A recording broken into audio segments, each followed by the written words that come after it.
for Super Bowl 58 out in Las Vegas. Coming up a little bit later on today's show, we will talk a little bit about what could happen going forward with the Super Bowl. A lot of ideas are out there. We all know we have plans for Super Bowl Sunday and what that looks like, and then the recovery day of a Monday, although usually here recently we've been able to celebrate the day after Super Bowl. But there's an idea that was floated out. We'll get to that. That was floated out yesterday, so that's coming up. Hope everybody's having a fantastic Wednesday. You guys can hit us up on the J Southland Tow Service text line, 913-586-7610. Josh Klingler will join us at 1 o'clock today. He just got off the air, and he'll call back in around 1 o'clock, and he will be, of course, on the field there at Allegiant Stadium. He's been on that field before. Maybe, Cody, he can ease your concerns about the playing conditions later on. Nobody's going to ease my concerns on it. It's going to be garbage again. The NFL is a $7 trillion business and just got like an extra $330 million in brand value from Taylor Swift. Still doesn't know how grass works. Well, when you put it like that. Look, the Chiefs do. And again, not in their whole history. Yeah. There are times when you can go back to where the Chiefs were spray painting the field green. Yeah, Carl Peterson days. So that so it looked like a field, and it was probably like getting tackled onto a brick of concrete. But now they got to figure it out. So just ask them whatever the hell they did 20 years ago to solve the problem. We'll ask Kling about it in the 1 o'clock hour today. Of course, Cody and Gold brought to you by The Farmer's Dog. Info at thefarmersdog.com/no-magic. I think the last 2 weeks it's been pretty simple. We've discussed who has more pressure, who has more to lose, and all that. Well, the Ravens had way more pressure. Absolutely. The Buffalo Bills had way more pressure. We went through the reasons considering what they were going up against, and at that point, they were expected to win. The Chiefs are underdogs again, but you think it's a little bit different this go-around heading into the Niners game? So my initial thought when we were going back through it, I think we started saying this from the Bills, is like, well, you know what? They're going to have the most pressure. Every other team's going to have the most pressure the rest of the way. Was kind of just my generic thought, because part of it was like, well, the Lions for sure. That franchise hadn't won something in so long. The desperation that would have kicked in if they had gotten to the Super Bowl was strong. But now that I'm there, now that I'm seeing the two teams, for the first time all postseason, I believe the team with more pressure to win is the Chiefs. Miami had accomplished nothing. The Bills were desperate to keep this window alive, and we mentioned it for the Ravens. I know that your initial inclination is like, but Shanahan doesn't have one. He's got to get off that best coach to never win it train. He's still young. He's got time for that. There's more pressure in repeating as a Super Bowl champ for the first time in 20 years with your unreal quarterback in a season when it didn't feel like you were supposed to get there. There's more pressure for the Chiefs for the first time all postseason. It took a while. Took all the way to the Super Bowl, but I finally think I'm there. I think it's closer in this game. You know, the other ones were no-brainers. Like, it wasn't, it was clearly the pressure on Buffalo and Baltimore. I think it's closer, but I don't think it was definitive that it's the Chiefs. I mean, I actually do think it's a huge deal for Kyle Shanahan. Remember everybody Brock talked... Purdy's got zero sweat on him. Now, he has a ton to gain, right, in how legacy and how people view him the rest of his career, frankly. But I still think the Kyle Shanahan factor is a huge deal. Now, maybe that pressure doesn't trickle down to the roster. Maybe he's great at that. But remember how everybody talked about Andy Reid back in 2019 before he had the ring?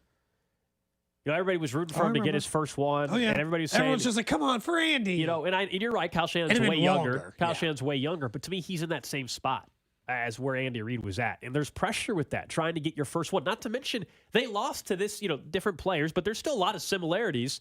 You know, the George Kittle was on that team. Obviously, Kelsey and Mahomes were on the team that beat the Niners in 2020. So Kyle Shanahan does. Like, if I'm just lining them up, we can just talk about them as coaches in a minute. But if I'm lining up Andy versus Shanahan, sure. Shanahan himself has more pressure. But then I look at the rest of the team. And who's under pressure for the 49ers? And I'm like, well, it's not Purdy. It's definitely not starting quarterback. Mahomes has way more on the line in getting his third Super Bowl ring, being one of 5, matching Brady before the age of 30, et cetera, all of those things. Then Brock Purdy, Mr. Irrelevant, who's just like, isn't that nice? Look at him getting his Super Bowl ring.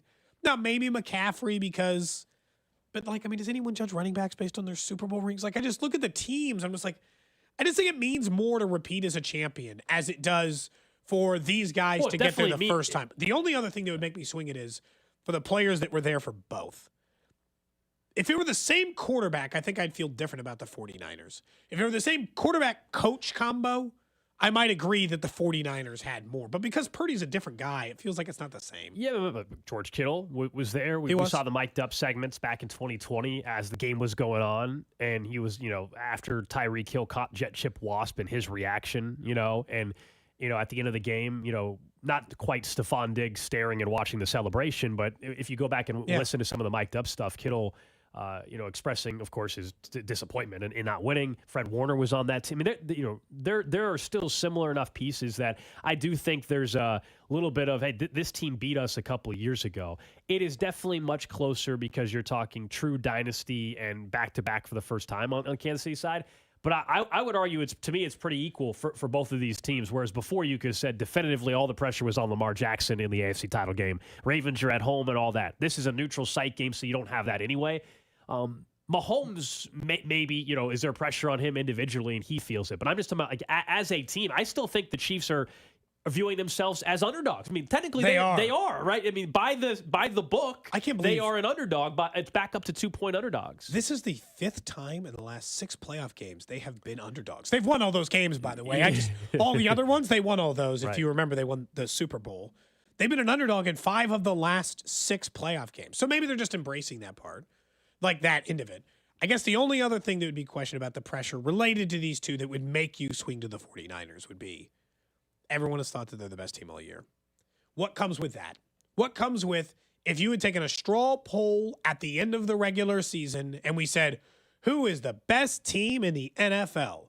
Of the 100 people we would have polled on the street or NFL executives, 80, 75, I don't know what number it would have been, but a pretty high percentage would have said the 49ers because of Ayuk and Debo and Christian McCaffrey and the absolute endless talent they seemingly have on offense. A lot of people would have said that. Well, and you're right. The Niners probably post Chiefs loss to the Lions, so post week one, post Thursday night to open up the season. That's since then the Niners were the team that everybody, along with the Ravens, were the two teams everybody thought were going to go to the Super Bowl and win. The Chiefs were, they were the preseason favorite. It doesn't feel like that because so quickly they lost. No, that changed a lot. And the Chiefs are trying to become the 4th team since 1995 to be the preseason Super Bowl favorite to win. It normally doesn't happen. In the years where the Chiefs have won, it's only happened 3 times period since 1995 that a team that weren't the Bills the favorite last year? Back in August, that they were preseason favorites. That went away quickly once they lost to the Lions, and the rest is history. But it is kind of interesting, to your point, probably if we would have checked in week 4, if we would have checked in week 8, week 12, most people always would have said, the Niners are winning the Super Bowl. It's just so funny because, if you look at it in an individual season, if these were just 2 teams who had the seasons they had, it'd be the Niners. But because the Chiefs are playing for the big boy things, dynasty, back-to-back champ, the same conversation we had a little bit last week, which is they're playing for these big ethereal things. They're not tangible as in what happened in the season or the talent based on each team. They are these we're a dynasty. You're going to print up the shirts or whatever. And if you win, you'd be the first team to, not the first team, but you could have a shot to be the first team ever to win 3 in a row or all the things that kind of come with those type of things. And that would add a completely different type of pressure. But no, I'm not saying it's a landslide because I thought in the last 2 matchups, with the Ravens and the Bills, it was not close. The Chiefs, somehow, despite being defending Super Bowl champions, were the team with significantly less pressure on their back. Chiefs were on the road. People would count them out a big chunk of the season. Easy breezy, right? And this is the first time where I think you and I both have been like, well, it's close. Whether you take the Chiefs side or the 49ers side, there feels like there's big implications on either side of the coin for these teams. It just feels like what level at which you're playing at. The 49ers are just trying to get across the goal line once. The Chiefs are trying to complete this just multiple trip run across it. Yeah, I just think that the Chiefs probably will continue to do a good job of, in their own right, in their own mind, be able to take the pressure off just because they still probably view everybody. Still say we're the underdog. Yeah, they're still going to go back to how people were discussing this team a month ago and wrote this team off. And I think that's something they will continue to feed off of, even if, yes, there are major historical implications to a Super Bowl win. We'll see, I guess, who has more on that time. I can't believe the Chiefs are an underdog again. In a way I can because the 49ers are the better team. But at some point, generally, you expect betting markets to catch up with results. And the results are the Chiefs have been underdogs in 5 of the last 6 games. and have, well, this one included. So 4 of the last 5 that they've played, and they've won all 5 of those games. At some point, you expect it to be like, the people putting money into the table to go on the other side. Not Vegas necessarily. I understand why they set the line they do. But at some point, you expect the money coming the other side. Like we talked about Circa. Circa couldn't convince a soul to put $1 on the Chiefs and eventually spread the line out to 5 as a result of that. And the Chiefs won handily by a lot, right? So it's just like, it's so funny. Yeah, the Niners were the only team all year that was a favorite every week, the entire season. The only team. Up until the Week 18 game, like you were saying, the Chiefs and the Niners were the only two teams that were favorites all season. But yeah, the Niners have been a favorite in literally every single game this year. Must be nice. More pressure, right? We're going to put it on them instead of us now, I guess, at least on that side. Which brings us to the inevitable question when it comes to this game anyway. Something I'm sure we will ask guests on Radio Row next week, which is, do we buy into Purdy? I mean, let's just be honest here. Because that is the going conversation nationally, and a fair one, I think, across the board. I don't have to play the clip because it's a little bit long, but Alex Smith was like, hey, don't put him in the game manager conversation. I'll be honest. I'm still so on Purdy. Like, I don't think it's unfair to be like, well, what he's supposed to do is win with a bunch of talent. Like, he doesn't just have some talent. He has all pros at every position. He has not been very good in the first half of these games. He keeps sinking himself into a deep hole in these playoff games, despite the fact what we just said. Everyone thinks they're the best team. You know what I think he is? He's probably as good as most 10 to 14 ranked starting quarterbacks like that we mentioned. Like, he's probably as good as someone like Kirk Cousins. And he happens to be on an extraordinarily talented team with a great head coach. But Purdy himself, this is the biggest mismatch outside of Tua the Chiefs have had at quarterback. Mahomes is way better than Purdy. During the playoff run? Yes. Okay, yeah. Yeah, well, not during the regular season. Then I had to toss in like Aiden O'Connell or some of those losers. No, it's he didn't deserve that. Aiden O'Connell didn't do anything to me. I'm sorry, man. But when you go back, like Josh Allen is a way better quarterback than Purdy. Lamar Jackson's a way better quarterback than Purdy. Tua's just as good as Purdy. Like, this feels like a big mismatch in the quarterback department. Well, of course it is. I mean, in fairness, even to Brock Purdy, you're always going to, Patrick Mahomes is the best quarterback in football, so there is always going to be a mismatch. I know, but it's not this is like he's 98% and that 2% is different. It's like he's 60% of the man. No, I love the fact that Steve Spagnuolo gets 2 weeks to scheme something up against Brock Purdy. There's no doubt. I will say, to Brock Purdy's credit, we can't sit here, in my opinion, and say game manager and that the defense or that the stars are dragging Brock Purdy to the Super Bowl.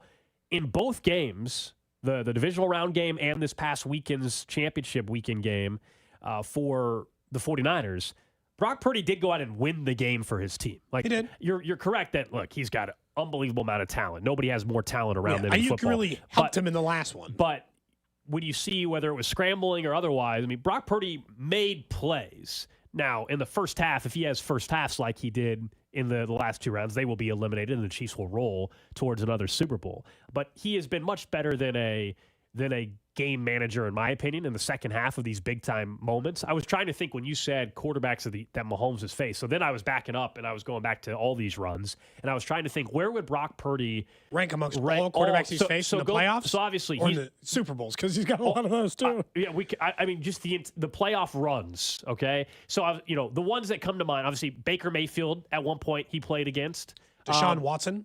But Deshaun Watson, no matter how we feel about him. That was good, Deshaun. I was going to say, no matter how we feel about now, Deshaun Watson, he's is Brock Purdy the worst one? Which is so Tua, the names that come to mind where you at least have a conversation. Tua. Baker Mayfield, Tua.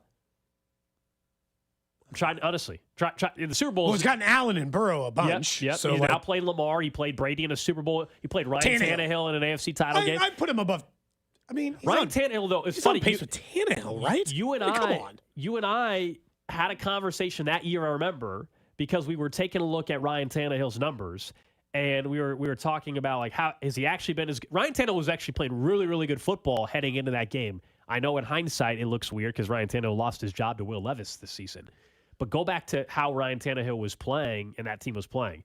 Yes, I think Brock Purdy, yes, is probably the correct answer. But if Ryan Tannehill had all this talent around him, would Ryan Tannehill have had more success? Would we be talking better about him? It's a good point, I think. Tannehill's a little underrated for just like he was a pretty good quarterback for a number of years in the league. But he falls kind of into that same cat. There was a lot of talent there in Tennessee when he was winning, and Vrabel was a really good coach. But here's the point. Who's below Purdy of all the playoff quarterbacks? I mean, Jimmy Garoppolo, Baker. I would still put below. I put Baker below him. I mean, Baker, like, I know he just had a good year, but, like, overall, Purdy's last 2 years are as good as any 2-year run Baker's put together. I don't think and he's already in the Super Bowl. And this might end up being a clip you can play 5 years from now, and I'll look like he's as good as Baker Mayfield? and I'll look like an idiot. No, I was going to say I don't think the difference between Brock Purdy and Jimmy Garoppolo heading into the Super Bowl is all that different. I don't think it is either. And you know my feelings on Jimmy G. You know what? As a matter of fact, I've thought about it. You asked me who the worst quarterback they face in any of these playoff runs. I've got my answer. Jimmy G. That idiot. That guy, he did deserve everything I've said about him on the air. Come on. I've never, and all the time I've covered sports radio since about a decade, I have never seen a quarterback more inflated based on what he accomplished on the field than Jimmy G. They talked about him the entire time he was a starter, like he might have been a 7 to 10 best starters in the NFL. Is that not what's happening for Brock Purdy? He put together like one singular decent NFL season amongst 17 injured ones. Maybe. But Brock Purdy, the difference between him and Jimmy G is Brock Purdy's doing it right away. There's a big difference between when you immediately succeed sometimes Jimmy Garoppolo in the NFL. was behind Brady. Yeah, I was about to say, Jimmy G didn't get in the league until what?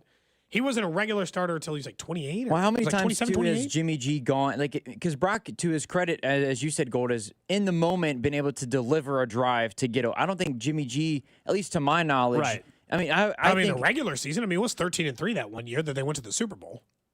Yeah, I mean, if Brock wins, obviously he's in that. He's going to be in that conversation. To me, I think Brock Purdy's fine. You know, he's a solid quarterback, but he's pretty much matching Jimmy G's best. That throw, that catch by Ayuk should have been intercepted. Jimmy Garoppolo had one postseason game-winning drive. It was back in 2022 against the Packers in a 13-10 win. Other than that, he had 13 fourth-quarter comebacks, 13 game-winning drives.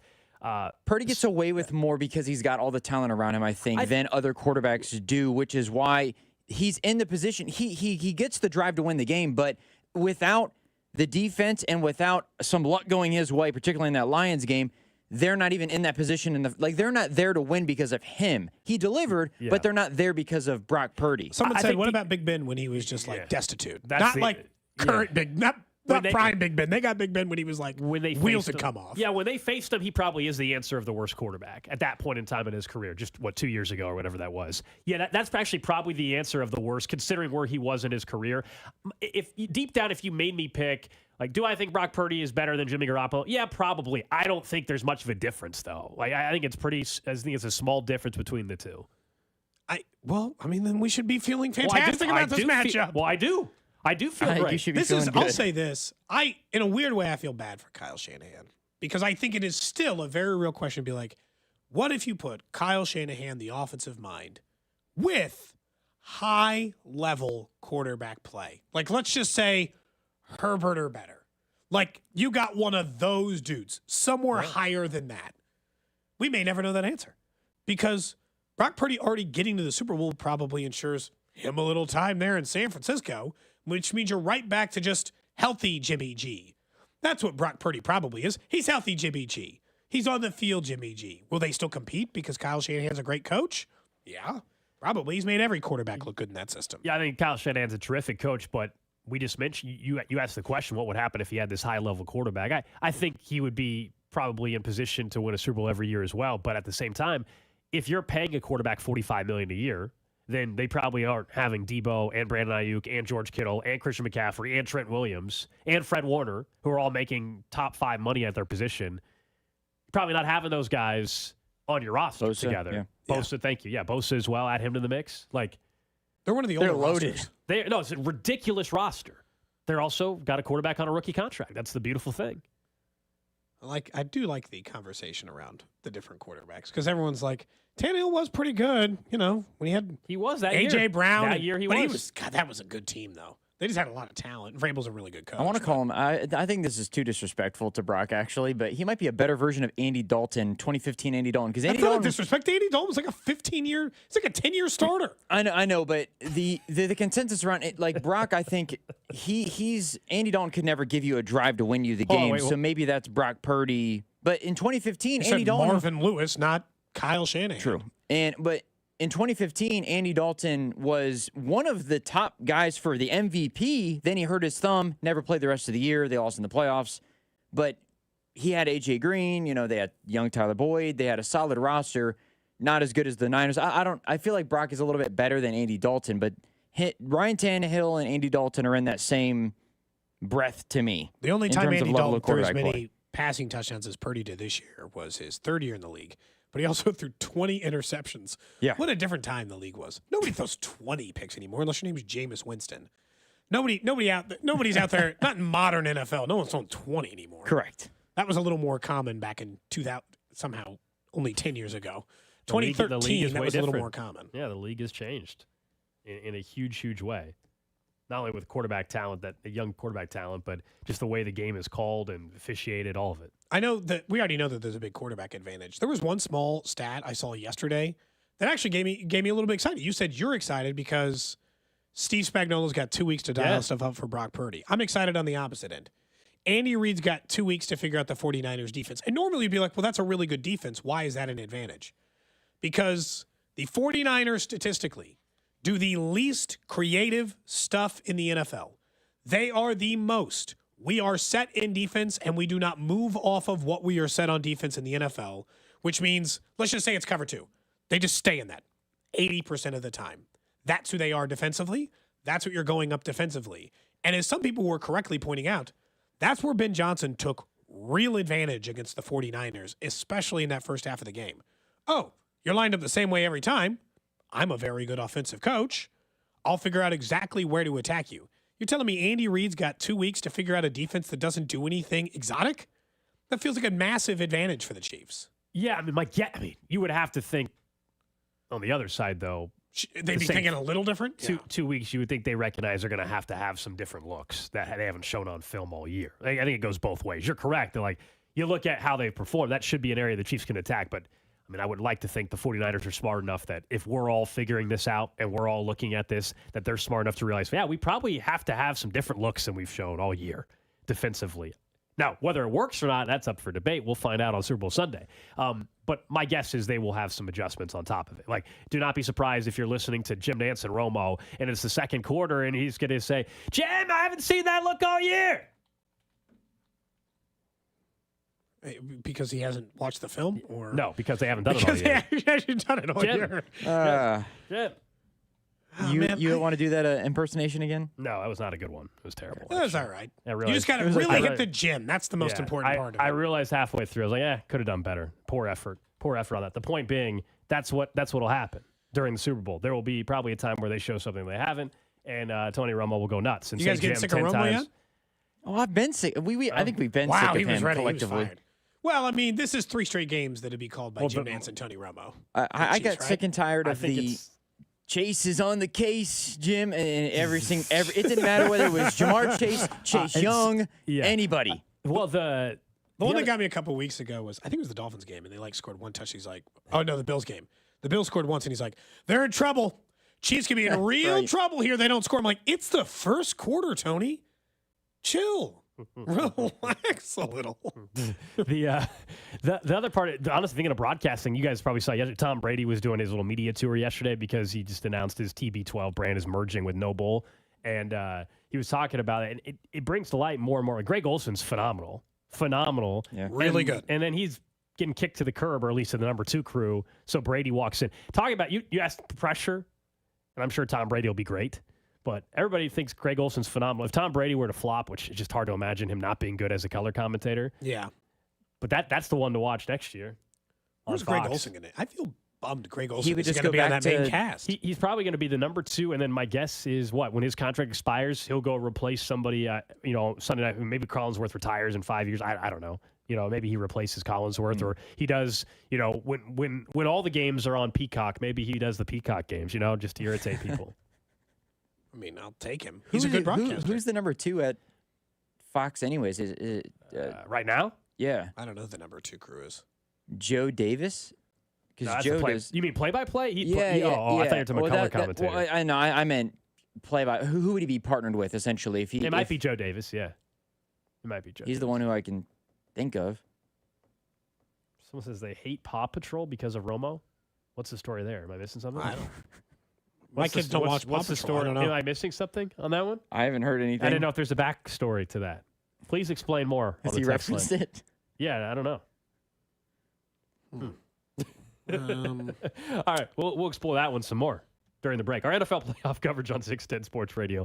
Brought to you by Twin Peaks. Eat, drink, scenic views. Up next, though, one thing Travis Kelce said after the game that got Cody way excited about the long-term impact that Kelce could still have. Cody and Gold, weekdays starting at 10 on 610 Sports Radio and the Odyssey app. Hi, it's Trey Smith, and in order for our team to get a victory, we need honesty, teamwork, work ethic, humility, and the golden rule. That's why my truck is from the dealer that embodies all those values, Victory Chrysler Dodge Jeep Ram. And Victory Chrysler Dodge Jeep Ram also supports Giving Hope, whose sole purpose is to feed and clothe the needy in Wyandotte County and beyond. Giving back in the highest integrity, that's how Jeff and his team do business. For your next vehicle, visit or go to victorychrysler-dodge-jeepram.com. Just a black coffee, please. Whoa, who are you? I'm Cupid. Wings didn't give it away, huh? Oh, yeah. Got some Valentine's advice for you. Well, what is it, Cupid? Well, since Valentine's Day is just a few days after the big game, get the pregame going at Hellsberg Diamonds. Make her heart flutter with diamond bands, pendants, huggy hoops, and more, up to 50% off. Man, great call, Cupid. This ain't my first love rodeo, kid. Head to a Hellsberg store or hellsberg.com today. Now is one of the best times to call up Dury Vision and find out if they can help you with your vision goals and needs going forward like they did for me, which was SBK Advanced LASIK. Now I don't use contacts. I don't use glasses anymore. That is one of the things that I regret not doing years and years and years ago. Look, we all put off things. You say, it's going to be too expensive, or I don't know if I'm a candidate. Those were all things that crossed my mind before I went in for my free consultation for Dury Vision. And one, I found out that I was a candidate for LASIK after being told many years before that I wasn't. And if financial issues are the reason for that, they offer financing options, including right now an opportunity to save up to $1,000 off that LASIK procedure with their friends and family discount. It's a program that's normally reserved just for friends and family, but it's open to you as well. You just got to go online to DuryVision.com or give them a call at 913-491-3330. That's 913-491-3330 and schedule that free consultation. You can even conduct it virtually over Zoom. That's DuryVision.com. Number 15 is the real MVP, and Jefferson's in Lenexa and North KC agrees by giving 15% off online orders for carryout and delivery when using code 610sports. Place your orders now for the big game at jeffersons.com. Limit one per customer, $40 minimum order, cannot combine offers, excludes dine-in. Supplement Superstores has helped me lose close to 15 pounds, and they can do the same for you. Try what I use, Flashpoint Complex, and save 20% when you tell them I sent you. Supplement Superstores has 8 Kansas City area locations. Supplement Superstores when you're ready to feel your best. At Lowe's, save big every day when you buy in bulk. Save 15% when you buy 4 or more Purdy paint products. And there's more. Save 10% when you buy 68 or more panels of select OSB sheathing. Visit us in-store or online for low prices on the materials you need. Because Lowe's knows savings. Lowe's knows pros. Selection varies by location, while supplies last. Discount taken at time of purchase. See sales associate for details. I lock up my Old Spice Fiji aluminum-free dry spray to keep that 24/7 lasting freshness safe for myself. Fresh coconuts, palm trees in the wind. It's like catching waves in Fiji. Actually, I just talked myself into a refreshing spritz of Fiji. My Old Spice is missing! No! At Grainger, we're for the ones who specialize in saving the day and for the ones who've mastered the art of keeping business moving. We offer industrial-grade supplies for every industry with same-day pickup and next-day delivery on most orders, all backed by real people ready to help. So you can get the right answers and products right when you need them. Call, clickgrainger.com, or just stop by. Grainger, for the ones who get it done. Prescriptions require an online consultation with a healthcare provider who will determine if appropriate. Restrictions apply. See website for details and important safety information. Subscription required. Price varies based on product and subscription plan. Hey guys, did you know there's a generic form of Viagra that works just the same, but is 95% cheaper? And you can get it online? Go to hims.com/joy. Through Hims, you'll get a free medical consultation, discreet shipping if prescribed, and the process is 100% online. To start your free online visit, go to hims.com/joy. That's HIMS.com/JOY. Getting your biggest tax refund from Jackson Hewitt can lead to some spirited reactions. Jackson Hewitt! Jackson Hewitt is so sure that you'll get your biggest refund that if they don't, you get your money back plus $100. Jackson Hewitt! And Jackson Hewitt also guarantees the accuracy of your return for life. So don't just sit there. For your biggest refund guaranteed, walk into a Jackson Hewitt today and dance out Jackson Hewitt! It all comes down to this. Super Bowl 58. Listen live from Westwood One on the free Odyssey app. The Kansas City Chiefs. Takes the snap. Darts a pass near side. Caught by Kelsey. Wrapped to the ground at the 12. And the San Francisco 49ers. With a comeback for the ages. The 49ers are going back to the Super Bowl. Wherever you are next Sunday, stream Super Bowl 58 with Westwood One on the free Odyssey app. Download it today and search Super Bowl. AUDACY. The 610 Sports Radio phone line is brought to you by Onder Law Injury Lawyers. Visit getjim.com. So,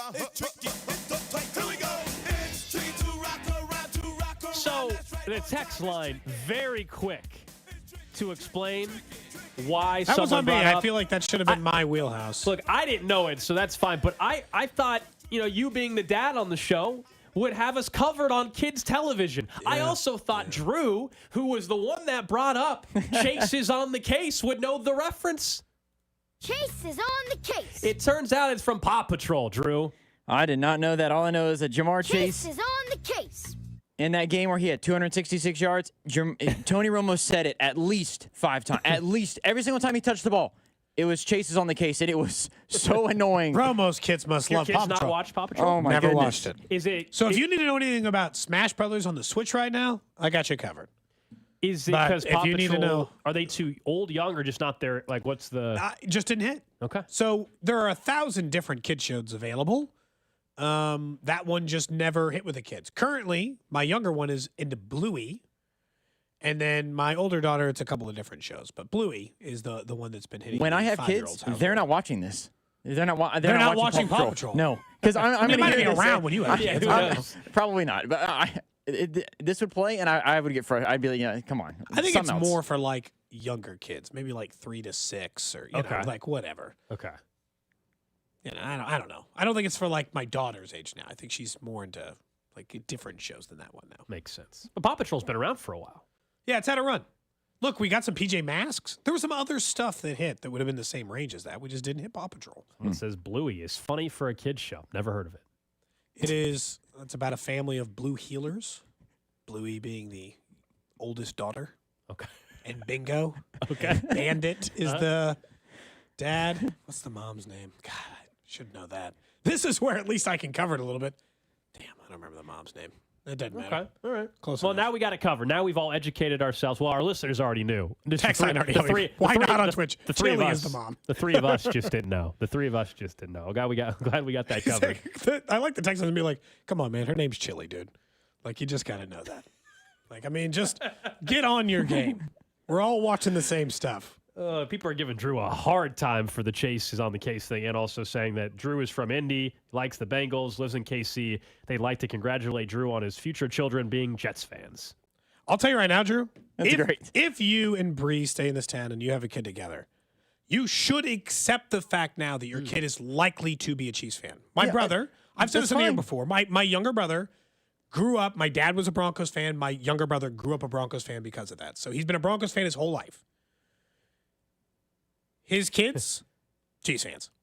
And it's not short of him putting them in Broncos gear, trying to get them interested in Broncos stuff their entire life. But guess what? They're 4-7, and guess who the quarterback of the Chiefs is? It's Patrick Mahomes. Can't win. You absolutely cannot win that battle. You've lost. He lives in Kansas City, and the team in Kansas City has the best quarterback on the planet. It's over. Yeah, that's why Chiefs fans are all over. I mean, it's not so much that when we see these road games and we're like, man, look at all the Chiefs fans that traveled to blank city. Yeah, Chiefs fans no doubt travel, but also there's just a ton more Chiefs fans in all these cities. To your point, Cody, if you're a younger kid and you're growing up and you just like football, who's the most fun quarterback to watch? Now, maybe your parents try to train you to just hate the Chiefs. I get that. It's like an MJ, man. It's like just, as a kid. Yeah, unless you're a Cincinnati. If you're growing up in Cincinnati, obviously you're not gonna like Mahomes. I will get it, not but- tell my kids to not cheer for the Chiefs. They can cheer for whoever they want to. But all I know is that I would cheer for the Bengals, and that'll be it. Look, I would rather them cheer for the Chiefs than the Steelers, the Browns, the Ravens. There's a couple teams you'll tell them not to. Yes. Please do not be a Ravens or a Steelers fan. Please. Would have been an easy one to at least be on that on that category. Boy, we got really sidetracked by Blue. Yeah, it doesn't matter. After the AFC title game, though, there was some more and more sound keeps coming out, right? The mic'd up stuff. Yeah, I love the mic'd up stuff. Travis Kelce was part of that. And I think everyone at the station is aware of my stance on Travis Kelce and his ageless nature. Cody says he will be playing till he's 45. Get a hold of this comment right after the game. Boy, it's interesting. He's 34. You said he'd play till he's 45? Yeah. I love y'all boys. Love you, man. brother. Love y'all There boys, she man. is. Las There she is. Vegas, Nevada. I love you, boys. Love you, brother. Damn, This way to never fight, gets baby. old, man. Hell It no. never gets old. Hell no. It never gets Makes old. you feel younger, baby. I can do this. 11 years, baby. That's so cold. I could go do this a whole nother 10 or 11 years is what you hear at the end there. Dude, these Super Bowl runs are going to keep Travis Kelce going forever. He's not leaving before they're done winning Super Bowls, right? He's just going to keep the good times going. If this is a Super Bowl contending team, why would Travis leave? As long as he's able to have the impact he's having, which is playing like a Hall of Fame tight end again come playoff time. As long as he's doing that, then yeah, I think he keeps playing.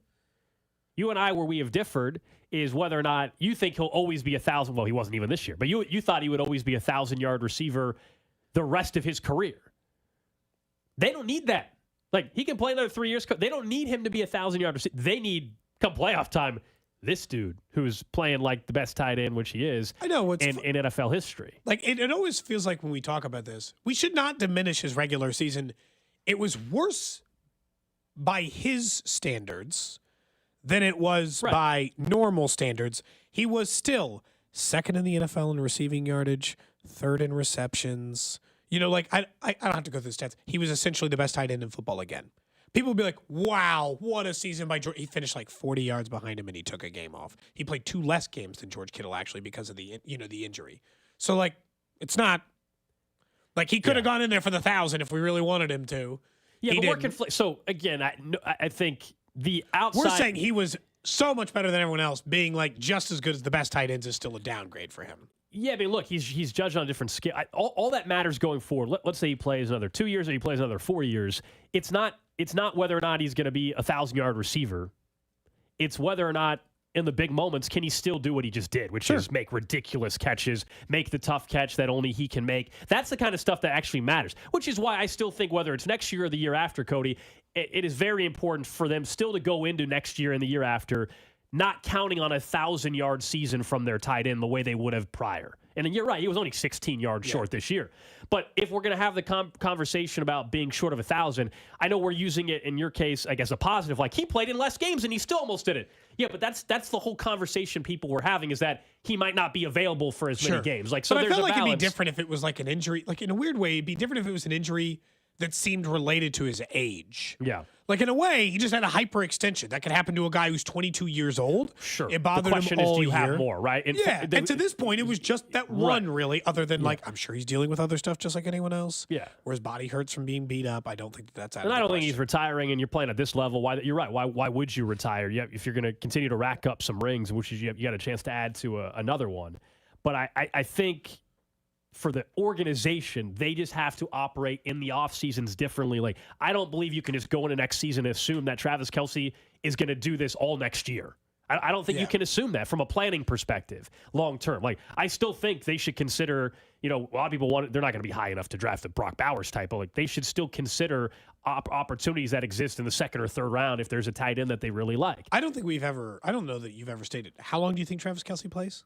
What do you think is his last How year old is in he the now? NFL? Mine was always an He's age thing. 34 years old. Yeah, I thought by 36 he'd be out of the league. That's the end of his contract. I think he's through the Yeah, I think 2025 season. that might have so been he's why got I said that. he's got a full 2 years left on his deal after this one's done. So I mean, I Do you think he's think it's past definitely that? see. I think he signs one more after that one.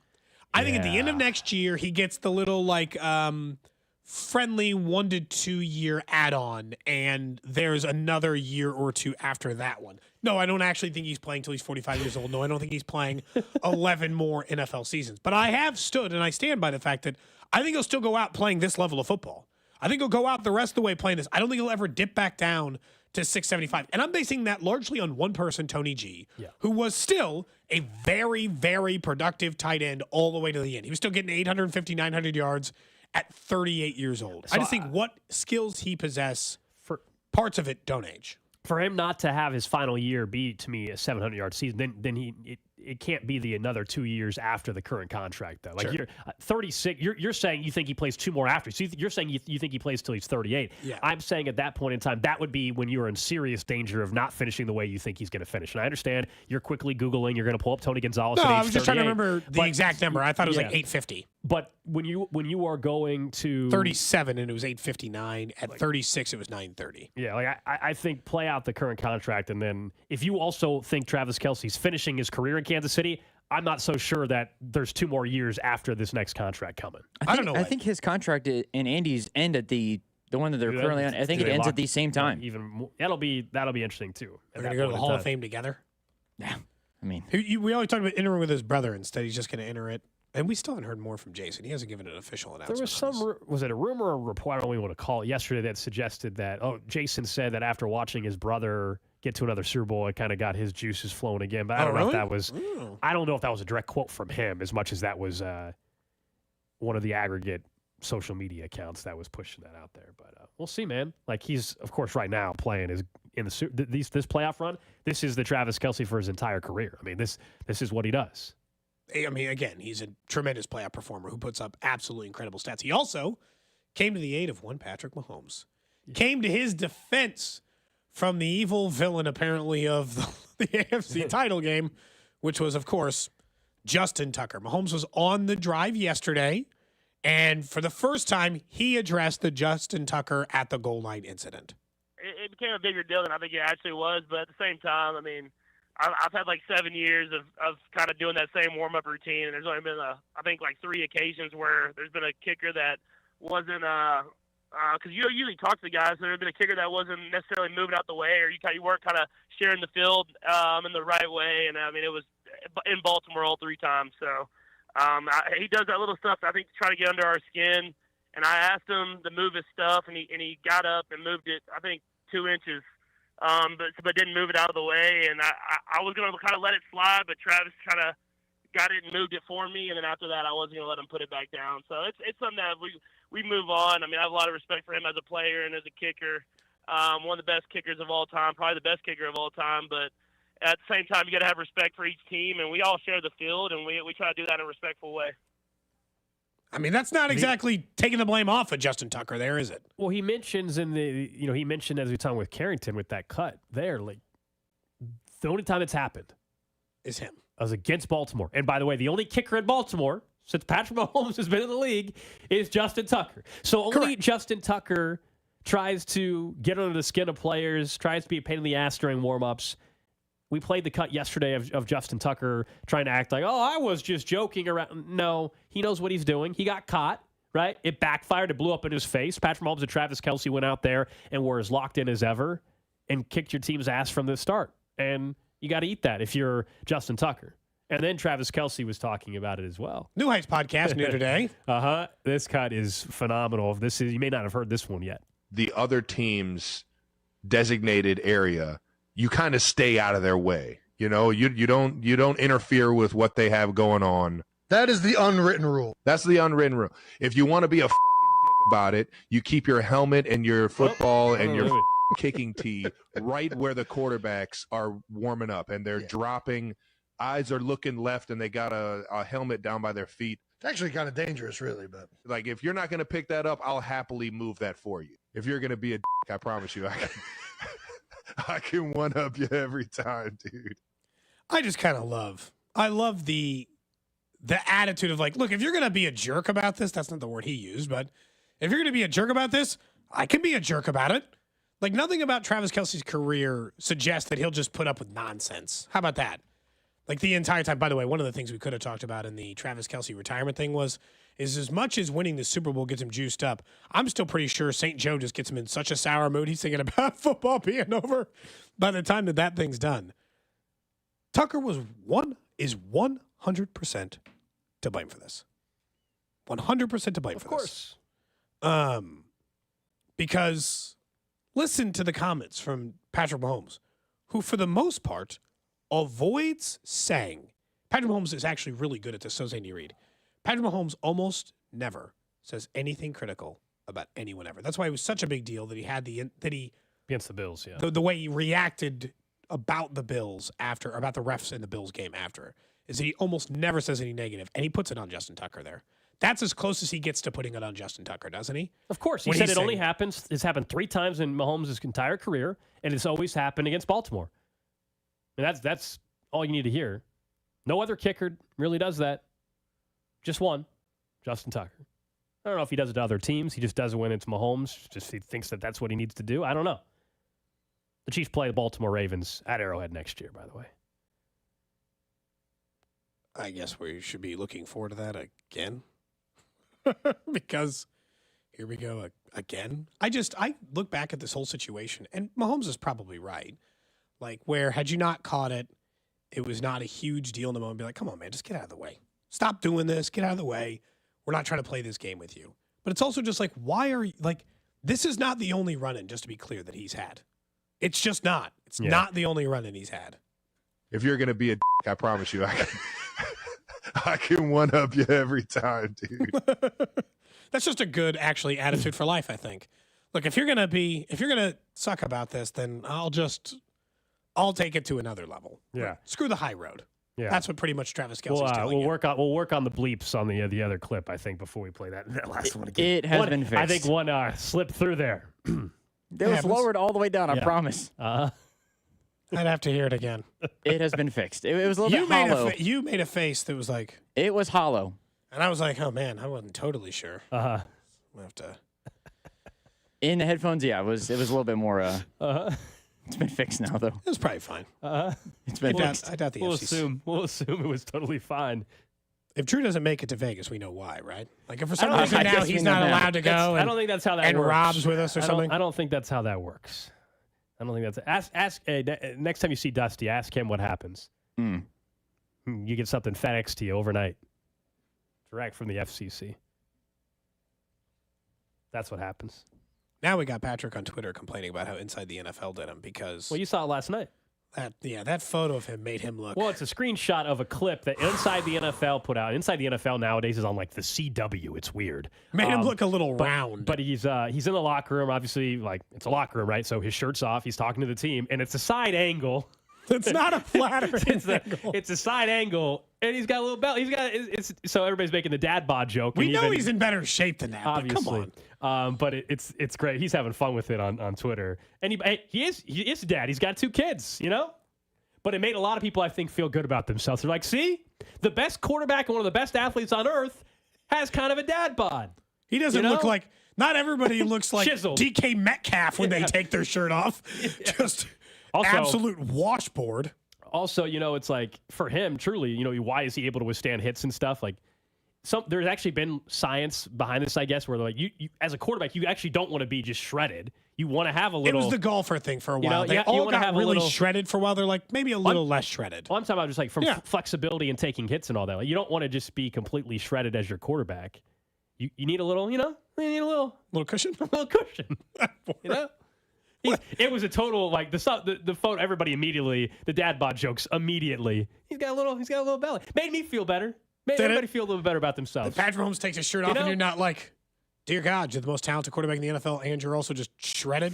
Also, you know how it's like 2 things aren't created equal?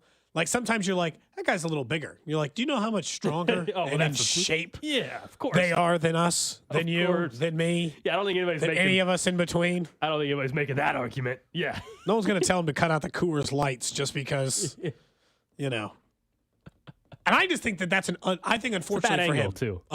Unflattering angle. I think it's a tough angle to overcome. You had mentioned earlier in the show to start it that somebody had a suggestion for how we change Super Bowl Sunday. Are you down with what Dan Patrick had to say on his show yesterday? Well, first, let me explain what he said, or let you hear what he said, because I'm down with the reasoning. I'm not so sure it's the solution, though. Something to think about when it comes to when the Super Bowl is played. If we have 2 weeks in between conference title games and the Super Bowl, how about we play the Super Bowl on the Saturday instead of the Sunday 2 weeks after the AFC, NFC title games? Who's with me? Everybody. Yes. Wouldn't it be great that you have all of this time so both teams get plenty of rest? Saturday is the Super Bowl. Sunday you get to recover. Paulie? I think you will get unanimous support. Once you get over the stupid awkwardness of removing the phrase Super Bowl Sunday, which will bother me for about 3 minutes, the idea that you could be Saturday, put the game even a little bit later start. Doesn't have to be 6:15. It could be 7. Mm-hmm. People could have parties, stay out later, not worry about running home and being at work the next day. Mm-hmm. I think you'd find almost unanimous support for that. So I don't hate it. I really don't. I don't hate it. It's definitely, like he said, for a second it would be weird to say Super Bowl Saturday, but whatever. If that over time, I get used to that in about a year. Over time, we get used to that. I don't think you even need to do this, though. Like, I don't hate the idea, but that's not even needed. We can either go ahead and do it now, or we can just wait for the next CBA. So in 6 years, and all of a sudden there will be likely an 18-week NFL schedule. Okay. So 18 game, but 19-week And schedule. do you think it's just going to fall on and President's the schedule just everything backs up anyway, and we still have the 2 week, and all of a sudden the Super Bowl is the day before President's Day anyway, and a majority of people have that day off, or not a majority, a lot of people have that day off. I'm also I've told you, this one doesn't bug me personally as much anyway, because I always figure we're doing a show the day after the Super Bowl. So I like for what we do for a living. So if they play Saturday, Yeah, but I like to look out for every other person. Sure. I think most people would like not to have to go to work, especially when your team goes to the Super Bowl. But just in normal circumstances, that's a busy day. Carrington, I saw his suggestion on Twitter, which was just to move a federal holiday. That feels like a much bigger challenge. Yeah. He's like, this is easy. Just make President's Day earlier. I'm like, wait, you're saying move a holiday? Yes. You want them to get Congress to move President's Day? Now, they've moved President's For the Day Super before. Bowl? President's Day was not always on the third Monday. I did some quick checking on that, I guess. It was like 60 years ago, wasn't it? I think in the 1971 or something is when they moved it to the current setup that it is. But yes, if your suggestion is don't move the Super Bowl, move the federal holiday, there's way easier things to do. I think just wait Saturday's until the move. Saturdays, you know why Saturday's great? You already get 2 weeks off anyway. So by the time the game kicks off, you're already chomping at the bit. You don't need that extra day. Mm-hmm. The teams don't need that extra day. There's enough media stuff. There's all the circus stuff. You get everything in. What do you really get set? Like, I've covered multiple Super Bowls now. What coverage do you get on Saturday of the Super Bowl? Like, is there any juice with it? No. There's no, like, press conferences with new clips. There's not, like, specials running. No. You just, Saturday is the day of rest before Sunday's big show. So why not just get to the show? The Saturday seems like the logical choice. But I think just waiting till the NFL already is bumping it back to begin with, because I think a lot of people would rather have a Monday off anyway. Right? Because Saturday, is it nice that Sunday you would not have to, you could stay out late Saturday and not have to work Sunday? Sure. But what if I told you you could leave it on Sunday and you're not working Monday either? That actually is a real possibility here in a few years when the CBA is up and they likely extend the season to begin with. And so they're not going to even have to move anything. It's just like everything's going to work out. Definitely don't need to move the federal holiday out of the way. Just out of curiosity, does anybody know of any sport in the world that gives them like a federal holiday after a sporting event? Like in a country where soccer is really popular. You mean adding a new federal holiday? Yeah, or just, yeah, that's what I'm saying, because that's the other choice here. Let's just make the day after the Super Bowl a federal holiday, right? I mean, let's just... I don't think they don't add a day, but Boxing Day in England for like soccer is particularly a big deal, but they all play on Boxing Day. It's like playing on Christmas Day. That's different. It's like Thanksgiving. They make it into a big deal where people on their day off can go to the soccer matches. Also, as the Twitch and the text line are pointing out, the worst thing to do with the Super Bowl is like, what if we just got the federal government involved in all of this? No, thanks. I'm not interested. They're already involved in college football too much. And a lot of people also mentioning, like, not a ton of people get President's Day off. That's their argument for why they want to move it to Saturday. Not every company does that, right? We obviously know it's federal holiday, so banks and stuff automatically. Like our company, President's Day is actually a company holiday for us. Yeah. But it does, if they moved it back, we already know, like, we will work the day after the Super Bowl if they did that. Like, yeah, it is what it is. Yeah. So I don't know. I guess I could just like I say- said, I told the logic behind Dan Patrick's suggestion of Saturday makes sense. I'm not against it. I wouldn't hate it. I just think we probably don't have to change anything because in a couple years the season's going to be 1 week longer to begin with, and it'll work naturally itself take out. care of itself. It'll work itself out. Yeah. I've gotten used to the NFL on Saturday thing. Where if you'd have told me this 10 years ago, I'd have been like, absolutely not. The NFL's a Sunday thing. You know, I want it to be Sunday, and then make the Monday the holiday. Where college football, of course, the championship's on a Monday. It should be on a Saturday as well. I like the symmetry where I don't know what you would name the holiday. I guess say they made Monday a holiday after the Super Bowl. The heck would you name it? Hangover. Super Monday. It's just Hangover Day. Super Monday. Super Federal Monday. holiday. Super Monday. We're Americans and we love football. Super Monday. Enjoy your day off after the Super Bowl. I don't think that's going to happen. No, probably not. Yeah. We'd be working, and then people who have real important jobs would be working. Mm-hmm. Well, that's not fair to say. You're saying the people that have President's Day off aren't working important jobs? They work for the banks and post office. Nah, yeah, those aren't important jobs. Banks? Far more important than ours. Far more important. Yeah. Oh, yeah. Well, I'm not. Ours are at the bottom of the list. Yeah. Ours is like one of the least. I was saying people would be working are people like us who You have don't think unimportant banks jobs. and post offices and is people who important? have important jobs. Not for one day, it's fine. Of course, nothing just is ship your package out on Tuesday. No, No. like EMTs are important every day. I need them working no matter what. Well, obviously, I think That's what I meant by important jobs. Goes without I saying. care about Cody. first I think responders. It goes without saying. If As all- in, they work on every holiday. If all of a sudden your mailman just starts leaving the mail out on the concrete sidewalk instead of in your mailbox, then maybe they heard the. There was a time during You know, that like 'em. snow. I think the mailman just straight up stopped showing. I got mail for like a week straight. He's like, I'm not going to your house. So you just skip the route. It's fine. I mean, I don't get enough important mail for it to matter. So the important things I get come via email. I pay all my bills online, right? So it's not like not getting those anymore. I can wait for whatever thing I ordered off Amazon showing up a couple days later. All right, coming up next, though, let's get back into talking about Patrick Mahomes and how he actually performs inside of some of these stadiums like the one they'll be playing in on Super Bowl Sunday.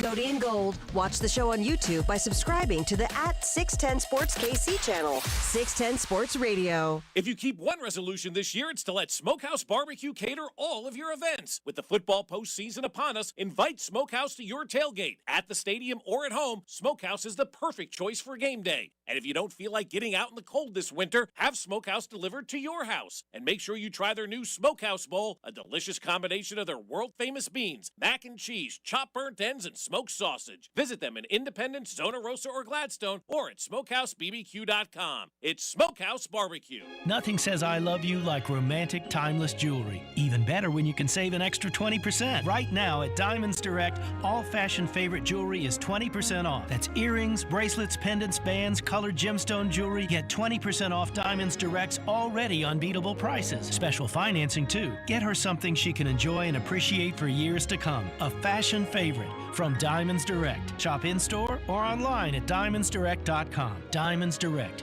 Your love, our passion. Cards issued by Sutton Bank and Celtic Bank, members FDIC. Terms and conditions apply. Are you the decision maker in your company? Do you want more control over your business spending? Meet Ramp, the only corporate card and spend management platform designed to save you time and money. Ramp offers unlimited corporate cards with spend controls you can customize to stop wasteful spending before it happens. Ramp makes expense reports a breeze by automatically collecting receipts and matching them to the right transaction. You'll close your books in hours instead of days. Ramp allows you to see all of your company's spend in one place, so you can make quick, informed decisions about your business finances. Plus, Ramp will share insights based on your spending to help you cut costs. Over 15,000 businesses have added up to 5% to their bottom line with Ramp. You can be one of them. If you're a decision maker, adding Ramp could be one of the best decisions you've ever made. And now get $250 when you join Ramp. Just go to ramp.com/sports. Ramp.com/sports. ramp.com/sports. Looking forward to the weekend? Of course you are, because you're going to assemble a 652-part entertainment center that has a 17-page instruction manual with no words. Don't worry if there's too many screws left behind. It's only got to hold your brand new 75-inch flat screen TV. Forget the weekends. Mo Money Mondays are here. New scratchers, new chances to win every last Monday of the month. Only from the Missouri Lottery. Play responsibly. Texting enrolls you in a recurring automated marketing text messages. Consent not required to purchase. Message and data rates may apply. The team's looking good this season. I think so. Man, I miss playing football. Being young with unlimited energy to burn. Ever since I turned 40, I just can't find that fire I used to have. Think it could be lower testosterone? What do you mean? All guys lose their edge when they turn 40. The body has less testosterone. That's why I take Nugenix Total T. I've heard about Nugenix. That really works? Since I started taking Nugenix, I'm lifting like when we played for Coach Carter. I feel more energized at work. It's even spiced up things between me and the missus. Are they still giving out complimentary bottles for people to try? Yep, send a text. It's that easy. Text RIP to 42424 right now for your complimentary bottle of Nugenix Total T. It's the #1 selling testosterone boosting brand at GNC and Walmart. Do it now and they'll also send you a bottle of Nugenix Thermo X, their newest, most powerful fat burner ever, absolutely free. Text RIP to 42424. That's RIP to 42424. These statements have not been evaluated by the FDA. This product is not intended to diagnose, treat, cure, or prevent any disease. Join Mark Patrick Seminars. Lose the weight. Stop smoking early bird special $49.99. Seminars Sunday, February 25th, Wingate by Wyndham, Kansas City, or Monday, February 26th at the Holiday Inn and Suites, Overland Park. Are you tired of the hassle of finding parking at the airport? I've got the solution for you. Park and Go, your go-to airport parking destination with all covered parking. They've got you covered, literally. Park and Go is not just about protection, it's about convenience too. Their quick shuttle services get you directly to the airport terminal. Always the best service and always the best price at bookparkandgo.com. Open 24/7, fast and hassle-free. Reserve your spot today at bookparkandgo.com. Park and Go, family owned and operated. We all hear the radio ads about the IRS. They tell you to be afraid, to be scared, and they try to frighten you into calling. I'm not here to do that. Tax Relief Advocates is different. TRA is here to tell you that if you owe money to the IRS, whether it's $5,000, $50,000, or $500,000, we have a solution. It doesn't matter if you're sitting in your car, at work, or with your kids. No matter where you are, call now. 800-575-6812. Don't lose hope. TRA can eliminate or reduce what you owe to the IRS. There is zero risk to you. If we can't reduce your tax debt, then you pay nothing. Our passion is taxes and helping individuals fix their IRS problems. We have a 5-star rating on Google and Yelp and an A+ with the Better Business Bureau. You don't need to be afraid of the IRS any longer. End your tax nightmare today by visiting us online at TRA.com or call 800-575-6812. That's 800-575-6812. Tax Relief Advocates. Real solutions for real people. What does it feel like to file with TaxSlayer and get your guaranteed maximum refund? It feels like the last level of a video game, facing off against the final boss who stands between you and your refund. All your refund has belonged to me. Using the power of TaxSlayer like a secret power-up he doesn't see coming. Only the most tax confident can defeat me. Throwing your laptop at his video game face and watching him crumble into a giant pile of shiny coin tax refunds. Oh, not fair. You use TaxSlayer. Start for free and get your guaranteed maximum refund. TaxSlayer. File fearlessly.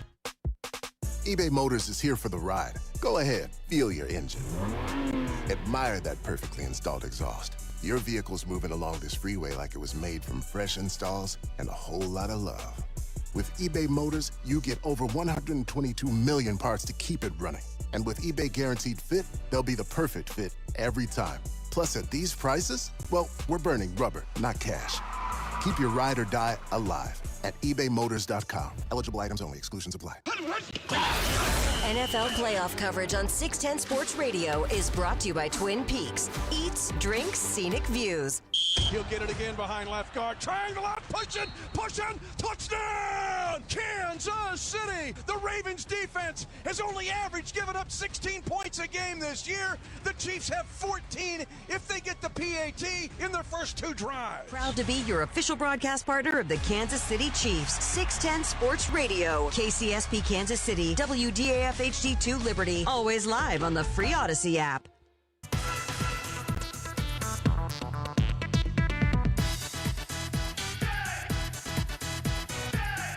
I'm always down for a little jock jams. Why not? A little jock jams on a Wednesday in Kansas City. It's Cody and Gold. Hope everybody's having a good start to their day. We'll be joined by Josh Klingler coming up at 1 o'clock today. He'll be on the field at Allegiant Stadium. He was on the field in Baltimore. I want to find out what he made of that atmosphere because we had Nate Taylor on yesterday, and he said, guys, it was kind of quiet compared to Buffalo. We'll ask Kling the same question and what he made of what Baltimore brought to the table. Was it nervous energy? What was it? So we'll get to that a little bit later on. But you did a little digging on venues that Mahomes plays, and we know they're going to play at Allegiant Stadium. Mahomes has played there multiple times. It's an indoor stadium, so the weather's not going to be a factor or anything like that. It's supposed to be a gorgeous venue. I'm looking forward to check out the stadium for the first time. Patrick Mahomes probably prefers that site. Yeah, so we always make a big deal about these quarterbacks who end up in situations in which they play better, right? It's like, oh, Kirk Cousins, Minnesota's a great fit because Kirk Cousins plays really well, not in the elements. Jared Goff plays really well, not in the elements. What do you think? What do you think? Patrick Mahomes, the best quarterback on the planet, is going to play worse inside of those situations? So we're sitting around before the show, and I'm like, you know what? I just thought about that. I should look that up. He's getting ready to play in Allegiant. He's played 10 games in a dome. He's played 4 in a retractable roof stadium. So I'm lumping these in together as indoor venues. We know the dome. We know it'll be closed, so it's really a dome. I can give you those stats too.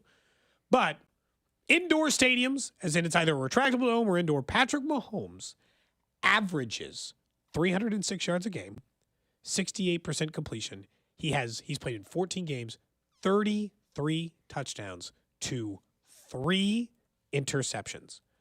Patrick Mahomes inside a dome is even more unstoppable than normal Patrick Mahomes. I knew that the numbers would be as good as his normal career numbers are, as in he wins 8 out of every 10 games, or he throws for 280 yards a game and a couple of touchdowns a game. But I didn't know that the picks would go way down, or the yardage would go up at the rate that it did, or the yards per attempt would go up at the rate that they did.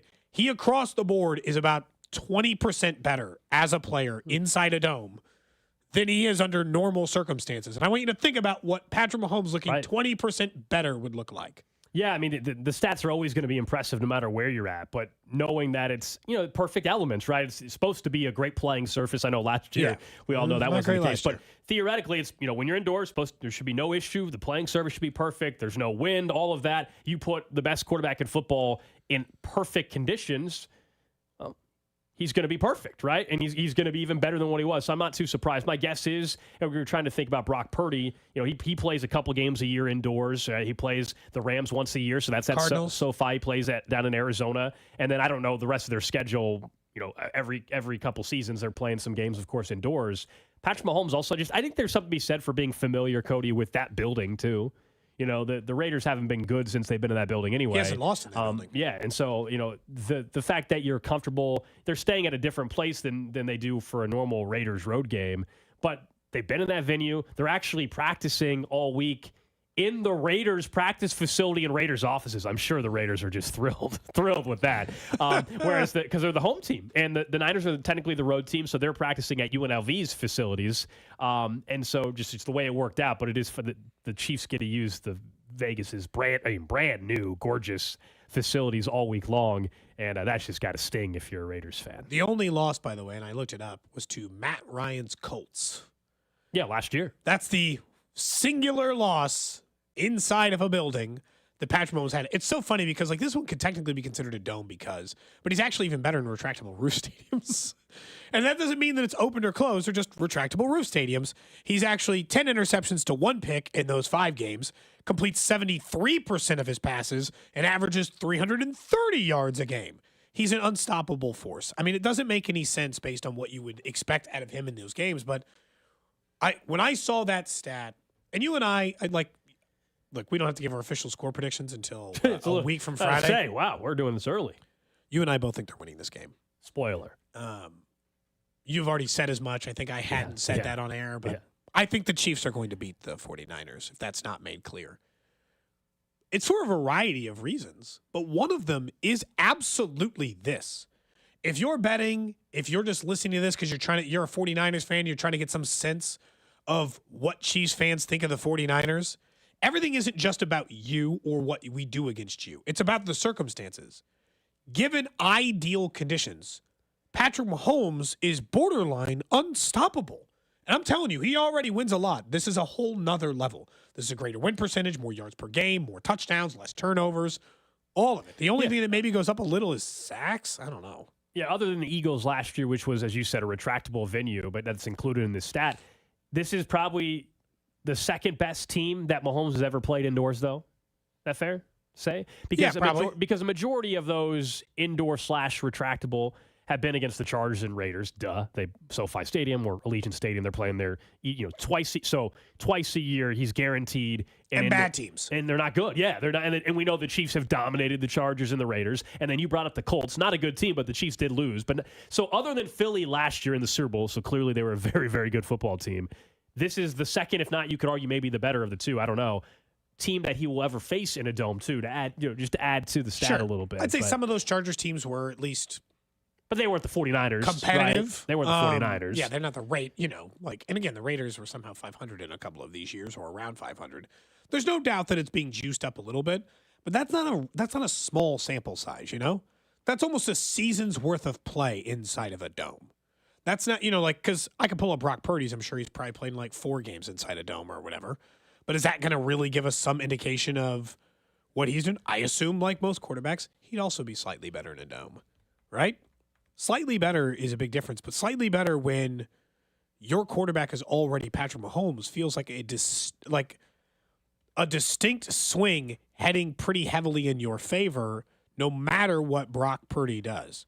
And I know maybe we're just making too big a deal about one stat, but man, for as small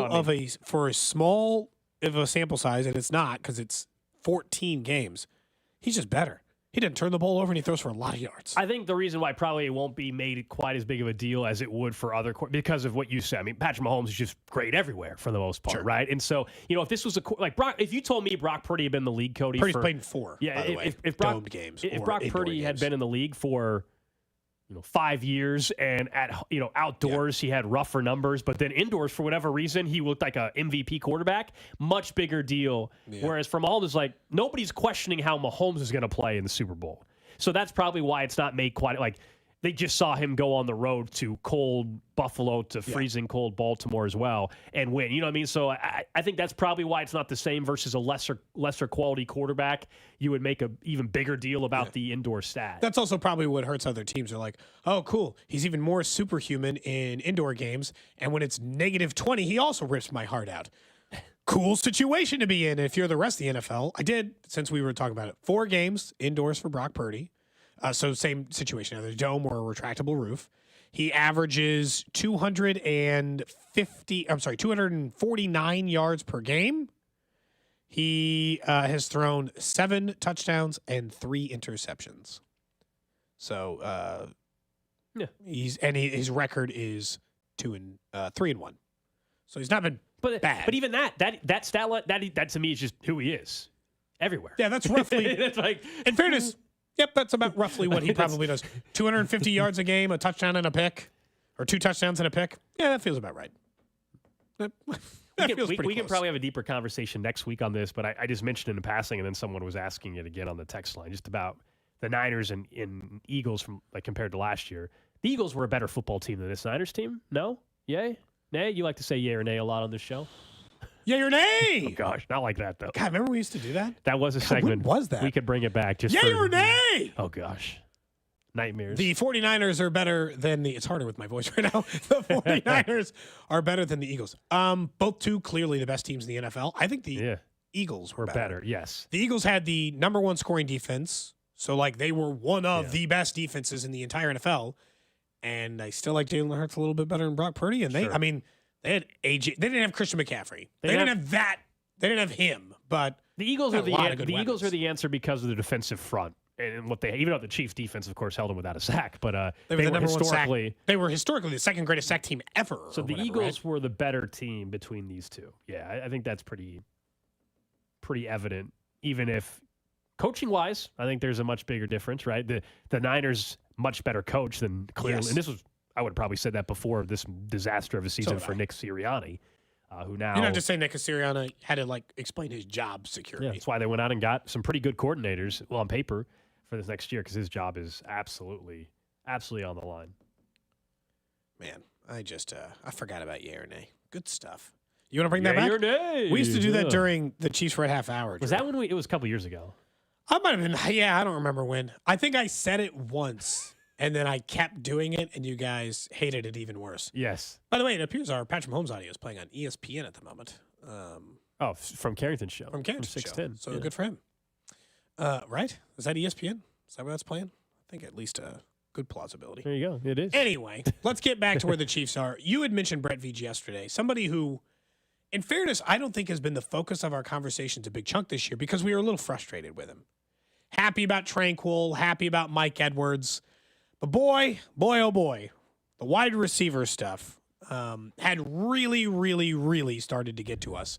So we were having a conversation about whether or not that was the case. Brett Veach is a huge reason why, when I think about where the Chiefs are, not just this year, but for the next 10 years, I don't think they're going to take a 10-year break from going to a Super Bowl, kind of like the Patriots did. Patriots took 10 years off in between winning them.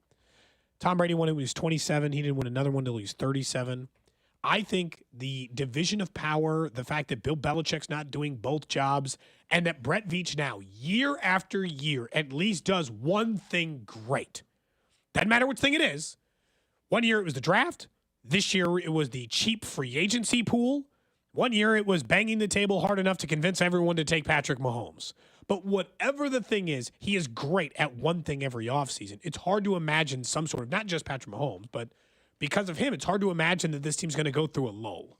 Well, yeah, I mean, he has mastered the ability to, despite having tighter cap situations than a lot of teams based off of Patrick Mahomes and the salary that he commands and all these other areas that you brought up, he's been able to put together championship rosters. I think that's always the biggest thing you have in your back pocket is your general manager, because he's done it once and he's about to maybe do it again, has assembled a championship roster while having a quarterback making the kind of money he's making. I don't know if Cincinnati can do that when Joe Burrow's contract, and they haven't done it anyway, but I don't know if they can do that when the dollar amount's there. Patrick Mahomes already gets paid a lot of money. And so there's some faith that this front office has already done it and knowing that they're capable of that.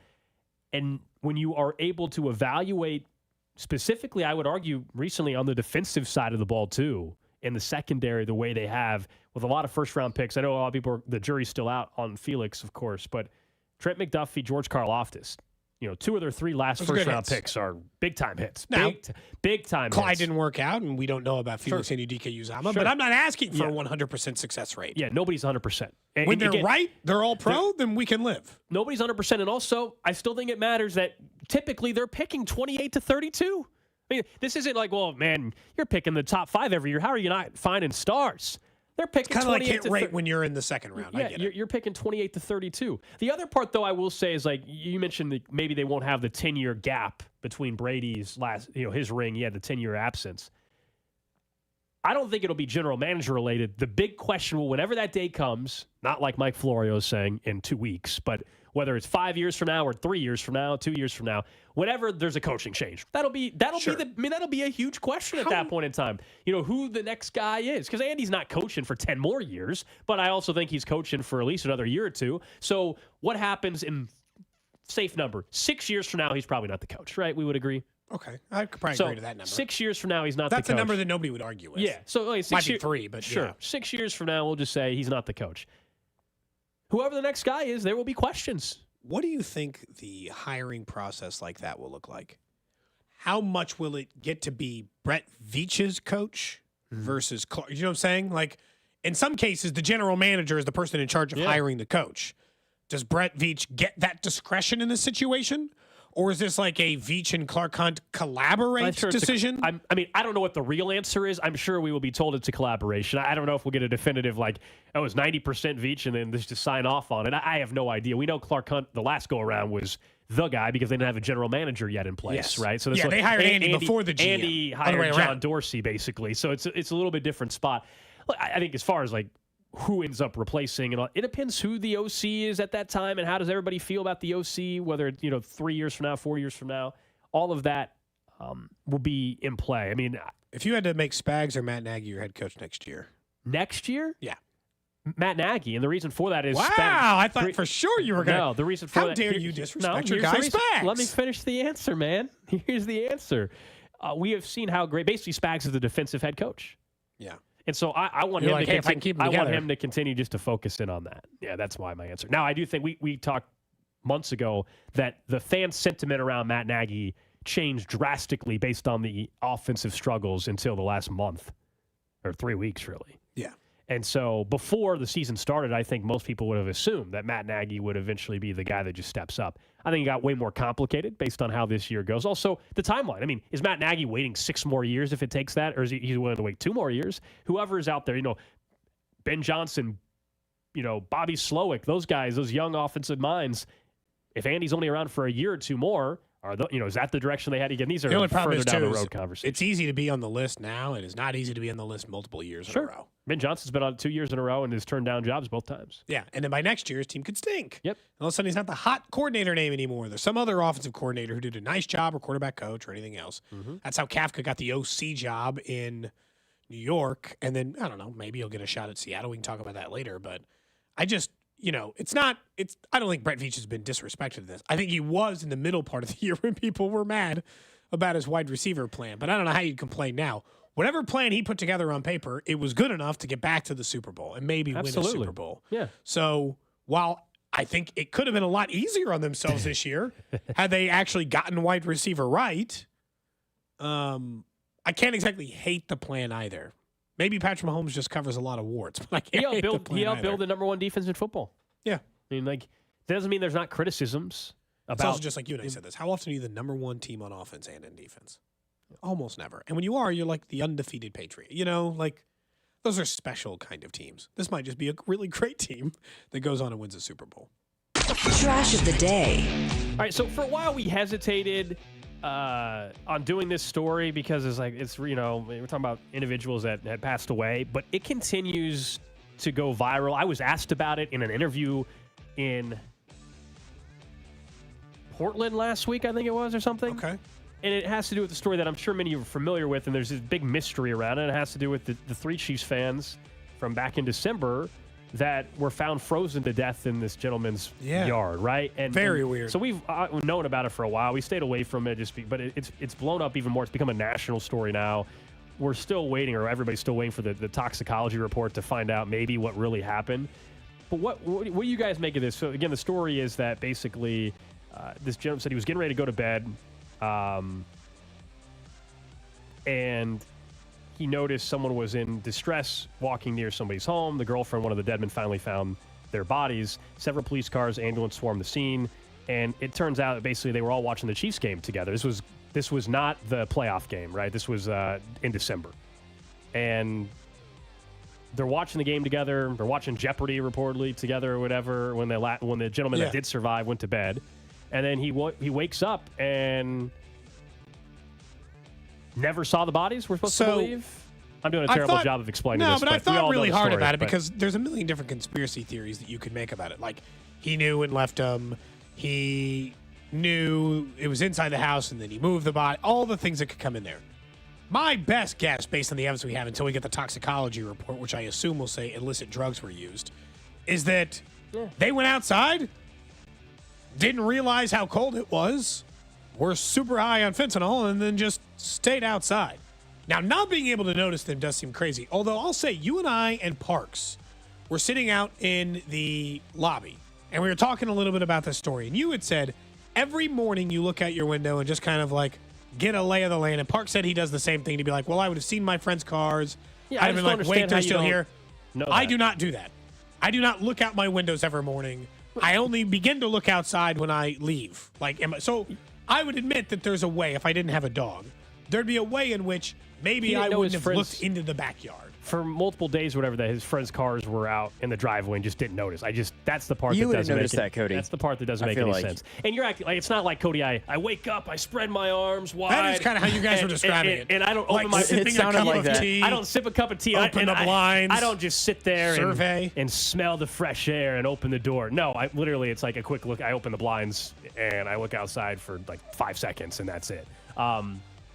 But yeah, I mean, there's a lot of theories. I think the toxicology report will tell the story. But yeah, a lot of people's theory is that maybe they were doing some drugs, happened to be laced with fentanyl, and unfortunately, it maybe ended up killing these 3 individuals. There's also a lot of the conspiracy theory stuff out there about like because this guy, like we're supposed to believe, just had no clue what was going on, or did he panic? Like did they truly overdose and then he ended up panicking?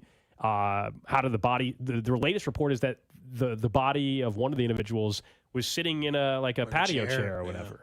Oh, God. Horrifying. Well, and didn't the person who they said that they were they had gotten phone calls, but they didn't receive them because they were asleep for He were slept sleeping for for 2 48 days. hours. Like, really? For 2 days 48 straight. hours. It's bizarre. I mean, this is one of the more bizarre. I mean, people nationally are talking about it, and when we're talking about sports, even people were asking. Like, I was on in St. That was when it wasn't Portland. It was St. Louis last week. I was in St. Louis, and they were asking just about the game. They're like, oh yeah, by the way, what do you make of the mystery of these Chiefs fans that passed away? I'm like, you know as much as I know about this. How would we know? But it's something that people text me about it that don't live in Kansas City. Because I think Fox News picked it up last week or something like that, and so it blew up even more. I mean, it was a big story nationally because it seems kind of hard to believe. And because whose house it was hasn't been charged, you're like, what is going on in this story? Honestly, at this point, I feel like it was all a horrible, horrible accident, is my guess. But yeah, I think the toxicology is probably going to tell us the most. Weird. That is the weird trash story. of the day. That is the trash of the day. All right, coming up next, we'll get to the Chiefs Red Half Hour. We'll get back into something that I swear we've been trying to discuss for weeks about this offense and one player that we are very fond of on the team. But we need to finally have a discussion about that. Plus, we'll get right back into one element of this game that Cody believes the Chiefs finally don't have on their side. You're listening to Cody and Gold. Don't miss the Chiefs Red Half Hour every weekday starting at 11:30 on your official broadcast partner of the Chiefs, 610 Sports Radio. Look, we all just dealt with these miserable temperatures, negative 15, negative 20 wind chill. Maybe you're working in these conditions, which sounds terrible, and you said, you know what? It's time for a new career. If you've had enough, go to Centric.com/610 and find a new career in IT. Whether it be AI or cloud software, there's so many available options than sitting outside in the temperatures we're dealing with now and doing those jobs. Whether you can't get a check because it's too cold or because it's too cold to physically want to be outside. Reach out to our buddy Russ now at Centric.com/610. It's touchdown, Kansas City for homeowners. When you sell your home as is, in any condition, to RexBuysKC.com. This is Mitch Holter's voice of the Chiefs. And now, sell your home to Rex. No matter the condition or situation, with closing details designed to fit your schedule, needs, and wants. Thanks, Mitch. This is Rex, owner of RexBuysKC.com, your local home buyer. We offer instant cash offers on the first visit. We pay you more.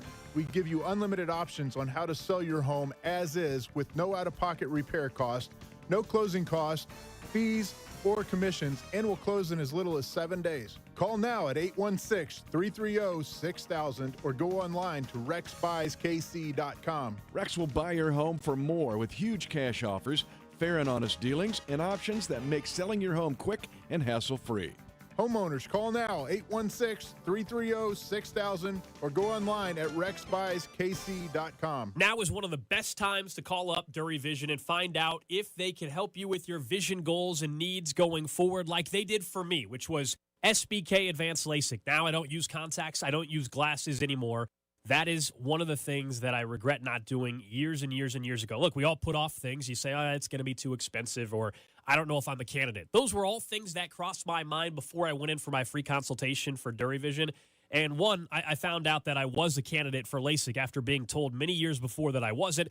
And if financial issues are the reason for that, they offer financing options, including right now an opportunity to save up to $1,000 off that LASIK procedure with their friends and family discount. It's a program that's normally reserved just for friends and family, but it's open to you as well. You just got to go online to DuryVision.com or give them a call at 913-491-3330. That's 913-491-3330 and schedule that free consultation. You can even conduct it virtually over Zoom. That's DuryVision.com. Number 15 is the real MVP, and Jefferson's in Lenexa and North KC agrees by giving 15% off online orders for carryout and delivery when using code 610sports. Place your orders now for the big game at Jeffersons.com. Limit one per customer, $40 minimum order, cannot combine offers, excludes dine-in. Cards issued by Sutton Bank and Celtic Bank, members FDIC. Terms and conditions apply. Are you the decision maker in your company? Do you want more control over your business spending? Meet Ramp, the only corporate card and spend management platform designed to save you time and money. Ramp offers unlimited corporate cards with spend controls you can customize to stop wasteful spending before it happens.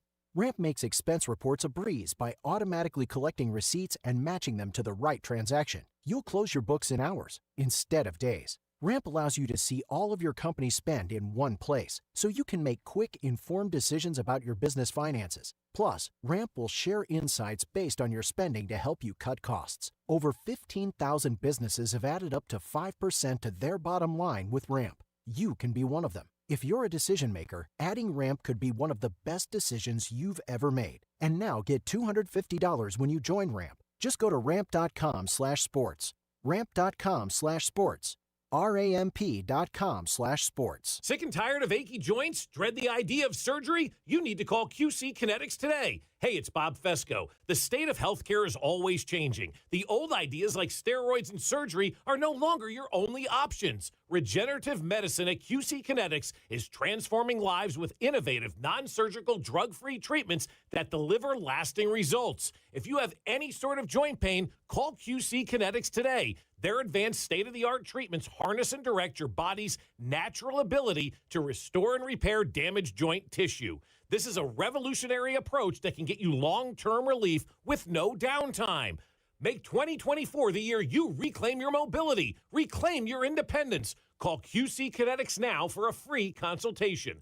816-412-6299. That's 816-412-6299. QC Kinetics off 435 in State Line and in Gladstone.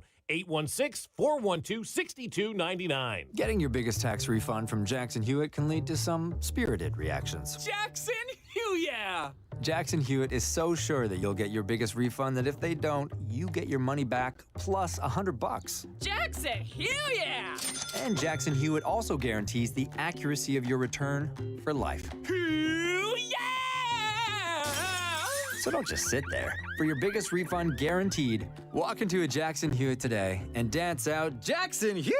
Yeah! For the ones who get it done, the most important part is the one you need now. And the best partner is the one who can deliver. That's why millions of maintenance and repair pros trust Grainger.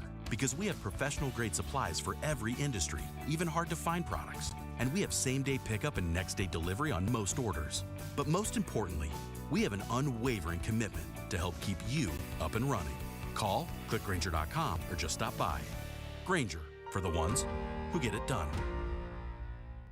Jim Gaffigan here with some more Straight Talk. Let's take a moment to appreciate our sweet children, loving grandparents, and eternal soulmates. Now let's use them to save money on wireless. Because with the Straight Talk Silver Plan, you get 4 lines for just $25 a month with unlimited data and no contracts. Thanks, kids. They're finally worth it. And now get a Samsung Galaxy A14 included when you buy an extended Silver Unlimited plan. Find us at straighttalk.com. For data management practices and additional terms, visit straighttalk.com. Device offer ends 4/14/24. Online only, excludes taxes and fees.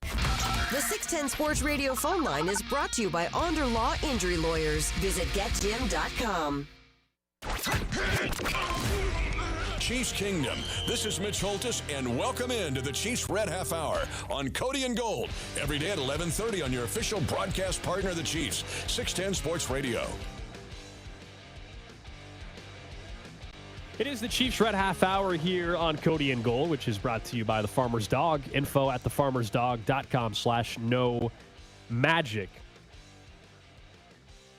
I promise you, for, 3.5 weeks, we're planning on discussing something, but the team just kept on winning anyway, so we're like, is it mattering? And he's kind of our guy, so you know. He is, but it continues to happen. I don't know why, but one of these, maybe at opening night we can ask. It's never been a problem. This year it's happened more, but the team is still winning, so it's like, why put a downer on it? So we stayed away from it. We're not the only ones. We're all noticing and watching the game. Creed Humphrey's snaps are low all the time this year. All the time. He's like, Pat's grabbing him off turf sometimes. And it's negatively impacting 1 to 2 plays per game where it feels like the pressure gets to Pat, or they're coming on those rollout throwaways, or any of the other nonsense that are happening. It feels like it's consistently disrupting their offense is the problem. Look, Creed is still good. I'm not here to say that. I watched him bury a man on a highlight play in the last game. He is still one of the best centers in the league. He's an all-pro caliber player, but he is snapping it low all the time. Yeah, it's happened a lot this year. I don't know what the deal is. I'm terrified that somehow that's going to be like a thing that because Mahomes hasn't gotten away on a fumble yet, but it feels like 1/2 inch lower, and I'm not so sure that that's not going to be the case. Yeah, you don't want it happening on a crucial third down on Super Bowl, in the Super Bowl. It's been bizarre. I mean, clearly he's aware of it. It's not. I mean, it's not just at first I thought it was we got asked about it a couple of weeks ago, and he briefly said, "I got to do better." Yeah, he owned it. The game that you really noticed it for the first time and wanted to talk about it was when we were talking after the Green Bay game, because that's when it seemed really evident. I'm like, well, maybe it's just the weather. But it's happened in some better venues. Now, the fact that it's not outdoors and, it's not going to be bad weather at Super Bowl, maybe that helps. I mean, I didn't pay cold I like didn't the pay last enough couple attention games. to tell if he had problems snapping when he was at SoFi or anything like that earlier this year. Or I guess it would have been the last. Yeah, I noticed it about playing. halfway through the last game. Oh, it's been happening more. Or halfway than through, just that. the last season. Oh. Or this season. Halfway through the season. Isn't that about the range where you saw them like, hey, there's Green some Bay low. game it on. Yeah, there's some low snaps. That's interesting. And then a couple weeks later, I'm like, yeah, there's another one. Huh, okay. And then now again in this postseason, he's practically bouncing him in these games. I'm starting to get really worried that one of those is going to get away and cause a massive turnover in the only game remaining he needs to solve the problem, which is this one. Look, we didn't bring it up not just because we were ignoring it, but because, again, it seemed like that they were mostly moving through it. But it has become an actual problem that you have to acknowledge because he must know, and Patrick must know, that this is something that has been consistently happening for the better part of 8 or 9 games at this rate. What do you think it is, by the way? Just the yips? The snapping yips? Yeah, we'd have to get a former center on, or maybe when we talk to Ross Tucker next week out at Super Bowl Radio Row, a former offensive lineman, just like if he's noticed it, and if not, what are the things you can adjust? I can't give you an answer. That's probably a very technical thing that someone could explain what he's not doing right with position. I have no idea. We'd be making something up if I tried to answer that question. Like, what do I think it is? I do think this falls in the same line as Jawan Taylor, though, where whichever little thing you're doing wrong, we never give enough credit. It is really hard to fix even what seem like small problems for players in the middle of the season. You got a hitch in your swing as a baseball player. It is hard to just fix it in the middle of July. If you got a center and you got a hitch in your snap, it is hard to fix it in the middle of the season. When you were Jawan Taylor and you had been playing a certain type of way your entire NFL career, and they're like, no, do it different, it is hard to make that adjustment. I think it's harder than we give credit for to just snap out of it and fix it. That's probably true. Someone on the text line, 913-586-7610, probably brings up at least some silver lining here. Hey, he's been doing it all year, though, so at least Mahomes won't be caught off guard when one of them. It won't surprise him. He's kind of ready for it just in case it happens. I don't know. Overall, though, he still had a really good season, and as you pointed out, when it comes to run blocking, he's been absolutely sensational. But just the snap thing was surprising. And the pass blocking's been great. Yeah. It's just the snaps. Yeah, and it happens what? Like 6-7 times? Okay, that's probably 4 or 5 times a game? I'd say that. Yeah, and I'd say of those 4 or 5 times, 3 are just kind of low, right? He's just between his knee and his ankle grabbing him. It's probably should be a little bit higher, but, no big deal. 2 are shoelacing, right? 2 are I am catching it at my feet or I'm short hop catching it near my feet. And those are the ones, it's those 1 to 2 goal that have me nervous. It's not every snap. It's just those. Those ones, you make your heart flutter for a minute. You're like, okay, Mahomes has got it. But then sometimes it just feels like he's throwing it away. Those plays just end up getting busted out. There was one in the red zone 3 weeks ago, right at the end of the regular season. Yeah. They just had to kick a field goal because Mahomes could never recover from the bad snap. It ruins the timing. I mean, so much of the play is timing, and when you have a low snap that hits the ground or something like that, it can throw off the timing and blow up an entire play. You mentioned nerves. What about pressure for this game? Chiefs 49ers a couple Sundays from now. Throughout the playoff run, it's clearly been the Bills. It was clearly the Baltimore Ravens for a variety of reasons. Chiefs didn't have that same pressure. Going into this game, now that it's the Super Bowl, I think that automatically evens things up a little bit. The Chiefs can still say in their mind, hey, we're the underdogs. Nobody believes in us, because factually that's accurate. Yeah. They are underdogs yet again. They're gonna close as underdogs, right? You don't see any way it's going to. That's why I think so. At one point, it kept going down and got settled at 1. Chiefs as 1-point dogs. You're like, man, by the time we get to kickoff, they might be, pick 'em or favorites. The fact that it back up to already 2. bounced back up to the opening line of 2.5 in some spots, yeah, I think the Chiefs will at least be a 1-point underdog by the time we get to kickoff. I think there's some real chasing of losses for the people that were convinced they were winning all this money on the Ravens. I'm dead serious. And the Bills. So many people bet on the Bills. Yeah. I think it's the same people just going back to the well in Vegas and throwing money on the team against the Chiefs because it can't possibly be this Chiefs team. Mm-hmm. Fine. Lose your money. I keep betting them anytime they're an underdog. Every time, by the way, as a matter of fact, because Patrick Mahomes win 95% of the games in which he is a point underdog. Yeah, and if you're just talking about covering, he's 10-1-1 against the spread now as an underdog. He's been an underdog if he closes in an underdog in this game, he will have been an underdog in 5 of the last 6 games. And I know despite all that and all the numbers, they have more pressure in my mind because of the completion of back-to-back, more than the 49ers have. Look, it'd be different. I think it'd be no doubt the Chiefs if the 49ers had already won a Super Bowl. That's what makes this thing close. The 49ers had just snuck one in one of the years the Chiefs did, right? Shanahan already had one. That team would feel like they're free rolling. Like, wow, we got Brock Purdy, Mr. Irrelevant, to a Super Bowl in his second year. And they're going to tell themselves, too, by the way, the 49ers are going to tell themselves, we would have been in the Super Bowl last year, too, if Purdy just hadn't had his arm ripped out of his socket halfway through the game. Like, yeah, maybe. Maybe you would have been. Probably, yeah. So they're feeling, but like, the only additional pressure we didn't talk about last time is the thing that teams make the mistake of all the time is, do you got to get one for Purdy when he's cheap? Because especially for a 7th-round rookie and a guy that you only have to pay $900,000 to.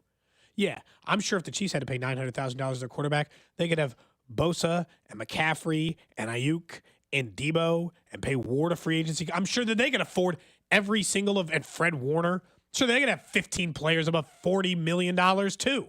If the Chiefs quarterback made $900,000, there is something to that. Because the second you got to pay Birdie a big number, it's not just going big like a first-round quarterback. It's exponentially skyrocketing through the moon.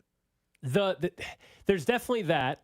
I think the Kyle Shanahan factor goes into this. The fact that he doesn't have a ring yet, and people still reference 28-3. He's young, and he lost. You know what's funny about that is he winning that coach for that game. I understand, but people bring that up. they do. I'm just telling you what the narrative around him is. We can agree or disagree on it. That's just what the narrative is. And then he lost head-to-head to Andy Reid back in the 2019-2020 season when Jimmy Garoppolo was his quarterback. We all know he's a hell of a coach, but he's in the same spot that Andy Reid was while younger. 15 years younger. I looked it up. But it was, hey, is he going to ever win one? And until he does, there will be people that will reference still even his time as a coordinator with the Falcons. And so I think for Kyle Shanahan, there's some pressure there to get your first one. For Kansas City, I understand the fact that you're trying to solidify yourself as a dynasty, be the first back-to-back winner in 20-plus years. That is true. I just wonder on an individual 1 through 53 basis of that team, how many of those guys are actually feeling that? Maybe Mahomes, sure. Maybe Mahomes is, Kelsey, Andy Reid, like Chris, maybe. Like, how many guys on the roster, though, truly? Like, if you're Rashee Rice, are you even thinking about Dynasty or back-to-back? No. I would argue no. Back-to-back, I think anybody who was here for the first one. Pacheco, Williams, Watson, they should be feeling back-to-back. But I think we're guilty of this. And again, we can't get inside the mind of any of these players, but like, I think sometimes we assume because history is at stake, man, back-to-back first time in 20 years, and that clearly Justin Reid and any of these guys, just because they're aware of something does not mean that they feel pressure.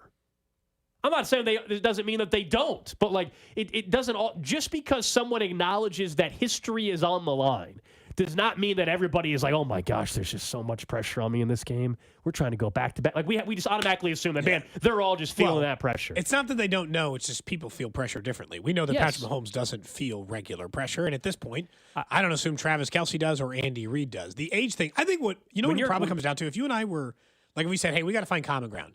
You and I have to agree on the show's stance for who has more pressure.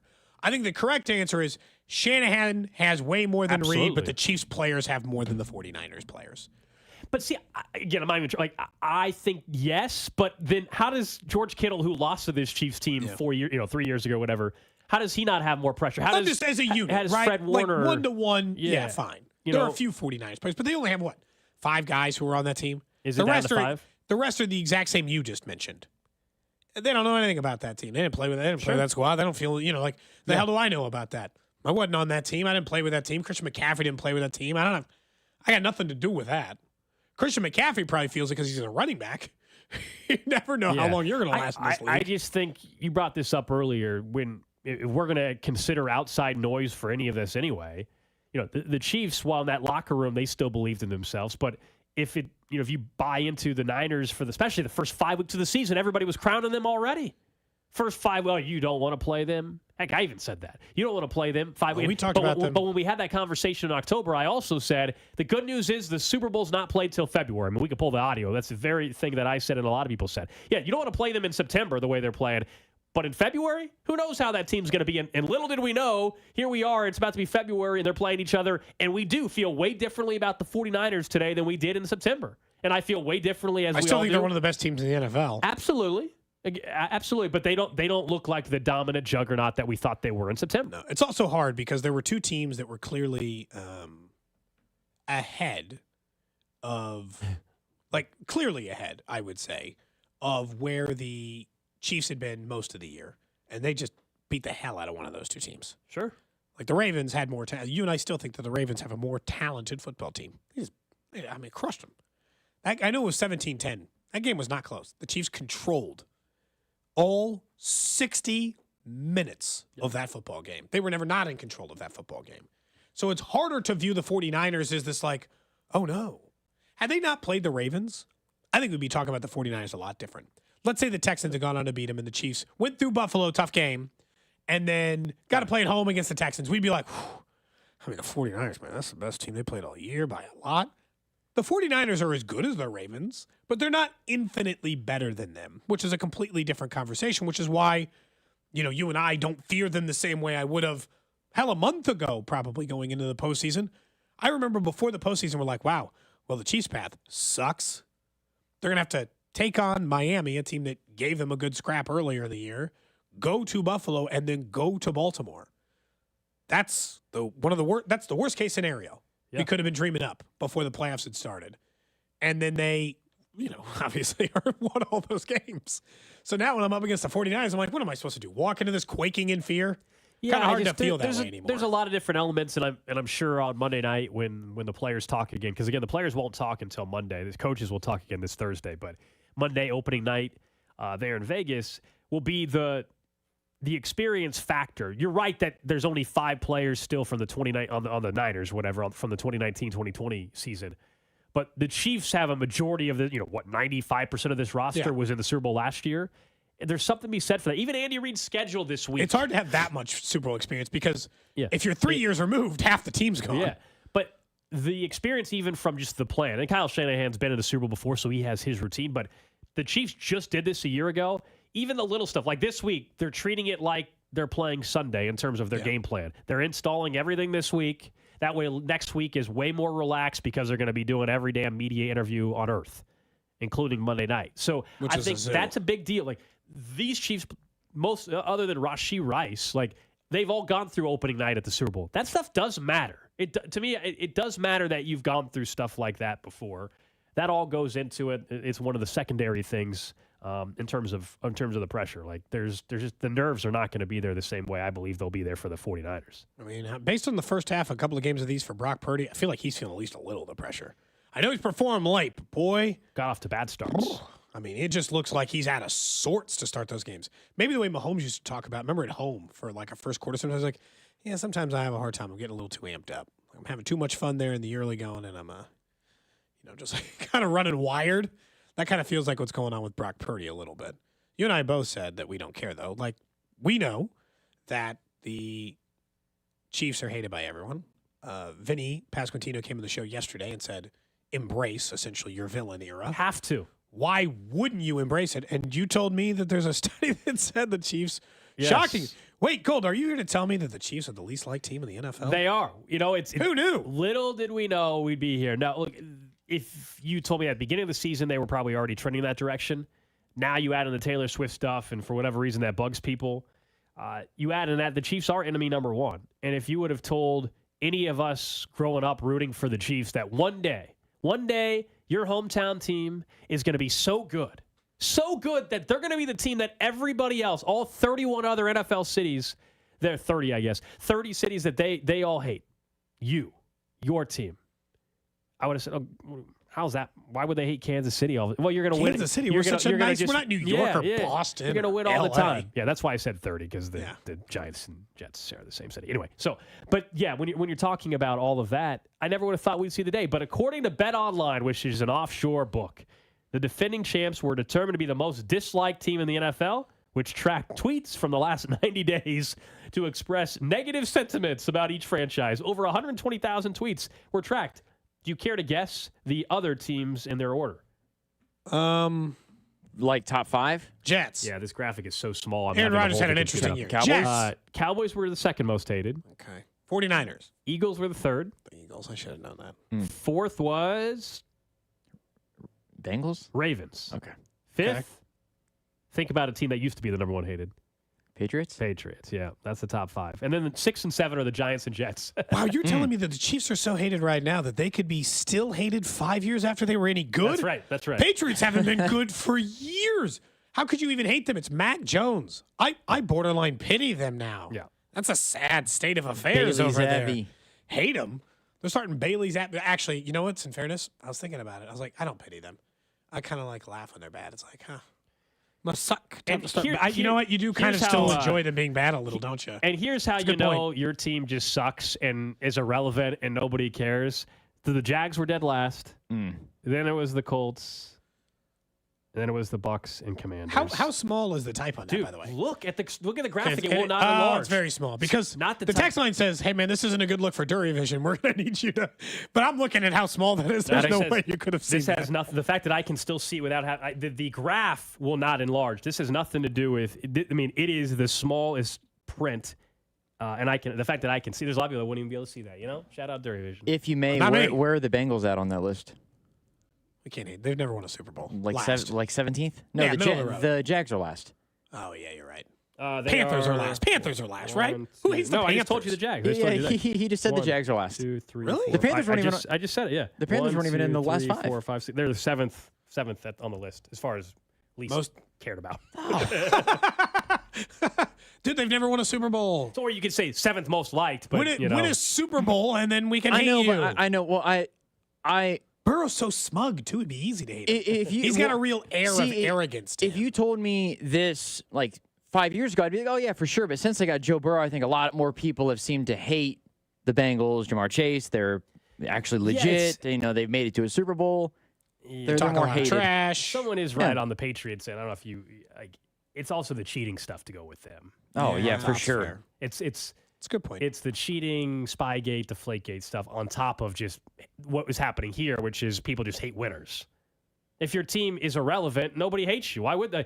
We did the same survey 10 years ago. The Chiefs would have probably been like one of the more liked teams in football. I do think that I think the Taylor Swift thing has really upped the ante for that because I think the Chiefs being good is like people are mad that they're as good as they are, but it's not from a I hate them perspective. It's they keep winning and it's really annoying, but they have not cheated. They didn't have a rule named after Patrick Mahomes, essentially the Tuck rule like with Tom Brady. Like everything went the Patriots way. It was always them. Rules were changed for Tom Brady. It's weird. It's been the opposite way. It's been rules against guys who've lost to Patrick Mahomes. Correct. And we're now Patrick Mahomes is as good as there's ever been. He's never done anything wrong to anybody. He never had a rule change. The Chiefs have just won. And I think that it's more of a respectful hate thing than it is I don't know, man. It's sincere hate. At least from my end of things. I mean, I think though you're right. I mean, this goes back to Drew before you were here, but you saw it from afar. I mean, initially after Mahomes won, people enjoyed it, but then very quickly, then people started. There's a lot of personal stuff too. You know, it's the wife. You're right all about the stuff that has no business. You're right about like Taylor Swift now is adding to it and why people that is so stupid. But like it was Brittany Mahomes before and now people moved on to hating Taylor Swift and it's silly. It's dumb. But again, nobody would have cared about that stuff if they weren't good. It all comes back to that.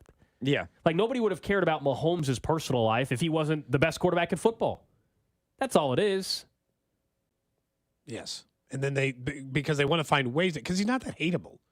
Like, Tom Brady, Patrick Mahomes isn't as arrogant and as smug as Tom Brady I'll say, though, Tom Brady post-football, very likable guy now. Very likable. Have you been watching some of these interviews and stuff? Yeah. He seems definitely more likable. Very likable now. I hate to say You it. said this about A-Rod once, and I adamantly... But you just, yeah.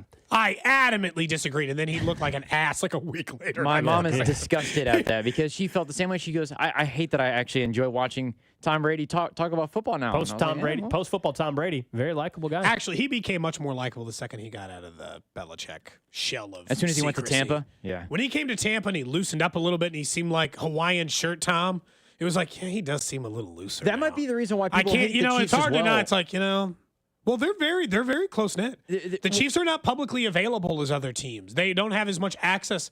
Patrick Mahomes doesn't show as much personality as other because inside that organization, that's not viewed as a positive. It's not as bad, I think, as the Patriots like distrust the media, hate everything about the media, don't be accessible. But there is a part of the Chiefs where like they're guarded.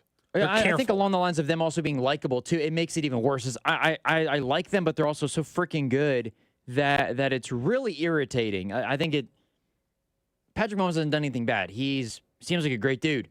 People watch the quarterback series and you learn a lot about what they do and they go through on the off the field basis, and you fall in love with those people, like how people have fallen in love with Kirk Cousins. I mean, but the fact that Chiefs keep on winning, it's frustrating, but I think it's a more respectable from my end. Chiefs, Cowboys, Eagles, the three most hated teams in the NFL, according to Cowboys. The Cowboys are always going to be. You knew it'd be on there. Cowboys are always going to be up there. That's permanent That's spot not on the surprising whatsoever. It's Cody and Gold, brought to you by the Farmer's Dog. Info at thefarmersdog.com/no magic. Up next, we get to what's trending and back into how we view Brock Purdy and who the heck's going to coach these final two teams that have openings in the NFL. Cody and Gold, weekdays starting at 10 on 610 Sports Radio and the Odyssey app. If you keep one resolution this year, it's to let Smokehouse Barbecue cater all of your events. With the football postseason upon us, invite Smokehouse to your tailgate. At the stadium or at home, Smokehouse is the perfect choice for game day. And if you don't feel like getting out in the cold this winter, have Smokehouse delivered to your house. And make sure you try their new Smokehouse Bowl, a delicious combination of their world-famous beans, mac and cheese, chopped burnt ends, and smoked sausage. Visit them in Independence, Zona Rosa, or Gladstone, or at SmokehouseBBQ.com. It's Smokehouse Barbecue. Gold, you'd mentioned a couple of NFL teams looking for new hires. Maybe you're looking for a new job. If you've gone through that process, you start looking at your resume and you're like, boy, I don't know. Do I have what it takes? You don't need that. You can start a new career in IT in as little as 4 months with Centric. Yeah, get a fresh start. Something new that provides better stability, better pay, better flexibility with your schedule. And thinking of flexibility, what's great about the program at Centric is maybe you are working right now and you got hours during the day. You're like, how am I supposed to train for a new career if I'm working during the day? Well, they offer classes at night, in person, also through hybrid learning online, you name it. They will work with your schedule and find a program that fits what you need to do. And as you said, it doesn't take long. We're talking about 4 months. You can completely have a brand new career. That's summertime, by the way. You could just be at the pool talking about your new job at Centric and going through the possibilities. Do you want to work in AI? We've all seen how much that's grown over the last 12 months. Over the last 6 months, it's gotten even bigger. And because they work with this local company network of over 1,500 companies, they can find Centric grads and want to find Centric grads those jobs in IT. Go to Centric.com/610, talk to our guy, Russ Mondry, and start your new year off right by finding that perfect job.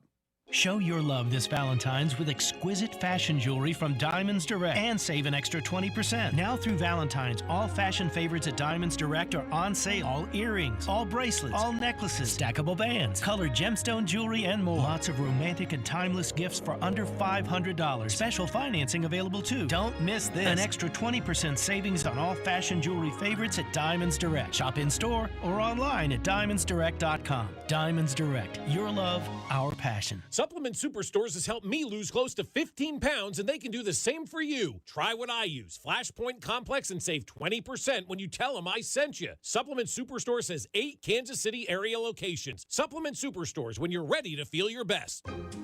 My 13-year-old acts like a puppy again. Almost overnight, she's a different dog. Perfect poops. When people switch their dog's food to the farmer's dog, the effects can seem like magic. But there's no magic involved. It's simply real meat and vegetables with all the nutrients dogs need, instead of highly processed pellets. No tricks, just smarter, healthier pet food delivered in packs portioned for your dog. It's amazing what real food can do. Get 50% off your first order at thefarmersdog.com/no-magic. Hey, it's Bob Fesco. I'm here with Dawn Sharp and Keely Wolfer of the Sharp Homes Real Estate Team. If someone wants to wait and list their home in the springtime, what's the advice that you have for these guys right now? I think the best thing is to not wait. If you wait until spring, you're going to have so much competition. Instead of having 50 homes in the area, there's going to be 300 homes in the area. I just think it's better to do it now. Well, yeah, and if they have to buy a house, then they're looking at that competition as well. Find out how much your home is worth today at homesforsaleInKC.com. Nachos! Yeah, your nachos! Hey, I'll take some. Great. And some Frank's Red Hot. Oh, nah, I'm good. Oh, you're just gonna eat these dry, plain, boring nachos with no Franks? Oh, seriously? Frank it up. Frank it up. Come on, lady. Frank it up. Frank it up.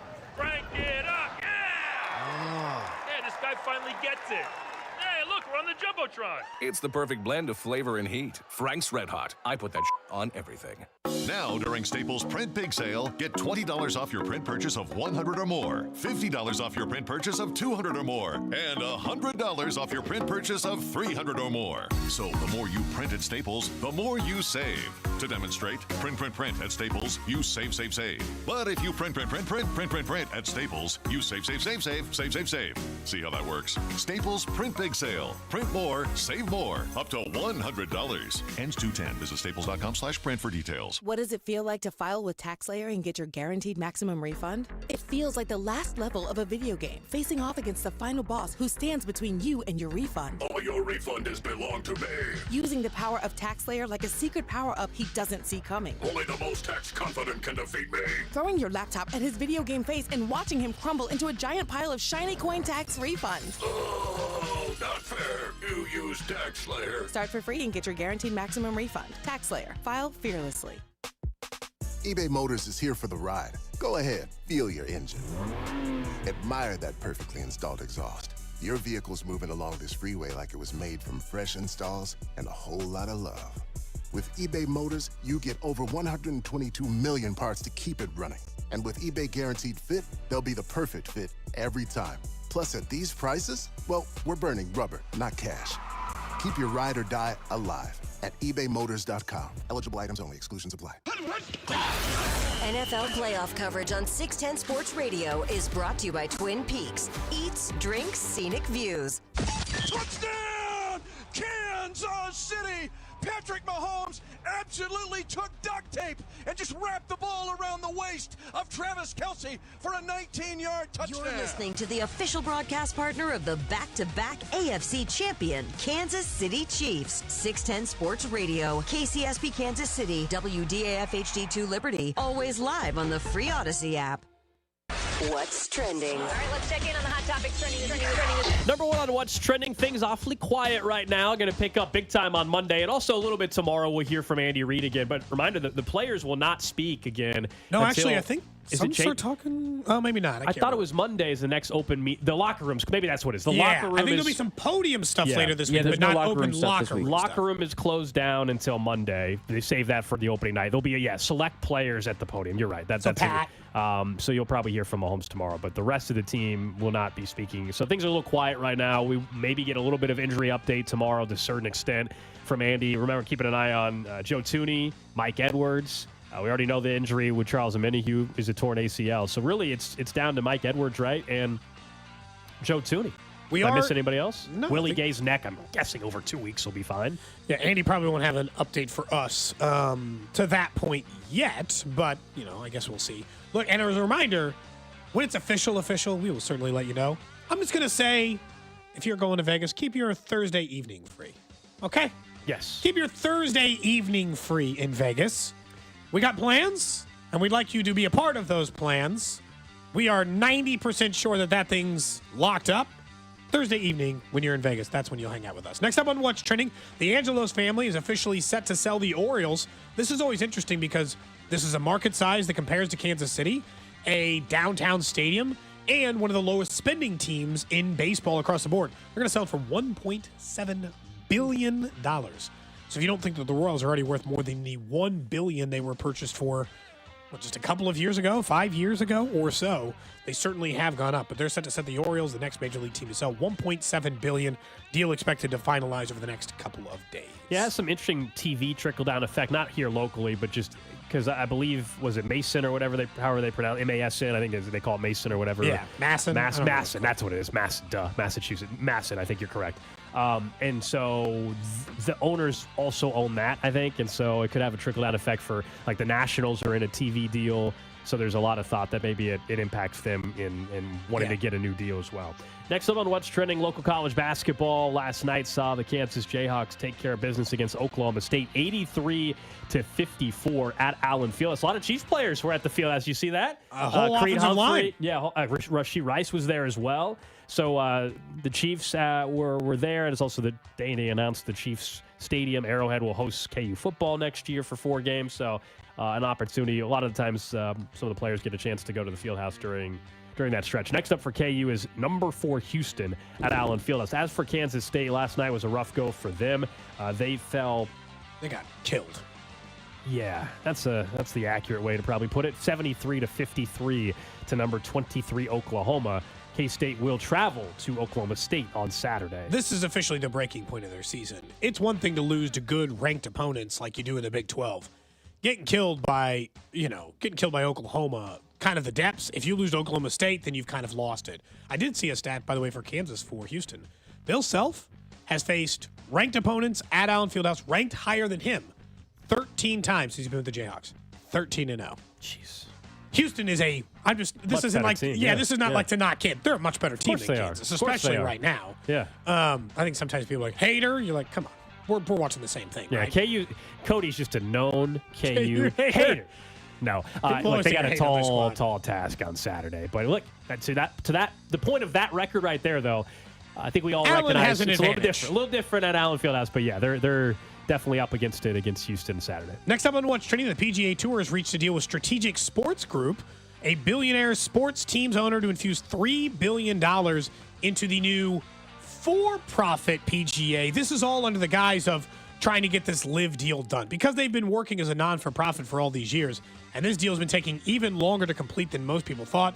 The merger between PGA and LIV Golf, that is. They needed this kind of cash infusion in order to make themselves public so that they can try to complete this deal. So it's a weird kind of deal. It's just like a way of taking in a bunch of cash to make yourself a publicly traded company. Everyone thinks that it's part of the move towards being merged with LIV Golf. More guys keep leaving. Yeah. Lastly, on What's Trending, I didn't know anybody was really asking for this, but the NBA just announced that the NBA and its players union have finalized plans, according to Adrian Wojnarowski, for the NBA draft to now span over 2 days in June. It's only 2 rounds. Yeah. How do I need 2 days for? I know. Yeah. The Brooklyn Nets will host the first round on June 26th.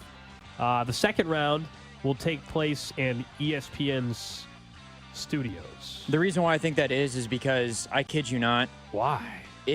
That draft starts. It is 12:30 at night. To fill the extra, tighten it up. It says to fill the extra day, the second round will be longer as well. Executives will now have 4 minutes instead of 2 to make their picks.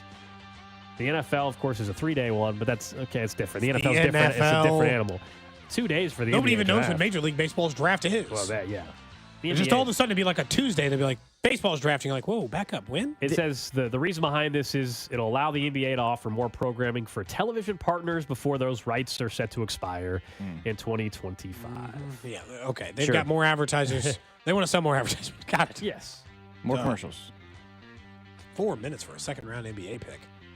NBA is one of the weirdest drafts, isn't it? Well, there's so many trades. Yes. Yeah. Because like in baseball, when you draft them, you're never traded.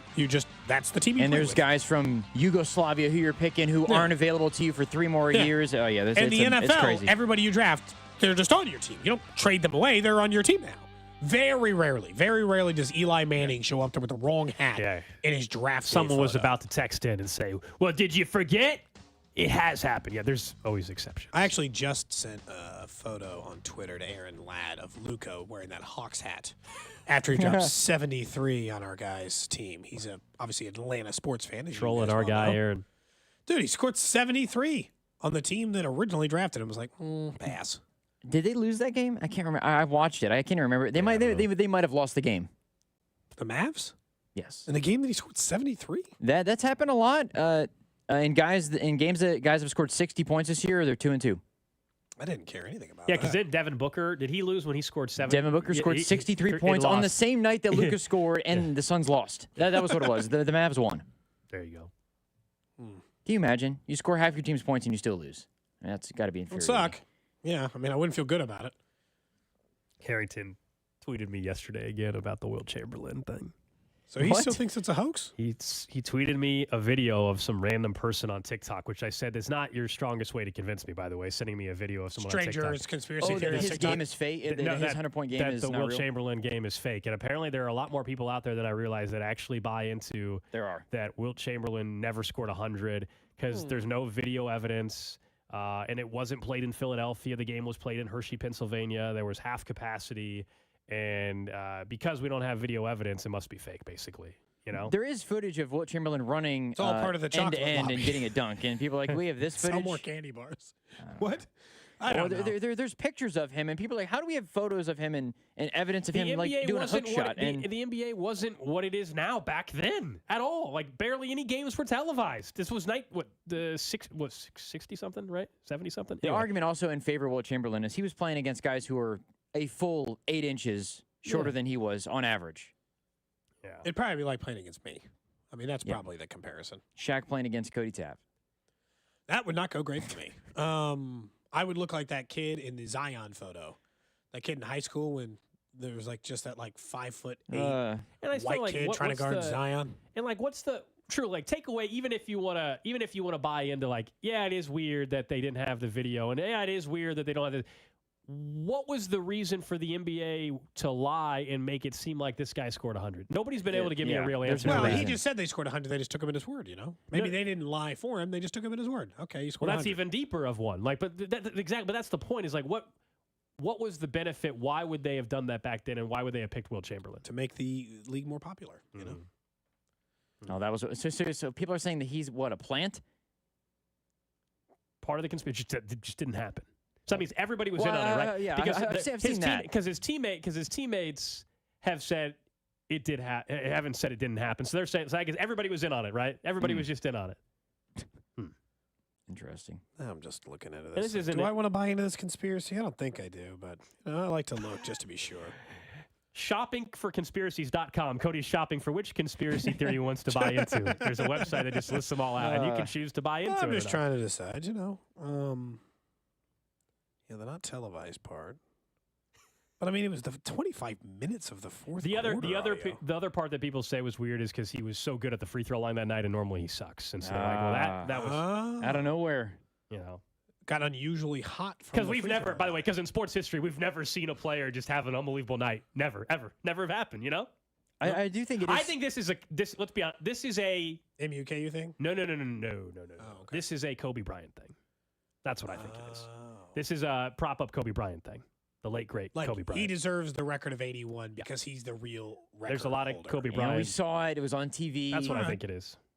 I did see it. It was very real. I watched Kobe score the 81. But I do think it is funny how people, even Devin Booker scored 663. He has a piece of paper that says 60. Really? Well, yeah, that was the other thing. Like, well, how come we don't have the piece of paper that Wilt Chamberlain held up? Because it was a piece of paper, and it was not. I mean, he did score 100 points. But they don't record. I do think I'd be holding like Cody, everything then. But they don't record things like now. The Hall of Fame would grab that sheet of paper immediately, authenticate it, and it would go right to the. But that's not how it was done back then. Anyway, we could go on. By the way, can you text your wife, Drew, and ask her if she believes Wilt Chamberlain scored 100? Can you please text her?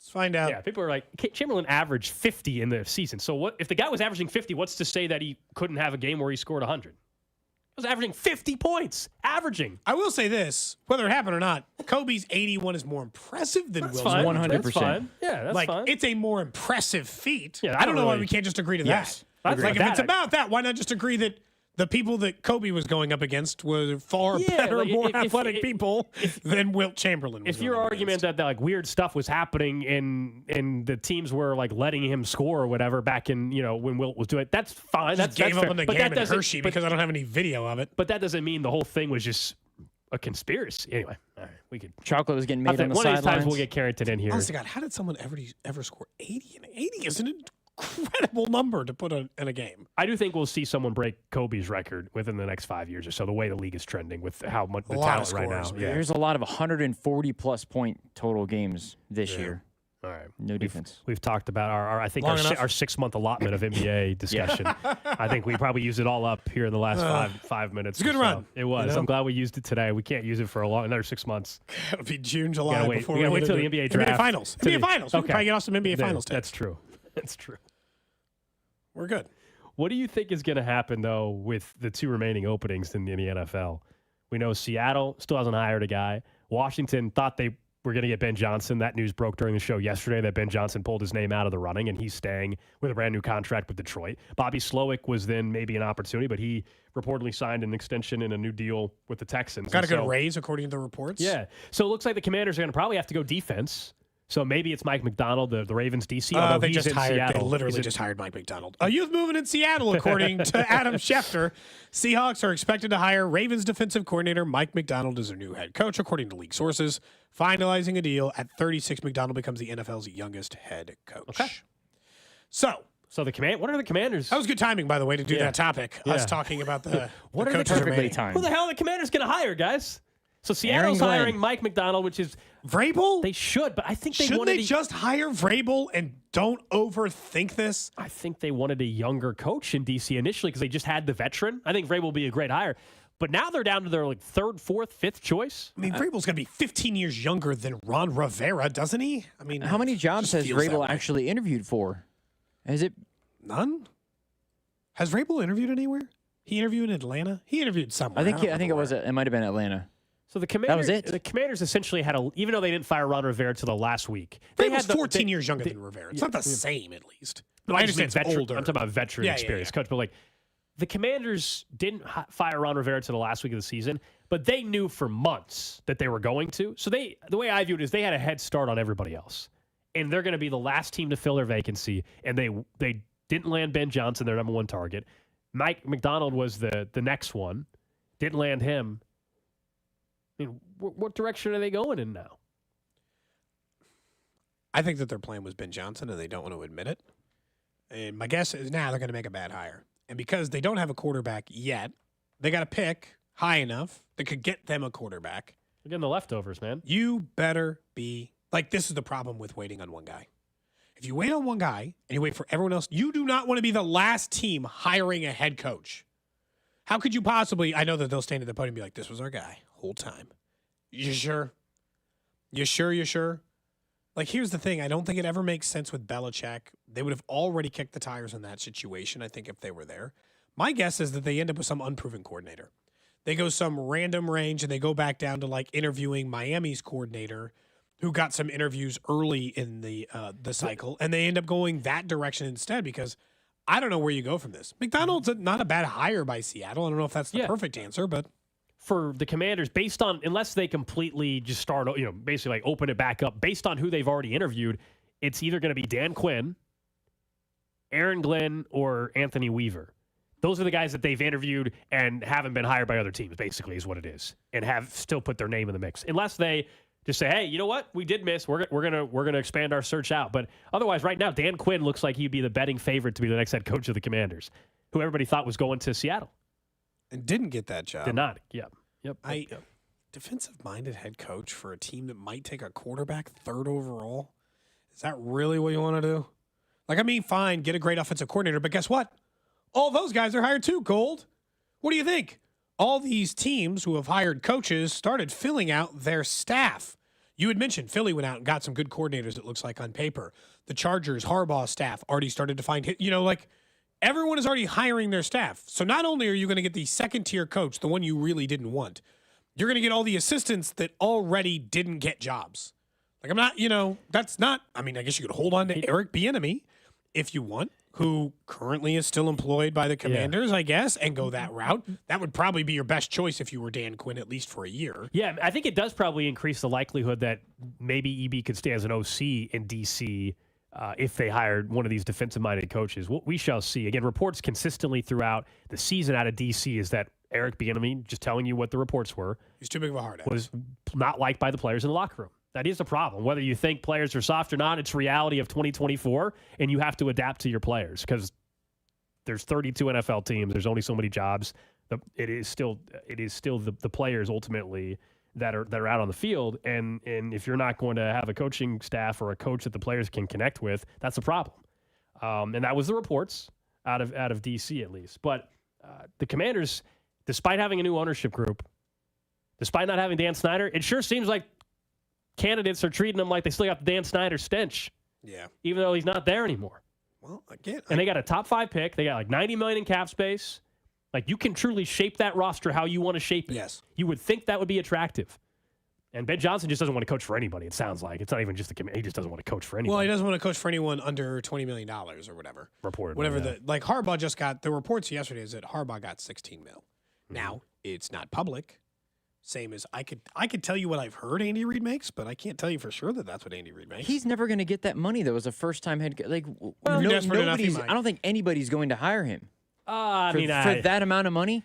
It just, maybe not this cycle, but if let's say he has another year where Jared Goff is statistically top 6-7 quarterback, because statistically Goff was. Yeah. Then, yeah, I mean, now if the offense next year stinks, then you're going to say you missed your opportunity. And to be a head coach. Take the jobs and you can get it. Yeah. That goes back to the Eric Bieniemy conversations when early on we were telling him to take jobs he should want to take. And now I would have said if anybody would have ever offered you a head coaching job, you should have taken it. People mentioned him, by the way, for the Commander's job. They didn't interview him. I mean, he's in their organization and they know they're not talking to him. So on that front, and this is not direct hand knowledge for me. I am speaking off of what someone that covers the Commanders said to me on the record, not off the record. I've talked about on the weekends I do a show on BetQL with Grant Paulson. He's someone that does sports talk radio. We've had him on our show here, but he's sports talk radio for our Odyssey sister station in D.C. He covers the Commanders. He's got sources and connections there. He was told at one point during the season they had some players go to the front office. They were asked basically about Eric Bieniemy. And the thought out of that meeting was that none of the players said that, oh, yeah, I want this guy to be my head coach. It wasn't an Antonio Pierce situation. Yes, and that's a problem. And so no, I don't think Eric Bieniemy is going to be the head coach of the I don't Commanders. think he's going to be the offensive coordinator. I just don't know who Dan Quinn's going to hire. Now that he's in a situation where you let 7 teams choose a head coach before you, and some were guys you weren't going to interview. It's cool, I get it. Like you were never going to get Antonio Pierce in your building. He was with the Raiders. He was going to stay with the Raiders. That was always going to be the case. But you let 7 teams hire, and now 7 teams hire coordinators in front of you, and you are left holding the bag. And at least Mike McDonald, there was at least thought that he was a good head coaching candidate across the board.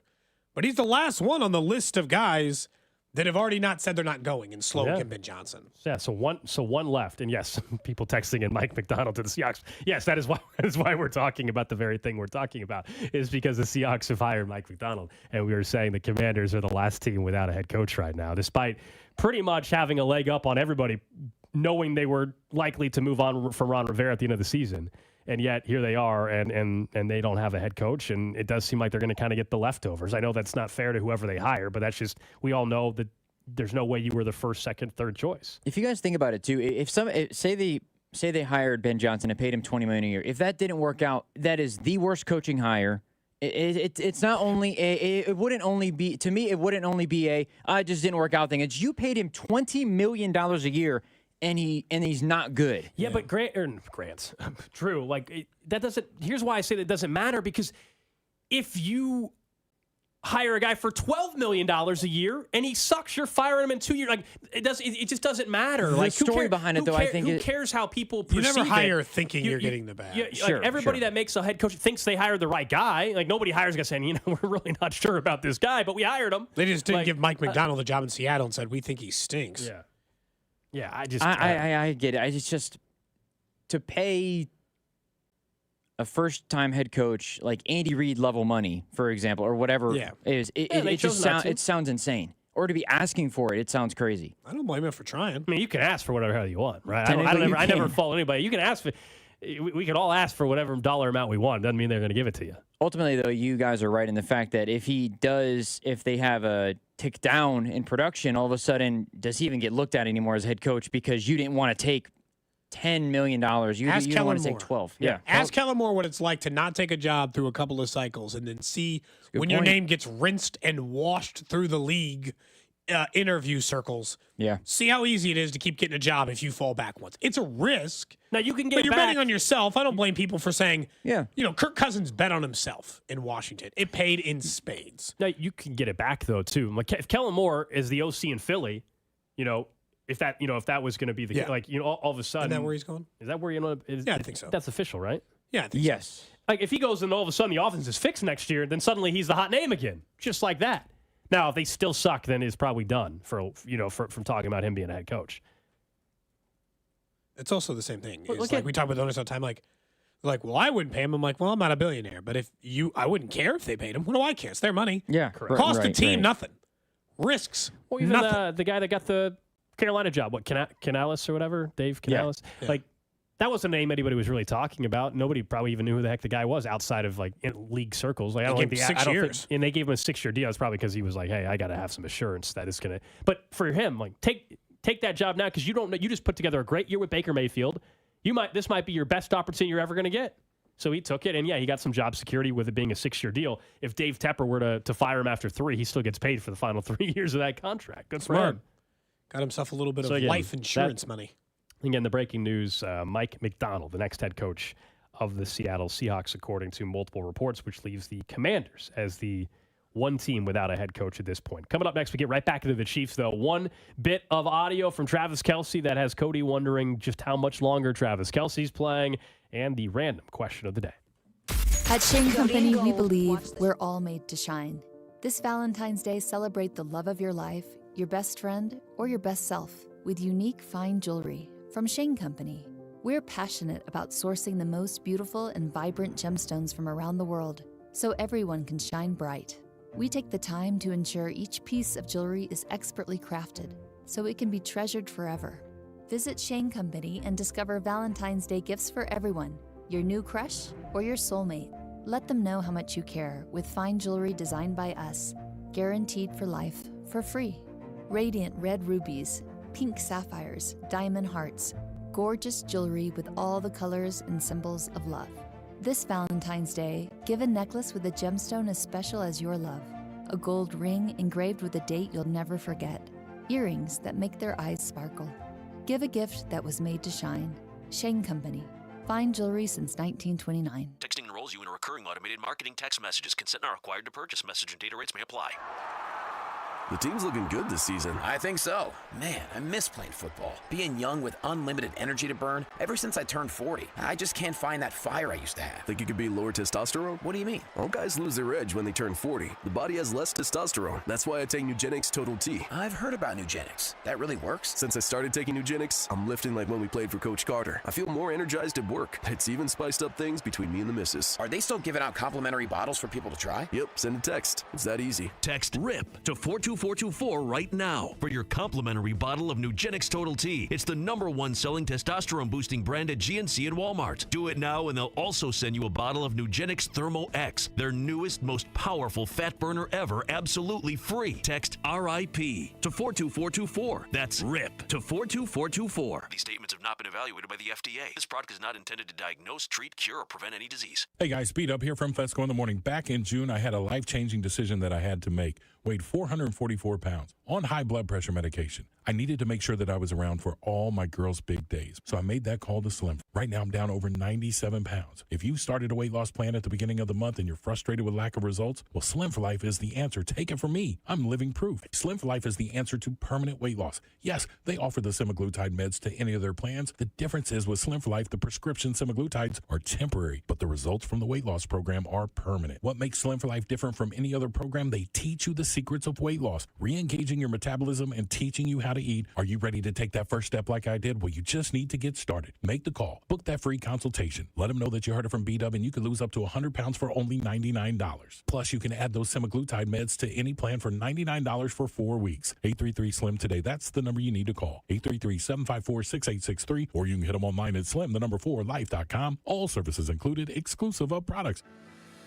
At Grainger, we're for the ones who specialize in saving the day and for the ones who've mastered the art of keeping business moving.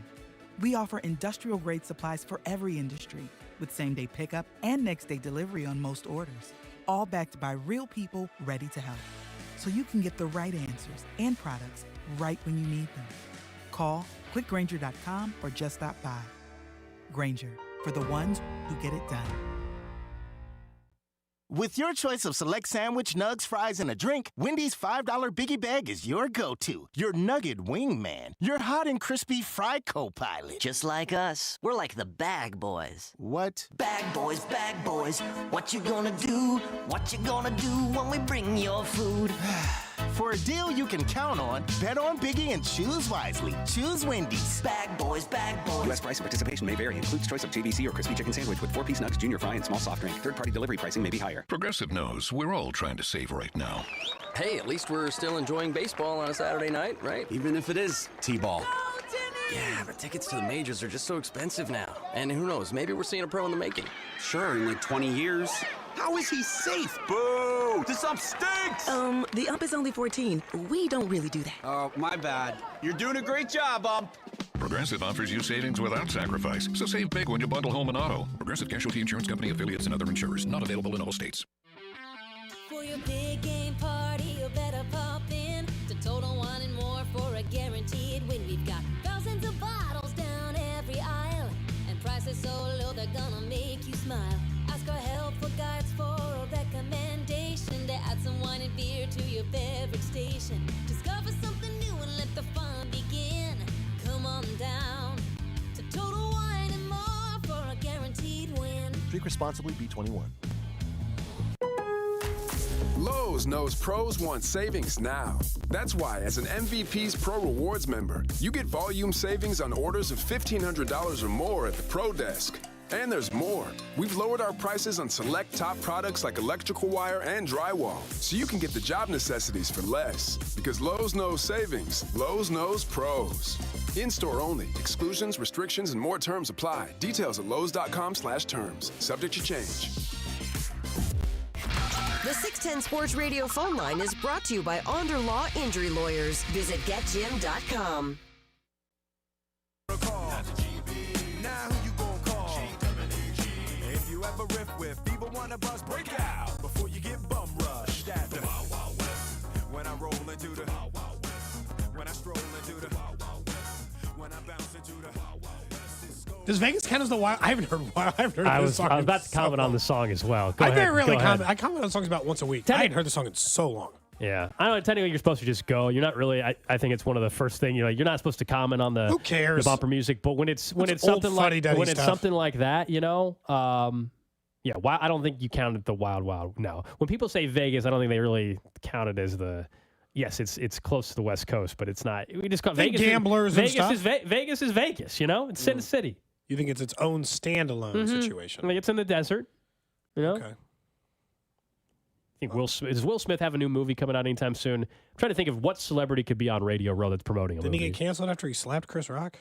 Nobody I don't think he got canceled, nobody but- really gets canceled anyway. I don't think he got canceled. Nobody actually gets canceled. I think a lot of people feel bad if for 6 him. months later you're on tour, you didn't get canceled. Anyway, go ahead. I do like when they just do full tours. Be like the canceled tour, and you're like, Then you you're didn't get selling canceled. out. Then You're you selling out didn't a bunch of get shows. You didn't get all that canceled. Doesn't exist. Seems like you got plenty of work, Louis C.K. Doesn't seem like anyone's, whatever. Seems like you're plenty employed. Man. Yeah. His next upcoming. No, he hasn't had anything since. He was an executive producer on a TV miniseries in 2023. Huh? Oh wait, no, is that the right person? A different Will Smith? A different No, Will it's just Smith. Will Smith. Just got an EP credit. He's allowed to get those. He's also got EP credits for Cobra Kai. I feel like the last thing he was in says Emancipation. Okay. Been 2 years. Man's out of work. You said no one gets canceled. He's not Will Smith can't canceled. get work. He's not canceled. Will Smith definitely did not get canceled. We'll get to the random question of the day coming up in about 8 minutes or so. More of the mic'd up stuff keeps coming out from the AFC title game, and it's kind of cool always this time of the year. Eventually, if you win the Super Bowl, you get the produced stuff from the Super Bowl, and it's always really neat to peel back the curtain a little bit. There was one sequence where Travis Kelce was talking to Patrick Mahomes, and I'm assuming Kelce was getting ready to walk towards Taylor based off of what was He said. was just up there on the podium getting ready. Yeah. Yep. And listen to what Travis had to say. It made you think a little, not differently, but more confidently, I should say, in Travis Kelce's long-term outlook in the NFL.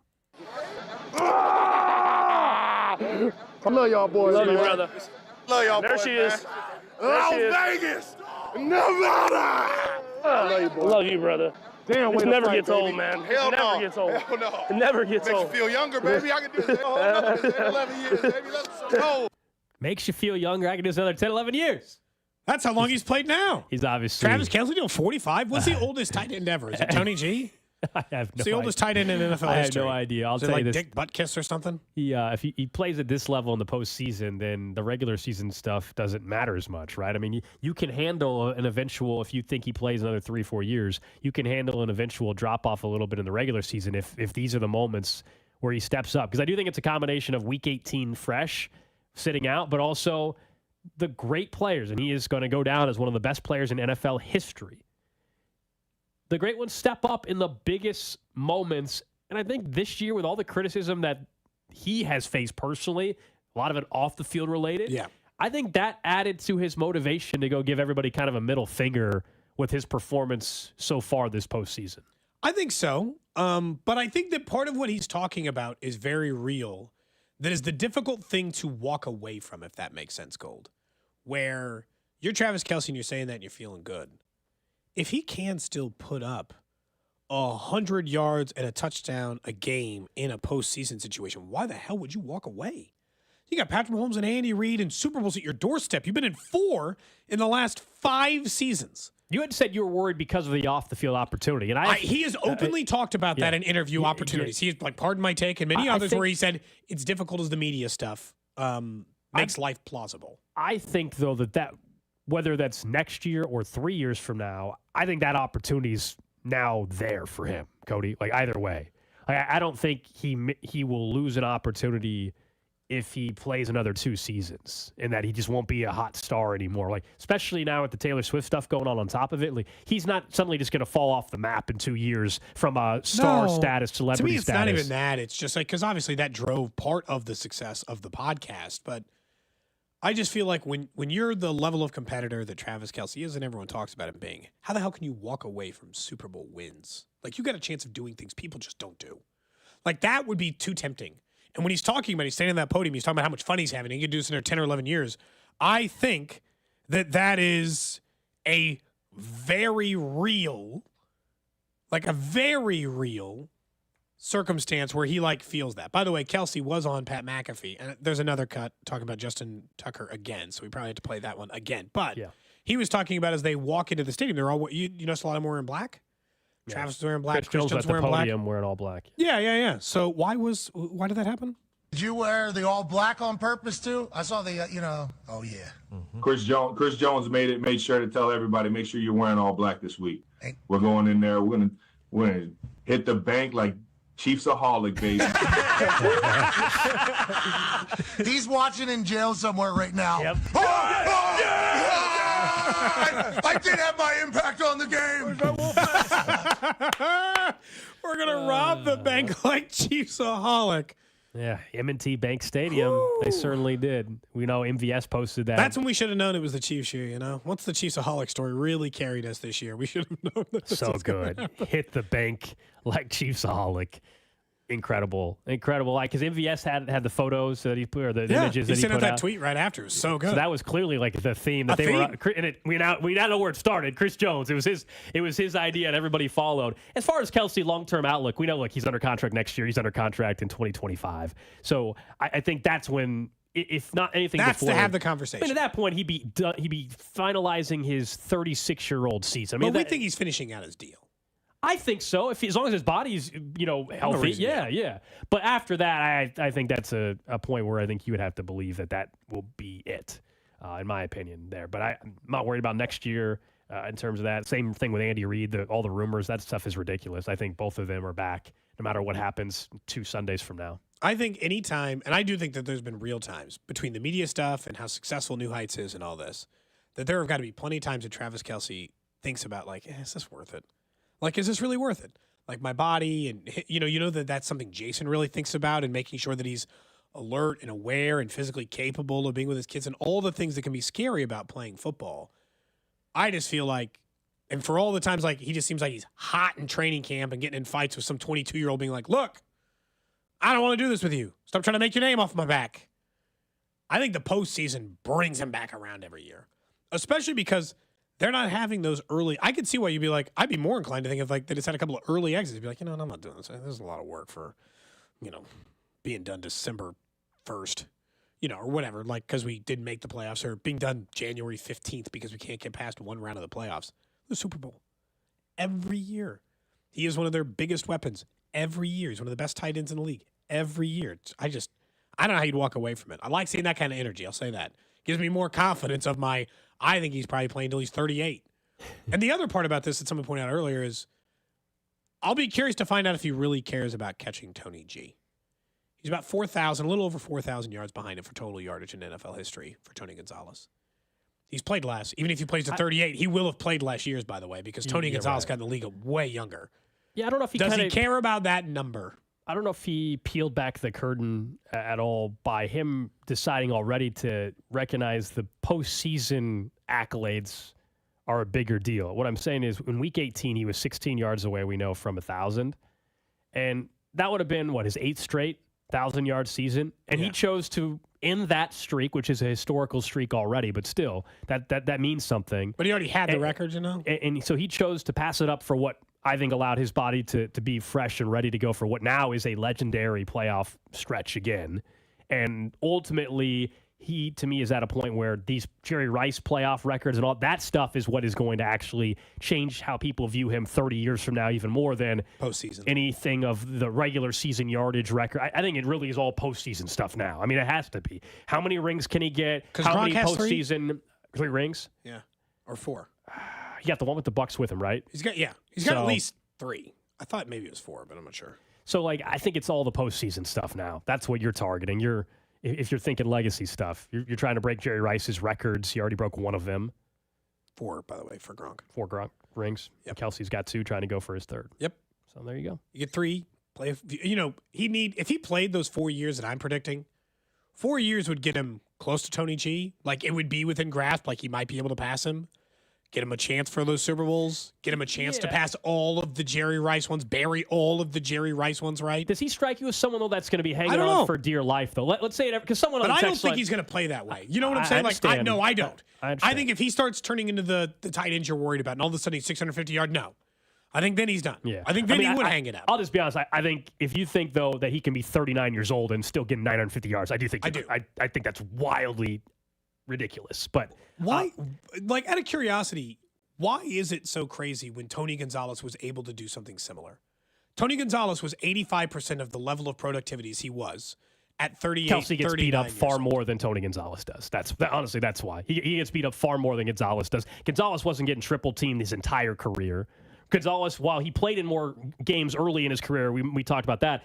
He's played way more overall games and minutes. You're talking about even now, with the postseason. You're talking about Gonzalez number-wise played in more, yes, but you're talking about postseason years 30-plus adding way more. The reason why the number is still his advantage is the advantage towards Gonzalez from total minutes played, if you will, if we're talking NBA stuff here, minutes played, is because earlier in his career he started, Kelsey wasn't playing. Now, 34-year, you would agree, 34-year-old, 35-year-old person playing 21 games a year is different than the guy playing a bunch more when he was 23, 24, and 25. So that's my reasoning for it. And I don't think if you told me it ever got to that point. I'm not saying it's outlandish that it could happen. I'm just saying I'd be surprised where you couldn't see the other side. Like someone says Mercedes Lewis is 39. Okay, if the argument is just that he'll be on a team. Yeah, if he wants to be on a team at 42, someone will sign him. He's not going to be that. but he shouldn't accept that. We're talking about, do you want to still be the Travis Kelce that people are talking about now? I don't think he's going to be playing if all of a sudden he's 500 or 600 yard tight end, if he thinks that's what he is then at that point. So we'll see. But he's not retiring after this season. I haven't done the math on it in a while. As of last year, I think it was, Tony Gonzalez, even with his postseason and regular season games included, he was still 2 full seasons ahead of, like, games played. 2 full seasons ahead of Travis Kelce at this same age. So, like, it'll take some postseasons to, like, catch up to the sheer number of games. Yeah, but I again, understand your argument that is it's easier playing football age 21 to 24 than it is playing 34 to 38. I'm just saying that Tony Gonzalez technically did both. He's just Tony Gonzalez playing more of those games in the middle part of his age. That's what I'm arguing. Than in the younger part of his age. I understand that argument. I'm not saying that it's false. I just don't think that it's, like, I don't think it's a 0% chance he's still putting up 950 yards when he's 38 years old. That still seems more than plausible to me. We'll see, man. We'll see. That'd be something. That would be something. Hope he is. If he's doing that 5 years from now or whatever. All right, let's get to it. Random question. For you, Gold. For you, Drew, over in the text line, 913-586-7610. And when we talk about the Justin Tucker thing again a little bit later in the show, there's some fresh audio of Travis Kelce talking on the Pat McAfee show, in which Patrick Mahomes also jumps into the interview for a minute. So you can look forward to that in the 1 o'clock hour. The question I have for you is something I was thinking about on my drive home a couple of days ago. This doesn't have to be the most trafficked part of your city, because my answers are not. But what are the parts of this city that you least enjoy driving in? Because there are 2 for me, and I'll explain my answer why. There are 2. 1 is driving into work. 635, where 35 South merges. 80 times a drive-in, people try to run into my car in the far left lane there, even though I'm getting on Metcalf, because nobody can wait to get into the right lane or wait in the line to get in the right lane. So people jet out of the line out of nowhere. People swerve out of the left to try and get out of the left. All the time, it's the worst. Terrible. The other one is the weirdest Bermuda Triangle of speeds that makes no sense. So you don't drive this very often, but in the Northland, on 35, right where 29 North is getting ready to hit, and you're getting ready to stay on 35. If you were on 35, in which the speed limit is 55 miles an hour, people will pass. You could be going 70 in the right lane, and people pass you like you're going 0 on the Autobahn. The second it ticks over to 65, I'm practically ramming cars to go 61 miles an hour. It makes no sense. They go super fast in the slow part and super slow in the fast part every time. It could be 2 in the morning. Same thing. They're going 65 through a 55. We hit where it goes 65, and they're going 45. Makes no sense. 2 parts of the city, absolutely hate. Don't enjoy driving in either part of them.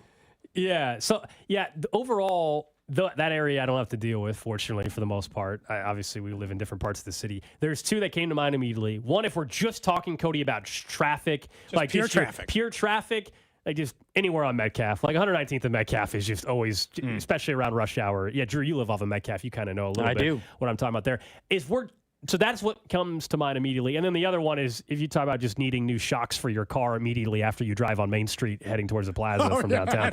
That's actually probably my least favorite street to drive on. You're dodging potholes, and it's always under construction too. Warnell was like that awful. A lot when I lived in Waldo. People immediately mentioning the weird intersection of Westport. It's not a fun place to drive, but at least it's short. It's one turn, you know? You got to navigate the weirdness of that intersection, but then you're free. Someone said Metcalf, period, no doubt. 71 highway, any time of day, they don't care. Yeah, I never have to. I really don't have to ever go on 71, really. So I don't. I've heard that, but usually don't have to deal with that. 71's not fun because what other highway has stoplights on it? What a stupid design this is. It's a freeway in which I can go 55, 65 miles an hour, but I got to stop at a red light? No, that's no good. Nobody likes that. Those are relevant like out in the country more, where if you're on like a state highway and not the interstate, they do have the lights, but. Sounds like Cody has bigger issues with people than just the drive. You sounded very angry. Angry talking Someone about says that. the inevitable bottleneck at I-35 and 75th Street doesn't really matter what time of day, just exists. No, I think there's always those ones where you're like, the one on 35 coming into work, I'm like, I'm going to get, one day someone's going to hit me. Like it's just a 100% chance because the right lane gets all backed up because just one lane onto 35 South. The middle lane is full of people who desperately want to get in way further down the line. But what happens as a result of that is that for the few cars that aren't trying to get down that line or just trying to boogie a little bit in the middle lane, they come jetting over the left lane with zero disregard for anyone who's over there. A few people. So it's a real risk. I saw someone mention this as well. Like, and if you live out south, you know that they're adding the express lane. Like not a full-on toll road, but an express lane on 69 highway. Yeah. And so they've been working on that for a while. And the way the road, the traffic pattern changes in the road gets super backed up, and it's also just not great.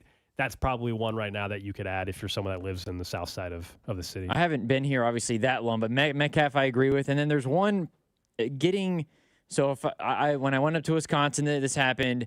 I going to our playoff Pilsner party. I went this way as well. Getting on to just going straight north on 69, getting on to 35, which gets you on to going 70. Yeah. The connection from 70 to go 35 north. When you connect onto 70, you're in the very right lane. There's like 5 or 6 lanes, and in a matter of 1,000 feet, you have to get all the way over to the other left lane. So if there's a lot of traffic, you're really you're trying to go fast enough where nobody behind you, you're not getting ran over, but you're also trying to find a spot where you can just cut somebody off and get over there. Both the legendary lawyer and Why Not, they agree with me on 635 and 35. They're like, it's the worst, dude. I think some of it is they don't know what they're doing.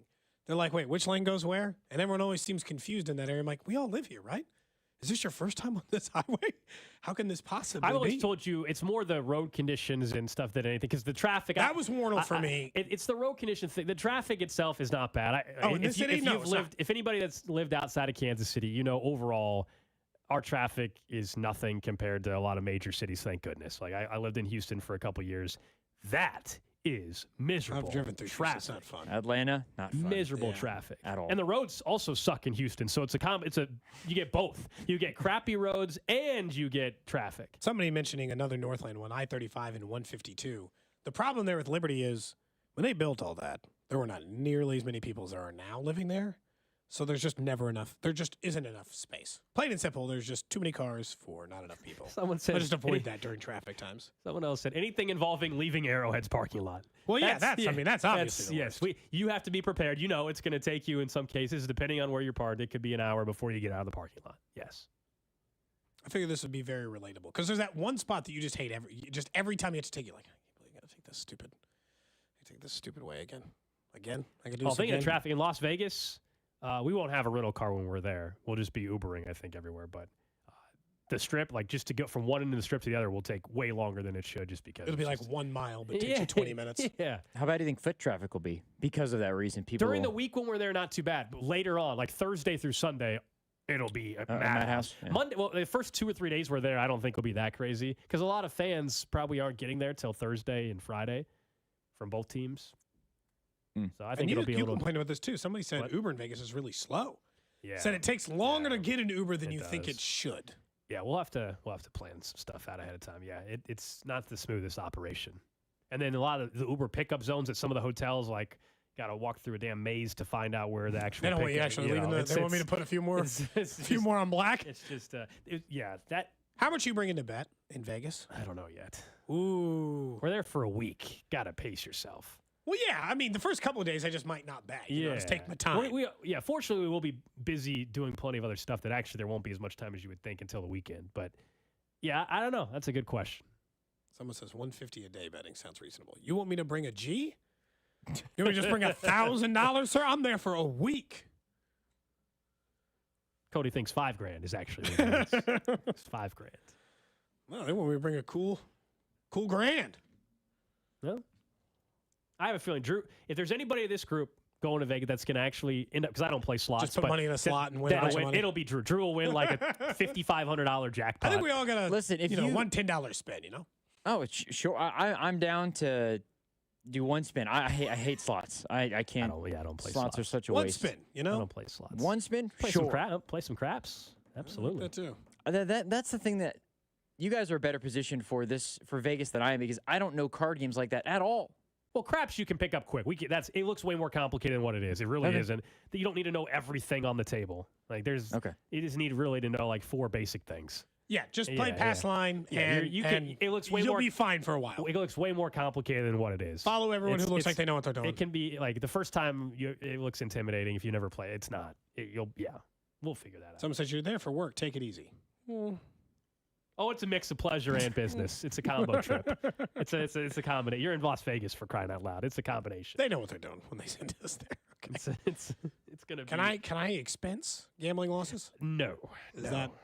Can I just put it down? We can ask the boss real quick. Can you imagine that? You should. By the way, I lost this amount of money gambling. Hey, boss, what's the gambling budget? What's my per diem? This is Vegas. I think there's a food per diem. I would also like a gambling per diem, please. That's right. Thank you. That's why now we're not staying at the Media Hotel, but they put the media at the Luxor. We talked about this yesterday. And it's on the strip, I guess. It's got like some of the lower limits on the tables. And Like so, it. of course, They know it's they media. put the media there. They put the media there. Duh. They were going to put the media anywhere else. No, we'll have a good time. Looking forward to it. Someone Again, says we can expense your marriage, maybe? Expense the tattoo? Yeah, Cody. I think if it's maybe for the his show, tattoo. we should be allowed to expense your marriage. You know, like if the marriage license is like $250, I think we should be allowed to put Over that the in. tattoo? Cody Yes. has this thought that somehow I'm getting married while I'm in Las Vegas. Is there any chance? What would it take? No. What would it take? What would it take? I mean, What if she's a 10? Just a pure 10, happens to live in Kansas City. She's super rich. happens to live in Kansas City. And she's rich and she's gorgeous. Yeah, and just whatever. Sure. You guys hit it off, and she's like, I can't believe it. Forget but the you're Kansas clearly City the part. one. If Let's get she's married. if she's a 10 and she's clearly a sports fan. And she has a lot of money. And she has a lot of money. Yeah. She's got a suite at the game. Forget the Kansas City. That's not even just rich. That's wealthy. relation. It's a good point. Cody does owe us a strip club visit, as we have brought up multiple times. He has got an option. He can either go to a strip club in Vegas or get a stripper tattoo. He decides. You get a stripper tattoo. Stripper tattoo. Somebody texted. I Someone like that said, idea, yeah. actually. That seems very specific. And I like I said, That'll be my first tattoo. I still need to look up places there. I need to look up tattoo shops there, but Drew's I actually will- going to get a tattoo. I may get a tattoo at the same time that you do as well. I'm not getting the same thing. That's like I said. By That's, any means, you guys but- can do that together. All right, it's Cody and Gold, brought to you by The Farmer's Dog. Info at thefarmersdog.com/no magic. Let's get back to football with Josh Klingler. He'll be on the sideline at Allegiant Stadium, and I want to ask him about the sideline and atmosphere in Baltimore from this past game. Next here on Cody and Gold. You're listening to Cody and Gold. Don't miss the Chiefs Red Half Hour every weekday starting at 11:30 on your official broadcast partner of the Chiefs, 610 Sports Radio. Men, the new year is here, and if you're like many of us, you're going to make a resolution to improve your health. But if you're feeling sluggish and low energy, if your sleep patterns are off, if you've been working out and aren't seeing the gains you used to see, making that resolution may not be so easy. This is Jeff for Heartland Men's Health, and if you're feeling the way I just described, we can likely help you with that resolution, because those symptoms probably mean you're suffering with low testosterone. And at Heartland Men's Health, we're experts in treating this condition. With our low T protocols, if you're like most men, the change will astound you. You'll feel more energy and better mental clarity, your sleep will improve, your workouts will be better, and you'll likely find your sex drive goes up as well. So call us today and get treated for your low T. Your initial visit is only $99 and includes blood work and a medical consult. And if you start on testosterone the day of your appointment, your visit is free. Call 844-447-6600. That's 844-447-6600, or go to heartlandmenshealth.com. Heartland Men's Health, a Promenic restorative health practice. Where can you find an extensive line of Blue Demon welding supplies, filler, rods, and wire? Metal by the Foot, located in Casey and Topeka. Online at metalbythefoot.com. When you need a piece of metal, remember, metal doesn't have to cost an arm or a leg, just the foot. Look, we all just dealt with these miserable temperatures, negative 15, negative 20 wind chill. Maybe you're working in these conditions, which sounds terrible, and you said, you know what? It's time for a new career. If you've had enough, go to centric.com/610 and find a new career in IT, whether it be AI or cloud software. There's so many available options than sitting outside in the temperatures we're dealing with now and doing those jobs. Whether you can't get a check because it's too cold or because it's too cold to physically want to be outside. Reach out to our buddy Russ now at centric.com/610. Number 15 is the real MVP, and Jefferson's in Lenexa and North KC agrees by giving 15% off online orders for carryout and delivery when using code 610sports. Place your orders now for the big game at jeffersons.com. Limit one per customer, $40 minimum order, cannot combine offers, excludes dine-in. Happy Super Bowl to all who celebrate from FanDuel, America's #1 sportsbook app. And if you're like me, Super Bowl Sunday is about being with your friends. It's about getting the best seat on the couch, grabbing your favorite snacks, and placing some super bets. That's what I love most, taking the point spread, the over-under, the coin toss, the player props. It's a lot of fun. It's the last football game until the summer. And FanDuel has so many ways for you to end the season with a W or 2 or 3. New customers can join today, and you'll get $200 in bonus bets if your first bet of $5 or more wins. All you need to do is visit FanDuel.com/CDOT. Use my promo code to sign up. That's FanDuel.com/CDOT. Make every moment more with FanDuel, an official sportsbook partner of the NFL. And also 610 Sports Radio. 21 and present in Kansas. $10 first deposit required. Bonus issued. A non-withdrawable bonus spec that expires 7 days after receipt.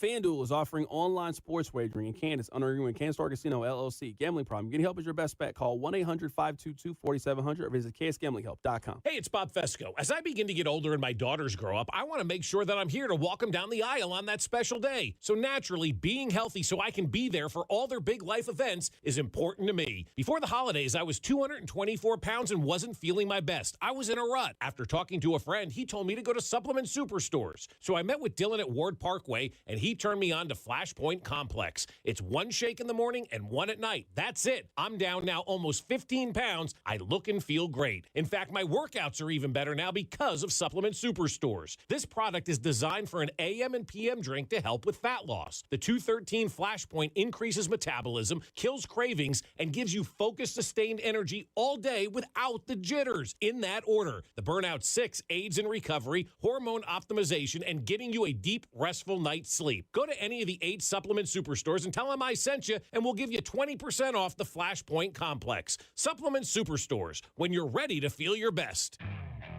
Okay, picture this. It's Friday afternoon when a thought hits you. I can spend another weekend doing the same old whatever, or I can hop into my all-new Hyundai Santa Fe and hit the road. With available H-Track all-wheel drive and 3-row seating, my whole family can head deep into the wild. Conquer the weekend in the all-new Hyundai Santa Fe. Visit HyundaiUSA.com or call 562-314-4603 for more details. Hyundai, there's joy in every journey. 2024 Santa Fe, available early 2024. Wake up. Breakfast. And Nature Made vitamins. Whatever your morning sounds like, Nature Made fits right in. Whether you're looking for vitamin C or a multivitamin to get key nutrients, we've got you covered. Now that's a good morning. We take care of you so you can take on your day.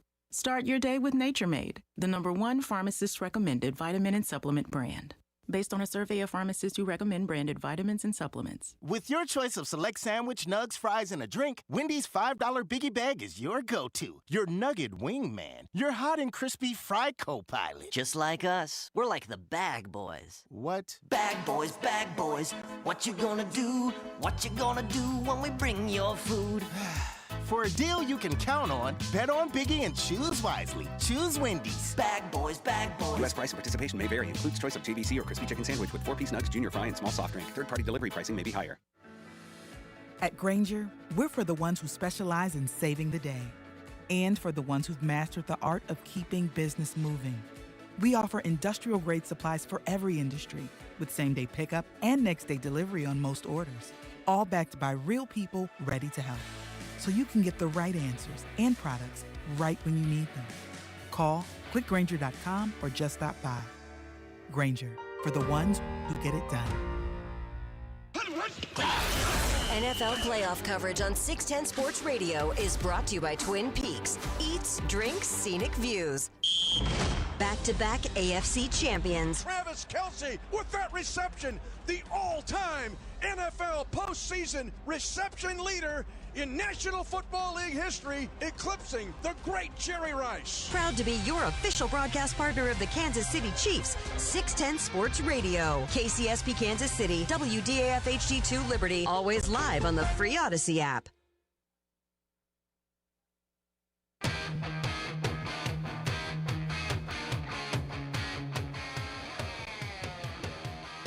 One o'clock hour, Cody and Gold, Alex Gold, Cody Tapp, Drew Nixon with you. We'll be joined by Josh Klingler coming up in just a little bit. Really want to get his perspective on all three, soon to be 3 atmospheres, because we know in Buffalo that was raucous. He talked about that, and there was barely any red in the stands. But we had Nate Taylor on yesterday, and he kind of mentioned he didn't think the crowd was great in Baltimore. He thought they were maybe just nervous. Like, even from the beginning, he said, like, Ray Lewis came out and they were like, yeah, go team. Yeah, so I want to ask Kling, because he was actually on the field, and did he sense the same thing? How did he view that? And he's also been to Allegiant Stadium, at least twice now, if not 3 times. A few times. So we'll get his perspective on that venue and what Chiefs fans that are planning on going to the game can expect. And let's go right out there now and hear from Josh Klingler, of course, part of the Chiefs radio network each and every Sunday. And none bigger than Super Bowl Sunday next week. But Kling, we were talking about the atmosphere. We had Nate on yesterday. How did you view Baltimore's crowd compared to Buffalo's crowd? And do you agree that maybe Baltimore's crowd was just more nervous than anything? Yeah, I thought Buffalo's was better, louder. And Baltimore, you know, I'm not playing Homer here, but it wasn't as loud as Arrowhead. I mean, I think that they wanted it to be that way, but they pulled out a lot of stops too. They brought every star back, and they really made it it was a nice show and everything. But in terms of just straight loudness, no, it wasn't anywhere close to like what Arrowhead is. And I thought Buffalo was better because I think there was a little more, I don't know, venom maybe. Yeah. I mean, sure. There's seemingly like a little more head-to-head history. So I kind of felt that more so than Baltimore, which I think was just like, oh, we got this game.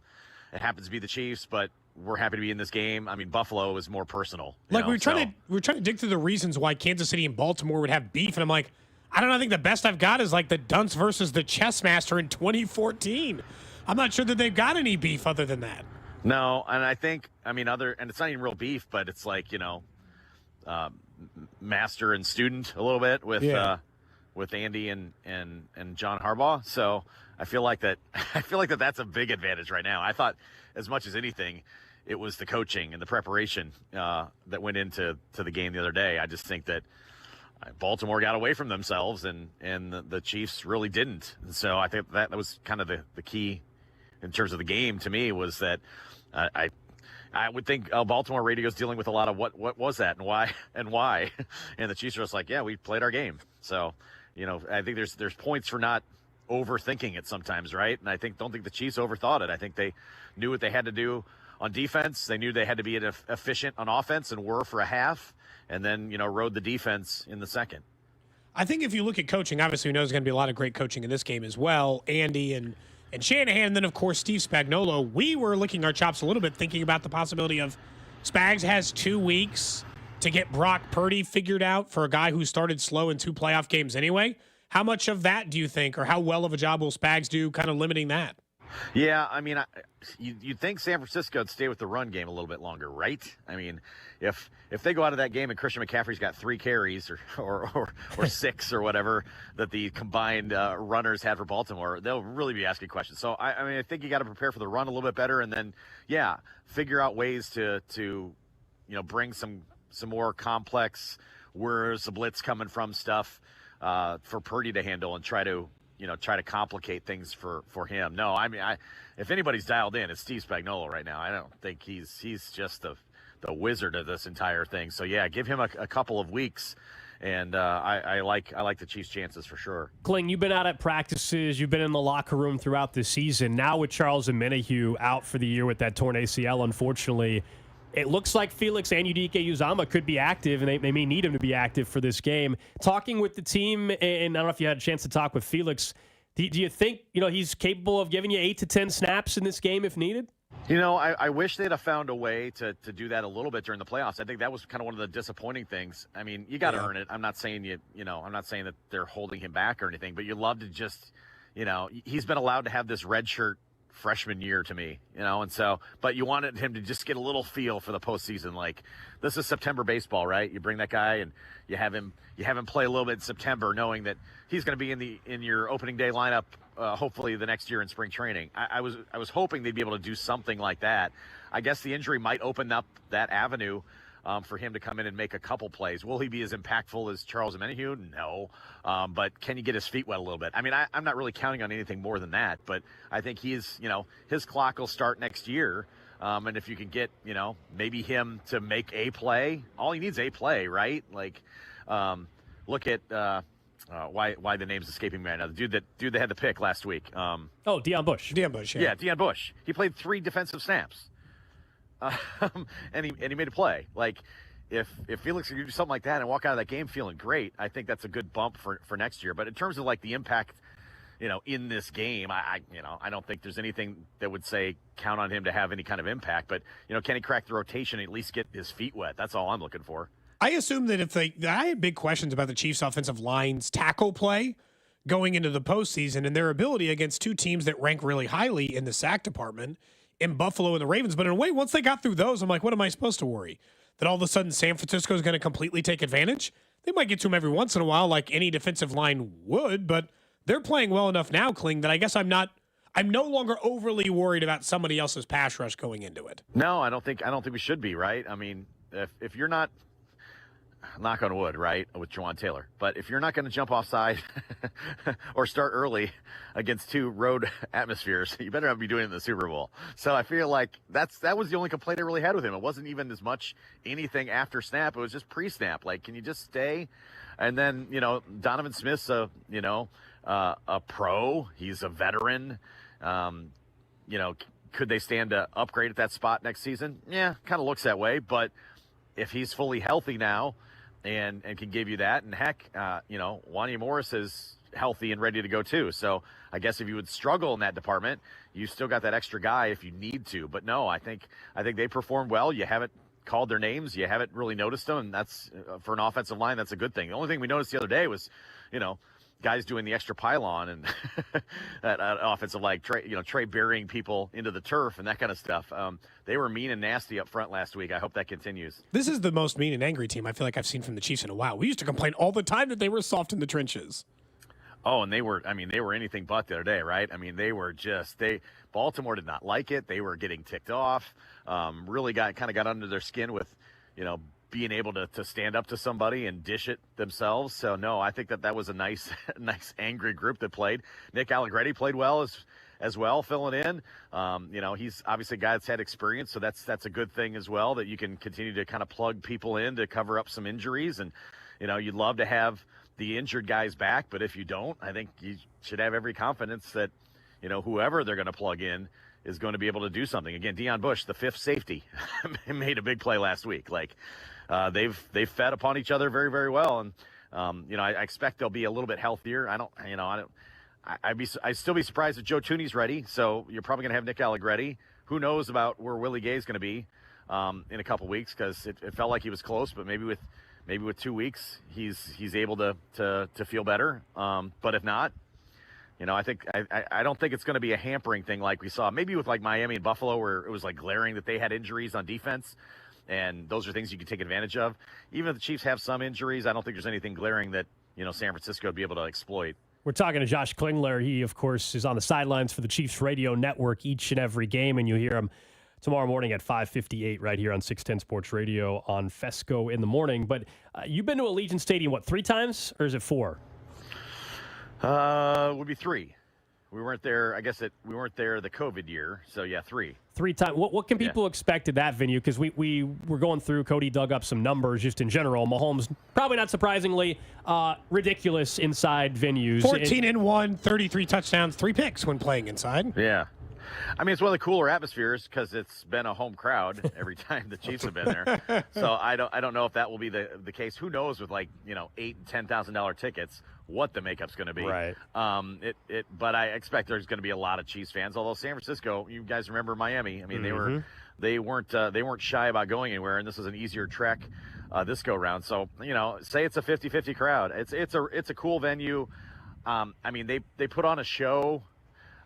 Anyway, like on just a regular Sunday, it's Vegas, right? So I got to imagine that's going to be amped up, even more for a Super Bowl matchup. So I'm kind of looking forward to seeing what they do.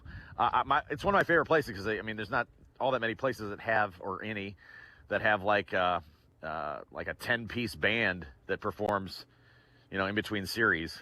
I mean, they got a stage and a house band that plays the entire time, and cool. They're a lot of fun. So no, it's a really, really nice venue.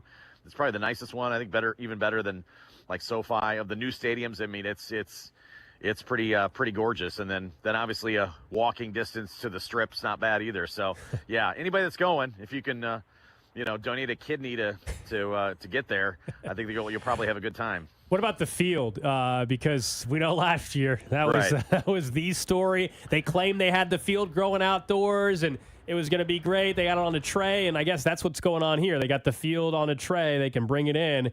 I would imagine you would think they learned their lesson from last year. Yeah, it sounds like it. From what I've heard, they pretty much, a lot of times it'll be like the home crew and then a few select people. I think they've brought in more experts, quote unquote, to help out this go round. And then, assuming the weather holds, I think I've heard that, they feel like the growing outside is going well. And so you'll get that in and hopefully nicer. Their regular season grass has not been great. But I'm expecting, it'll hopefully won't be a story and that it'll be in better shape than, kind of their regular season ones have been, because it's a little bit difficult. The system they have in place is a little hard. I mean, you're rolling that in and out, trying to grow it outside is not the easiest thing in the world. And then UNLV plays on turf for Saturday games. And so it is at least been a grass that's been played, just one time a week, but this will be a whole new one for the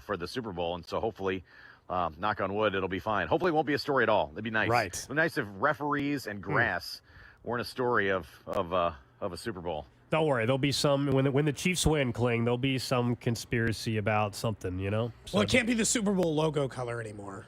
No. Well, I mean, if the Gatorade's red, by the way, they're going to blame Taylor. The flag's buried under the stadium, and the right. Chiefs have never lost there. I mean, I That's don't know. right. Everything's pointing their direction. I mean, what else are you to come up with? All right, Kling. We'll see you next week out in Las Vegas. Hey, you guys have fun. Stay out of trouble. I don't agree to that part. I'll do the first part. Fine. The have fun part. Yeah, that's right. I mean, don't call me if you need any bail. What? I'm your kid all of a sudden? I got to call my dad when I needed bail the first time in my life. There you go. That's Josh Klingler. I need my coworkers now. I can't call him again. We'll be listening to Kling tomorrow morning. He's on the air, of course, starting at 5:58, and then on game day, Chiefs Radio Network. Plus, I'm sure, as Kling said, he gets out there, I think, later next week, and so we'll probably try to connect with him at some point.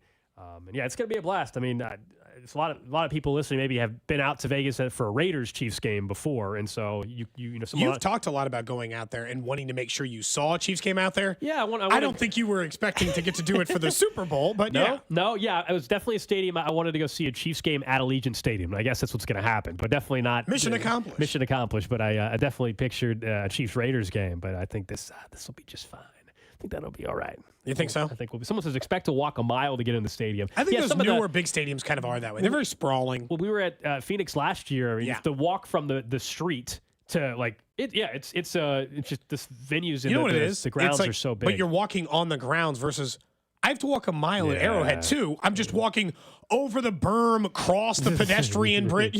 Right. You're trying to pretend like I don't have to walk a mile at Arrowhead. It's just parking lot versus facility is really what we're talking about here. Feels slightly different, but same vibe. I'm looking forward to it, obviously, for a variety of reasons. I've never been to Allegiant Stadium, and you and I are 2-0 in that. But you'd mentioned the stat against Mahomes in a dome. Look, over 2 weeks, this is what happens. You throw a lot of information at people, and you try to decide which of these things actually matter. Does Reed versus Shanahan versus pressure or not? What are the things actually matter for how this game results? One thing I know for sure matters is how Patrick Mahomes plays indoors. I didn't want to do straight dome, in which he's 10-0, by the way. I didn't want to do just retractable roof because I know that the roof will be closed because I've already looked at the weather and they're not going to leave it open for a Super Bowl unless the weather was fantastic.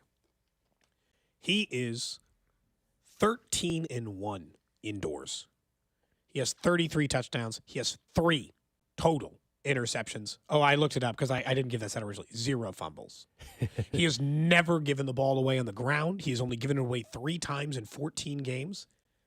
Couple that with the fact that he doesn't turn it over in the postseason. How is this not a major thing? How would this not be a major contributor for if you were a bettor? Yeah. If you were anybody, you were trying to just decide who's going to win this game. Tell me that stat doesn't matter. No, it's an interesting stat. I mean, it speaks volumes to, once again, how great Mahomes is when you're now adding in perfect conditions, theoretically. We assume a perfect field. It should be at least a perfect field, no wind, all of that, and you put the best quarterback in football in perfect conditions, you expect said quarterback to excel. I think the reason why maybe it doesn't seem quite as crazy as if we were doing the same stat. Because his stats are always nuts. Yeah, I mean, like if you told me that Brock Purdy had been in the league for 7 years and he was a guy that was average outside, but inside he had those numbers. Most people in a dome are great. We would say, wow, because Jared, that was the thing last week even with Goff. Now, they were playing outdoors, but everybody was making a big deal about Goff playing outdoors. Normally, for that, you think cold weather. But Goff is better indoors. Even when it was 70 degrees and sunny out in Santa Clara, he's just a better quarterback indoors, perfect conditions. But Mahomes, his outdoor numbers are they literally are Hall of Fame worthy already. So that's probably why it doesn't seem quite as crazy. But yes, those numbers are insane. It's just all his numbers are insane. Yes, but these are but also these are like 15% better than normal Mahomes. Yeah. It's for the anime fans of this show, it's Super Saiyan Dragon Ball Z nonsense. You've seen those clips. He's already a superhero with extra strength and super ability, and then you put him in a dome, and it's something beyond that. Indescribably better somehow than he already typically is. I understand every quarterback gets better in a dome. That's the whole thing. It was the Kurt Warner thing. It's the Jared Goff thing currently and why Detroit was a good fit. It's with Kirk Cousins, indoor, outdoors. Of course, people are better in ideal conditions where the ball doesn't move and all these things outside of it. But, I mean, it's even better than that. If I had told you Patrick Mahomes, by the way, that's a pacing stat that would put him somewhere near 5,000 yards, 42 touchdowns, and 4 picks for an entire season. That's better. Like, Mahomes is great. That's even better than normal Mahomes. It's crazy what he does inside. Brock Purdy's better. Or he's about the same inside, by the way. Very small sample size. He's only played 4 games in there, and it's about the same. He's 3-1. He throws for 250 yards a game. He has 7 touchdowns and 3 picks. So, I mean, I don't have some, like, world beater edge on that end for you. You heard Kling talking about the pregame atmosphere in Baltimore a little bit compared to Buffalo and how it wasn't nearly what it was in Buffalo. But then you added in the Justin Tucker scenario before the game in that situation, which I know some people are like, hey, why are you guys still talking about it? Well, because Travis Kelce was asked about it again today. We heard Patrick Mahomes discuss it with Carrington yesterday. So now it's probably over at this point. But it was interesting to see the difference and hear the difference when Justin Tucker tried to downplay it. And basically say, I was just having a good time and I was just joking. And I think, frankly, lie about it. And then to hear both Kelce and Mahomes, starting with Patrick Mahomes yesterday when he was talking with Carrington. And the one part that stood out the most was when he says, hey, it's only happened 3 times. And it's always happened against Baltimore. It became a bigger deal than I think it actually was. But at the same time, I mean, I've had like 7 years of kind of doing that same warm-up routine, and there's only been, I think, like 3 occasions where there's been a kicker that wasn't because you usually talk to the guys, so there's been a kicker that wasn't necessarily moving out the way, or you weren't kind of sharing the field in the right way, and I mean, it was in Baltimore all 3 times. So he does that little stuff, I think, to try to get under our skin, and I asked him to move his stuff, and he got up and moved it, I think, 2 inches. But didn't move it out of the way, and I was going to kind of let it slide, but Travis kind of got it and moved it for me, and then after that I wasn't going to let him put it back down. So it's something that we move on. I mean, I have a lot of respect for him as a player and as a kicker, one of the best kickers of all time, probably the best kicker of all time, but at the same time, you got to have respect for each team, and we all share the field, and we try to do that in a respectful way.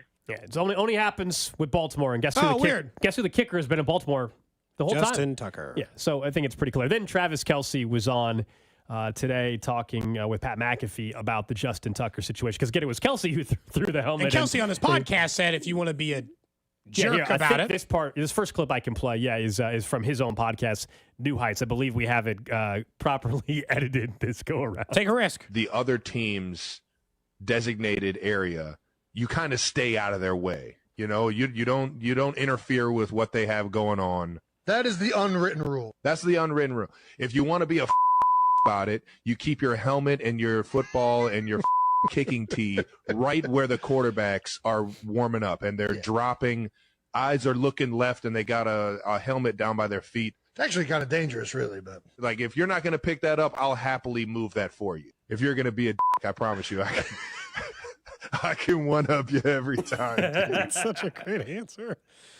It's such a great answer. And then he was on Pat McAfee's show and talking about it even further, which is great. I love that this story has had as many legs as it is because they're talking about going into the bank to rob it like Chiefsaholic. Mm-hmm. But yeah, this Tucker thing was obviously, they lit a fire under the ass of Patrick Mahomes and Travis Kelce. It's so obvious now. Hey, how are you? Hey, Justin Tucker was going to beat your ass, dude. He was going to beat your ass. You know that. Hey, Pat, he's going to beat your ass. I'll tell you, Pat, me and Me and Patrick were on the sideline in the fourth quarter when Tucker had that chance to cut the lead to one score. If he would have missed that field goal, we were 100% getting a 15-yard flag. Of course he made it, of course. He can't let us have any fun. Yeah. Have any fun, man. Yeah, and of course, I was 1,000% getting flagged for that one. I was thinking the exact same thing, by the way, when he lined up for that kick. It felt like they had the game in hand at that point. They were going to run out on the field and celebrate the miss. Dude, they were mad at Justin Tucker. Well, they should be. God, they were hot. He was being He was being, being a what about the whole thing. You can't, I guess I just got to be honest. I don't care even if it's your just general personality. It doesn't work. You can't be a hard ass and be a kicker. Both things don't compute. You can't back anything up. It's like you're the tiny guy picking fights in the bar. No. Not unless you're an MMA fighter. Stay out of this. Yeah. Stop picking fights for us. Justin Tucker, the kicker, the man who kicked the ball, he did his job twice. Actually, hold on. They scored 2 times. He kicked the ball 4 times. So he had to do a job 4 times. You're getting us in trouble with Patrick Mahomes and Travis Kelce, guys who are going to play 60 plays and absolutely scorched us. Thanks, man. Thanks. Thanks for walking us into that trap. I like how honest and angry. I think it's very obvious. Like Tucker tried to downplay it. You remember yesterday when we played the audio, but it's so obvious that it actually frustrated them, and they took it out on Justin Tucker. I still think the best sequence of the entire Pat McAfee interview today with Travis was about wearing black. Oh, yeah. That was, to me, that was the best part. Chris Jones made sure to tell everybody, make sure you're wearing all black this week. We're going in there. We're gonna hit the bank like Chiefs-aholic, baby. That's the best part. There was like a split second where he was like, "Oh, do I say it? Yeah, I'm going to say it." All right, what's Chris Jones to win Super Bowl MVP if I'm just feeling? I think I'm feeling 70-1, something like that. 70-1, huh? Okay. You know that requires at least 3 sacks. Well, it could be 2 sacks, 2 sacks and a strip sack, or 1 sack, but it's a fumble. He recovers, returns it, and basically it's like a game-winning touchdown. I understand it as a long shot bet. You don't have to talk like I don't understand the long shot in which I'm taking. I'm just, now that this Chiefs-aholic thing's come to light, it's making me feel like a long shot. Now, I was looking at Super Bowl. We'll have next week to talk more about. Actually, tonight we'll talk a little bit about on that betting show. We'll be live out at Hollywood Casino. Getting set for the big game. We'll have 2 more betting shows, and we'll have an hour show tonight at Hollywood Casino where you can already go out and, of course, bet for Super Bowl MVP and Purdy and Mahomes, the favorites. But, yeah, there's some long shot ones. There's some long. McCole Hardman is like 120-1. Well, I'm not putting my money on 70-1 for Chris Jones and McCole. Obviously. What the hell McCole have to do? Return 2 punts for a touchdown? They put everybody on the board for the most part, They didn't even Cody. return punts. It's Richie James. Everybody's pretty much on the board as an option. I can even get Tony. His hip. You could. I think his hip may or may not be Is hurt. Butker on there? Butker? I'll be totally honest. There have been games where Patrick Mahomes has said, "Thank goodness we have a good kicker," and not to say that this would happen, but I've if just the, never seen a if the kicker Chiefs win win and they 430-1. He'd have to be what, 7 to 7? he would have 7 to, for 7? He would have to kick 6 field goals, and they only score like 1 touchdown. I mean, there's a bunch 0 of guys that are touchdowns, tied for the worst odds at 750-1. They're players like Blake Bell, Drew Tranquill, Jalen Watson, Mike Edwards. Like those, that's 750-1. Your better bet there, though, is like if you're doing that, is Ben Butker is tranquil. Just hope somebody like gets a pick. Malcolm Butler's it, you know. Chris Jones 140-1. I'm sorry, 140-1. Ooh, double the odds. You're trying to short Travis change me. Kelce 17-1. Pacheco 35-1. Mahomes is of course no value really, plus 140. I might just put $1 on Harrison Butker and just see what happens. No, because there have been games. If he, kicks, I'll give you credit for the win, man. Be a hell of a win. If the Chiefs somehow win 21-14 and it's 7 Harrison Butker field goals, he will win. 7 he will win. Harrison Butker field goals. They win 21-18. I need you to look up during the break at some point. How many times has a kicker made 7 in a game? Period. Let alone ever. Exactly. That's my point. What was Cody the most is he made like, this year? I think he made 6. Right. I think he made 6. Yeah. There's a legitimate shot that they get to the red zone and they get stopped, and he's kicking chip shots. The record. Rob Baronis once made 8 in 2007. There you go. That's unreal. If that happens in the Super Bowl, Drew, go ahead. We will give you props for the rest of your time on this show. I'm not saying. I said I'm going to put money on it. I'm not saying Harrison Butker is my MVP. Yeah. That would be gutsy. So we'll talk betting tonight. I'm on from 7 to 8 out at Hollywood Casino. You can come on out there. You can listen on the Odyssey app, or obviously just listen right here on 610 Sports Radio. Up next, we'll get to what's trending and one idea that was floated out there about the Super Bowl and when it's played. Cody and Gold, weekdays starting at 10 on 610 Sports Radio and the Odyssey app. Made to Shine. Love stories from Shane Company customers. We've only been dating 6 months, but I really wanted to get my girlfriend something special for Valentine's Day. So I went to Shane Company, and they thought a gift with their birthstone would be meaningful. So I got her an opal necklace, and their opals are spectacular. I was surprised it was only a couple $100. I can't wait to give it to her. We're passionate about sourcing the most beautiful gemstones from around the world, so your love can shine bright. Shane Company. Fine jewelry since 1929. Texting enrolls you in a recurring automated marketing text messages. Consent not required to purchase. Message and data rates may apply. The team's looking good this season. I think so. Man, I miss playing football. Being young with unlimited energy to burn. Ever since I turned 40, I just can't find that fire I used to have. Think it could be lower testosterone? What do you mean? All guys lose their edge when they turn 40. The body has less testosterone. That's why I take Nugenix Total T. I've heard about Nugenix. That really works? Since I started taking Nugenix, I'm lifting like when we played for Coach Carter. I feel more energized at work. It's even spiced up things between me and the missus. Are they still giving out complimentary bottles for people to try? Yep, send a text. It's that easy. Text RIP to 42424 right now for your complimentary bottle of Nugenix Total T. It's the #1 selling testosterone boosting brand at GNC and Walmart. Do it now and they'll also send you a bottle of Nugenix Thermo X, their newest, most powerful fat burner ever, absolutely free. Text RIP to 42424. That's RIP to 42424. These statements have not been evaluated by the FDA. This product is not intended to diagnose, treat, cure, or prevent any disease. Make Gates Barbecue your go-to for the big game watch party. Whether you're the host or a guest, the big game watch party won't be complete without Gates barbecue sauce and seasonings. Gates seasonings go great on popcorn as a fun topping for dips or sprinkle on chips for that extra flavor pop. Nothing says the big game like a Gates party tray. Stop by any of their 5 locations and pick up one. You'll be the hit of the party. Spice up your big game watch party with Gates Barbecue. Gates Barbecue, a Kansas City tradition. Join Mark Patrick Seminars. Lose the weight. Stop smoking early bird special $49.99. Seminars Sunday, February 25th, Wingate by Wyndham, Kansas City, or Monday, February 26th at the Holiday Inn and Suites, Overland Park. Join us at Odyssey as we all do our one thing. Together millions of things for our planet. This new year, make some resolutions that will improve the environment. Resolve to recycle more. Recycle paper, bottles, and cans. Reuse paper and plastic bags and get a reusable bag for groceries. Recycle old clothes by donating them to charity. And recycle old electronics like TVs, computers, and cell phones at appropriate e-waste facilities. When we each share our one thing, it becomes 100 things, 1,000 things, 1,000,000 things for our planet. What's your one thing? How would you like to make no mortgage payments for 2 months? Are you tired of making minimum payments on high-interest credit cards? Is student loan repayment giving you the blues? Your home equity is at an all-time high. Use that equity to save hundreds every month.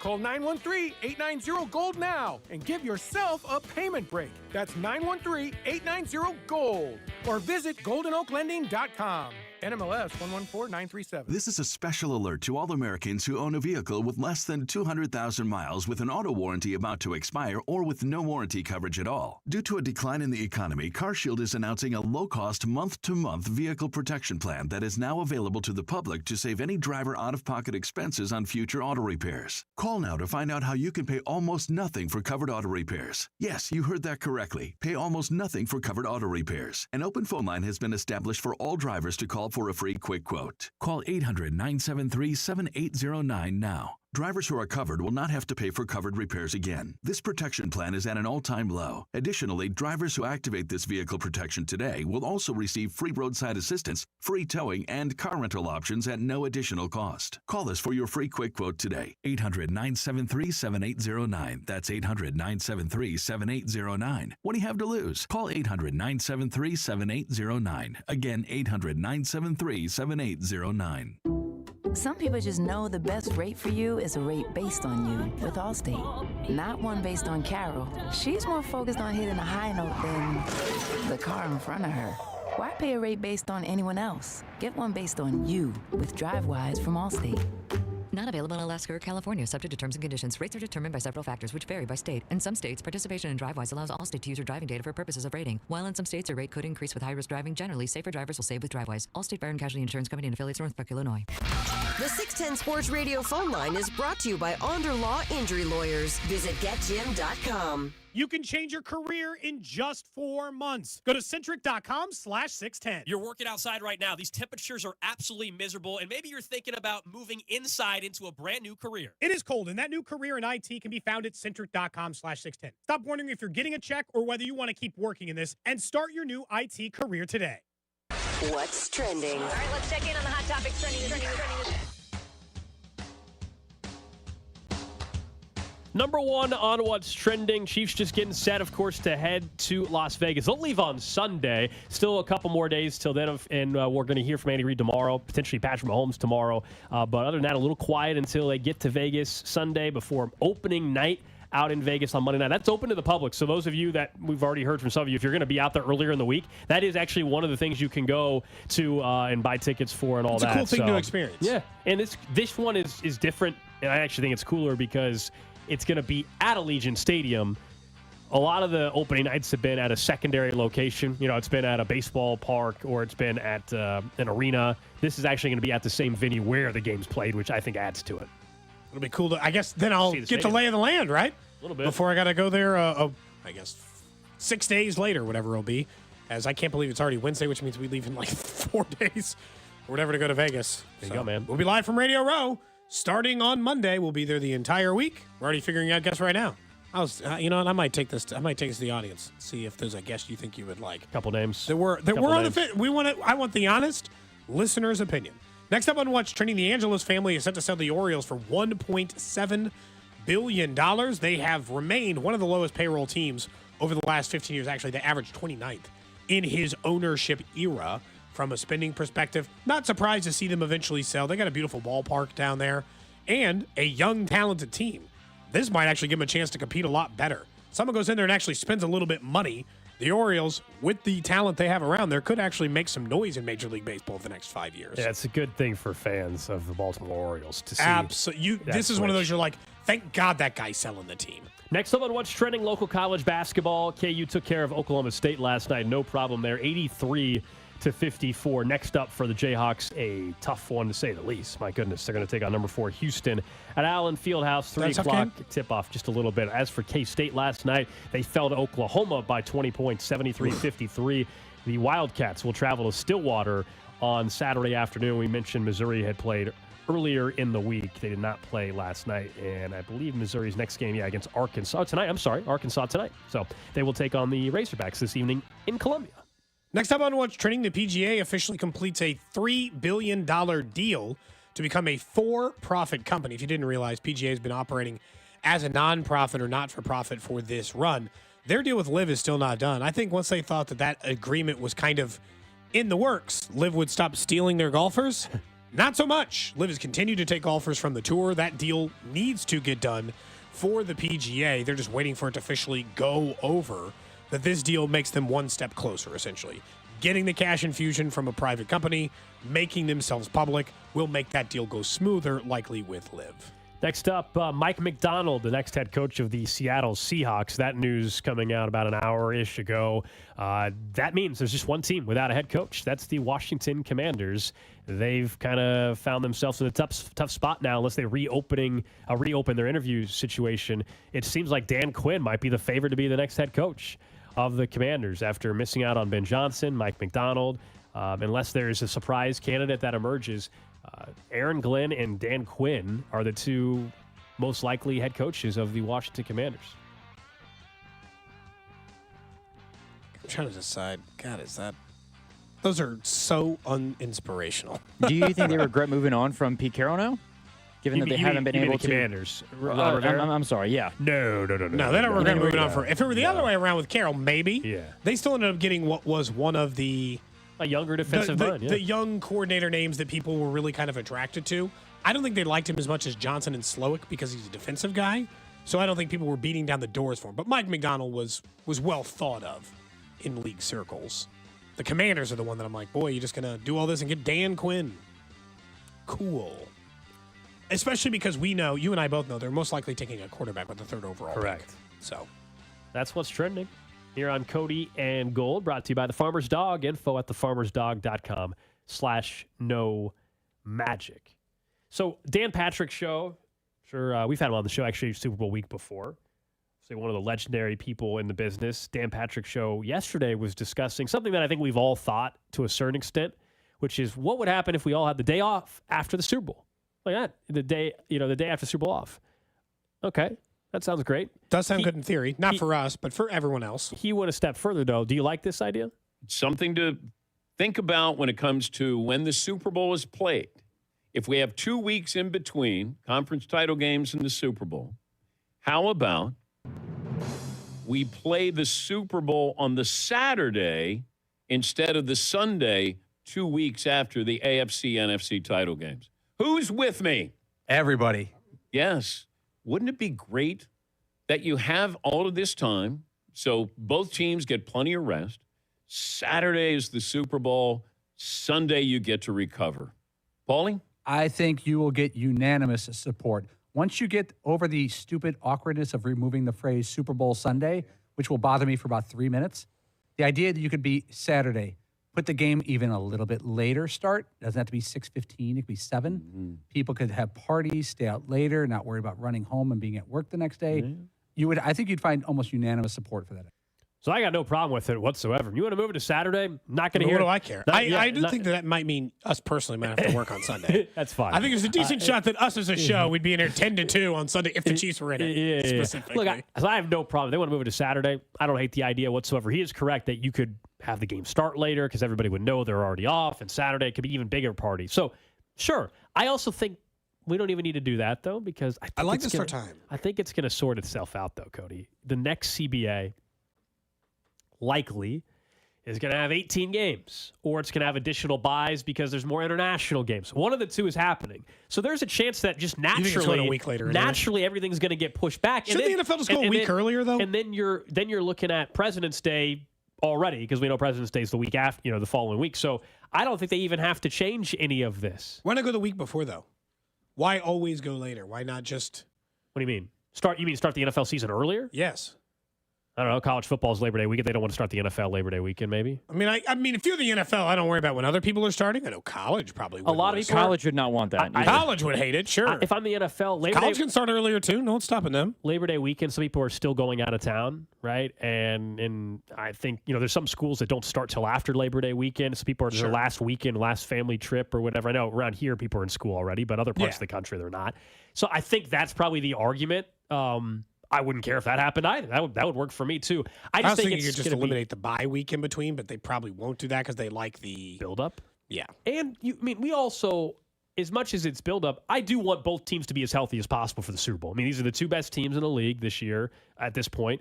I would like that. Someone, was talking about President's Day. Not everybody gets it off anyway. And that's true, right? You're not going to find a perfect more solution. People than now, right? Yeah. The rest of you have to take the holiday just to take it. For the people who do get President's Day, you're in, you could never get everybody off of work. That's not plausible. People who work in service industry stuff, people who work in EMT or first responder stuff, you're never going to get everybody off of work. That's just not plausible. It is, what is the maximum amount of people you can get off of the Super Bowl? The thing is, the government's not going to help you. Carrington's suggestion is just move President's Day.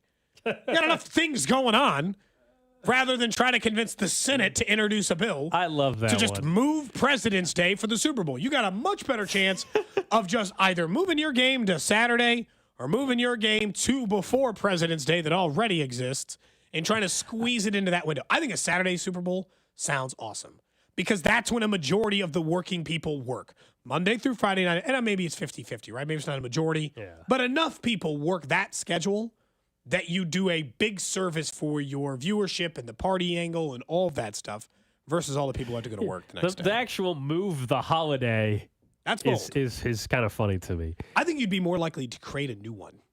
I think you'd have better support, bipartisan support, if you said, we just like a holiday. We want to call it Super Monday, and we all get the day off. It's, we want to do it that way instead versus let's just move President's Day. You said you did look it up. They moved it once? I believe they moved it once because it wasn't always the third Monday. Why did they move it, I'm not sure. I think it happened in 1971 or something. I'm not sure. I learned there's also a couple dozen states that don't call it President's Day. What do they call it? They just celebrate it as the birthdays of Abraham Lincoln and George Washington or whatever, I guess. So they're not honoring all presidents, So just those two. I don't huh? know. Anyway, but I just think you could solve a lot of this. Like, we don't even have to have a headache of moving anything. Just the NFL schedule is probably going to back up to President's Day within the next 5 years anyway. And so that solves that. And I'm not saying that I'm not saying everybody's off, but like I don't think they have to move anything around. The NFL is already going to add an additional week at some point. They made it the third Monday in February, not just to move for everyone, but to make it universal. There you go. Before, people were celebrating it at 2 different times. They moved it to the third Monday to make it the same. Yeah, is the answer. They want to move it. I'm good with all options. They want to move it to Saturday. That doesn't harm me whatsoever. The NFL, I think, will take care of it in a couple years anyway. The one thing that doesn't make sense is moving the federal holiday a week early. You know, this is America. If we want to move a federal holiday for the Super Bowl, damn it, we can do it. In America, for football, we can do whatever we want. Someone says it'd be the most American thing ever. Move President's Day for the Super Bowl. The president, the single highest office in the country, like, look, this ain't going to work for us. We can't keep celebrating you guys a week later. We need that day off for our football game. Oh, man. I mean, really, it's about the NFL doing it more than that's again why the federal holiday wouldn't move. The NFL just got to adjust their schedule around it. Why isn't it on a Saturday? Is it just because we're used to football being on a Sunday? Yes, it's hard. It has to be that. But they play so many. They play games on Mondays, Thursdays, Saturday. I know we think of football as being a Sunday sport. They play it 3 other days in the week. My guess. I mean, they play all the time on other days. Just a guess, it would be, Cody, that, again, not everybody is off Sunday, but still more people are already off Sunday than Saturday. That's my guess. So you're talking about viewership numbers. My guess is that more people are working on Saturday than they are Sunday, just by nature of businesses that may or may not be operating. And so that also might be a viewership thing for them. That's a good question.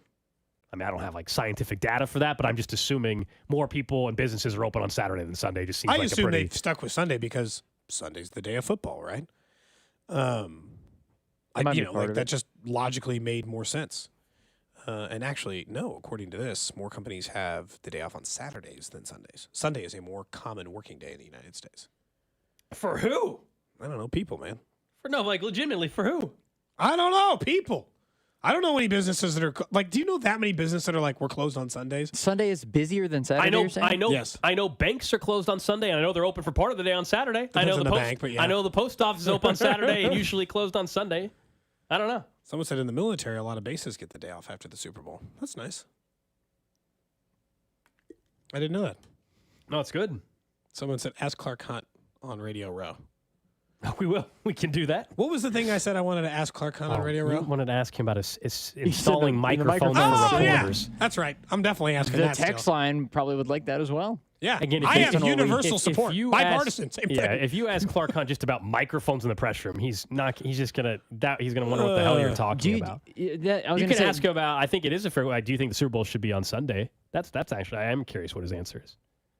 Like, would you be open to a Saturday Super Bowl or moving a federal? He'll be like, hey, holiday? if the Chiefs are in it every year, I'm good with whatever day they want to have it on. That should be the answer. When you right? play this back, that's probably the answer. I don't care. As long as the Chiefs are in it, I don't care what day. Someone says Chick-fil-A's closed on Sundays. Yeah, I want to know what article you're looking at. I just named you 3 pretty big businesses that are closed. You know, Chick-fil-A is not driving all of business just because they're one place open on a Sunday. Federal banks aren't big enough for you. They're at best. Some banks are open on a half day for Saturday. Yes, but I know they're closed Sunday. That's what I'm saying. They're also closed President's Day. The day after. Yeah, the weekend. Back around to that. The weekend after the Super Bowl this year is very, very busy. What do you mean? What's the weekend after? Daytona 500. I know you'll be glued to that. Daytona 500. NBA All-Star Weekend is the very next weekend as well, that's traditionally been the President's Day right after, because the All-Star game, not that it matters, not that people care here like that, but the NBA All-Star game normally starts at like 8:30 p.m. Eastern time or 9 p.m. That sucker goes till like midnight. If we could make an even trade, and we told you, hey, you can come to the Super Bowl Radio Row for a week, or actually we're just going to send you to the Daytona 500 instead. Be honest, what would you pick? If I was able to, I think I choose Daytona. I think so. Am I just going to the race, or am I getting a pit pass? Am I going in and interviewing people? Yeah. Oh, Radio Row, you got to work, or tough. pit pass, you got to work. Legitimately, I would say Radio Row in the Super Bowl, because I as much as I love like covering races and I've done them before, I like going as a fan and enjoying my time as a racing fan while I'm at going to the Kansas races. That was great. I was able to just go sit up in the stands, had a tank top on, had a beer, and it was great. And I was able to just watch the race. That's fun. I would not like to work the Daytona 500. I'd rather do Radio Row. Okay, I was just curious. Have you been to the Indy 500? You're from big NASCAR guy. I have never been to the Indianapolis 500. How's and this possible? You're from Indianapolis. I know. And a racing fan. I have never been to the Indianapolis 500 before. It is like diabolically bad that I'm stunned by that. I would have guessed. Thought he went like 10 times. Not only have I not been to one, have I not only not been to 5, I've not been to 1. I've been to the Brickyard 400, but at this point, Gold, if you got to choose to go to like the Masters of the Super Bowl, what are you choosing? You've been to the Super Bowl twice. This is a spoiled question. You've been to the Super Bowl twice. That's what I'm saying. Well, about to be a third in about 2 weeks. That's a spoiled question. 99% of people would probably say the Super Bowl. At this point, my answer would be the Masters because I'm fortunate. We've been spoiled, and this will be my third. My Super answer Bowl. would be the Super Bowl. I'm not going to be able to go to the game on Sunday. For us, it's different because we've been lucky enough, but. But yeah, I would say that was a very going to the spoiled game. and entitled question. You know, Great point on the working thing. Yeah. You're thinking about how about all the churches that aren't open on Saturdays that are out here doing work on Sundays? A lot of employees, man. A lot of people. A lot of moving parts. Oh, churches are closed on Saturday, Cody? I don't know. Some probably. I guess my point is, if you're saying that all these if you're saying all these are open, they're not open 24 hours a day. No, but if you're saying that like, hey, these businesses are all open on Sunday, my question would be, well, are they closed on Saturday? Because if so, we're not really getting any we're not gaining any ground on either argument. I think it's like banking. If they're open on Saturday, the church is like a half day. It's like the bank on Sunday. it's like the half day situation. Someone says, Gold, if you could have 4 more Super Bowls or legal sports betting in Missouri, what are you choosing? Well, 4 more like for the Chiefs or 4 like or just go to 4 more. Or go to 4 more. Also, I'll be honest, guys. I want Missouri to legalize it. I live on the Kansas side. It's really not harming me as much as others. It's pretty easy. Or they strip you of Kansas. Yeah, there you go. That's probably the scenario you need to give me because I mean I'm on the Kansas side. Now, do I want to be able to go to Arrowhead and Kauffman Stadium and bet? Absolutely. I think it's ridiculous we don't have that opportunity. And hopefully, if things continue trending where they are, people will get a chance to decide in November. At this point, you guys have, because everybody would say, I think the Super Bowl is a bucket list item. I mean, obviously, Augusta is one. Cody, you've been there.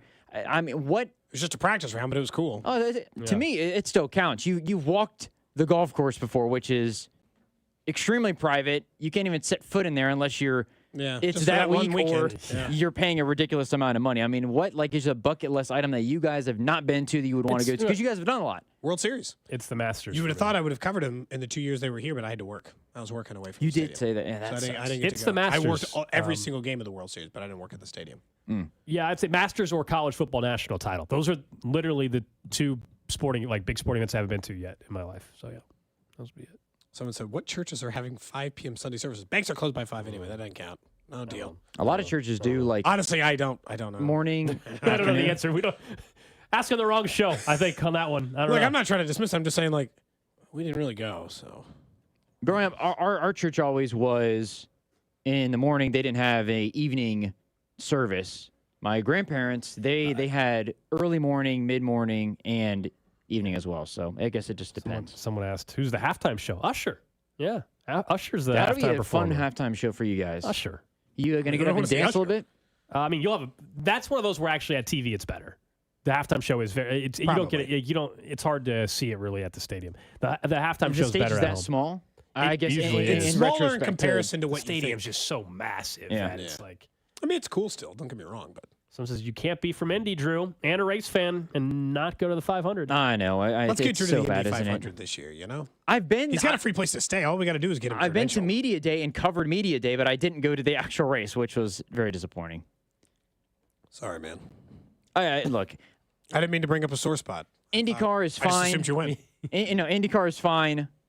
I love NASCAR is bringing back the Brickyard. They're bringing back the oval or the rectangle, if you will. I'm excited for that. Did you ever get into racing, Cold? No. You guys have been to a race, though, correct? Here, been to one. Went to the Kansas Speedway. No. Are you guys not going to watch? Been to one. I've never been You to a haven't? race. Oh, I went to the Speedway. Had a pit pass. It was cool. I think I got my fix though. I'll be honest. Cody, there's a Netflix doc. They made one for NASCAR this year. Oh, it's like it is out. It's like Drive to Survive, but it's NASCAR. There have been people who have said, I'm now hooked. I now have to go to a NASCAR race. So I think you should do it, and then we can go to the race in May. That's here. With your matching tattoos you're going to get in Vegas. Well. Perfect.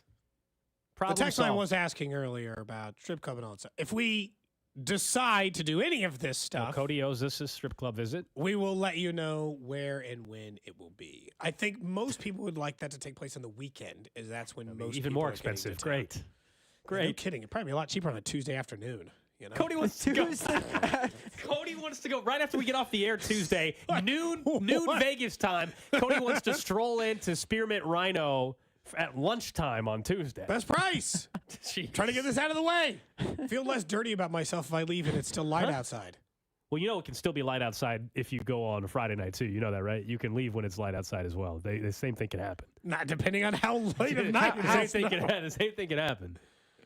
Strip clubs are normally busier at night, I would assume. So I feel like Cody, I feel like you would Cody, I feel like you would feel less dirty if you went at nighttime where there's a lot more people who are in that situation. Do you think this is like day drinking in a bar? Like some just feel like you're like, should I be doing this? If you walked in and there were 5 people in there, including yourself, you would feel much more awkward than you going and there would be 200 people in there. There's no way. 200, no one's gonna notice me. Exactly. I can hide in a corner. You'd No feel- one's gonna You're notice worrying me. too much about. You're worrying too much about the other patrons. That's not. That should not be your focus when you're inside the strip club. What are you worried about everybody else for? I don't like the vibe. You shouldn't worry about anybody else. You'd feel a lot worse about yourself going at nighttime, I think.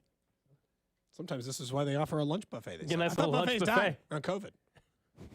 COVID You've been to a doesn't. buffet since COVID? Strip clubs are immune to COVID. I think actually, it's enough. was that It's story in the dirty. middle of It's COVID? dirty enough that there's when not they any were in there. doing drive-by dances. Yes. The lady was just like the video of it. She just like standing like by a pole. That guy just had his window rolled down and tossed a couple of singles out the window. It was depressing. I think that's right. Depressing. I can't remember what city that was in.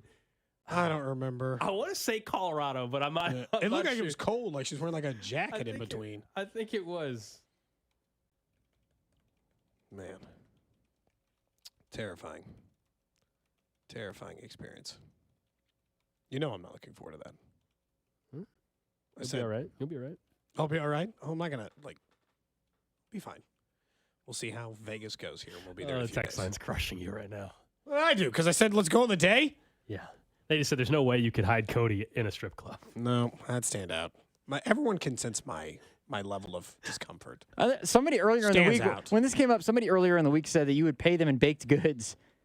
You tip them baked goods. Tip them some bread. And we are also, by the way, we are way over. I did not play Oh, sorry. any of the music. I'm sorry. That is on me. We're having too much fun. All good, man. All good. We're back at it tomorrow on the show. Dane and Hughes will join us. We'll hear from Patrick Mahomes and Andy Reid as well. The Drive with CDOT coming up next.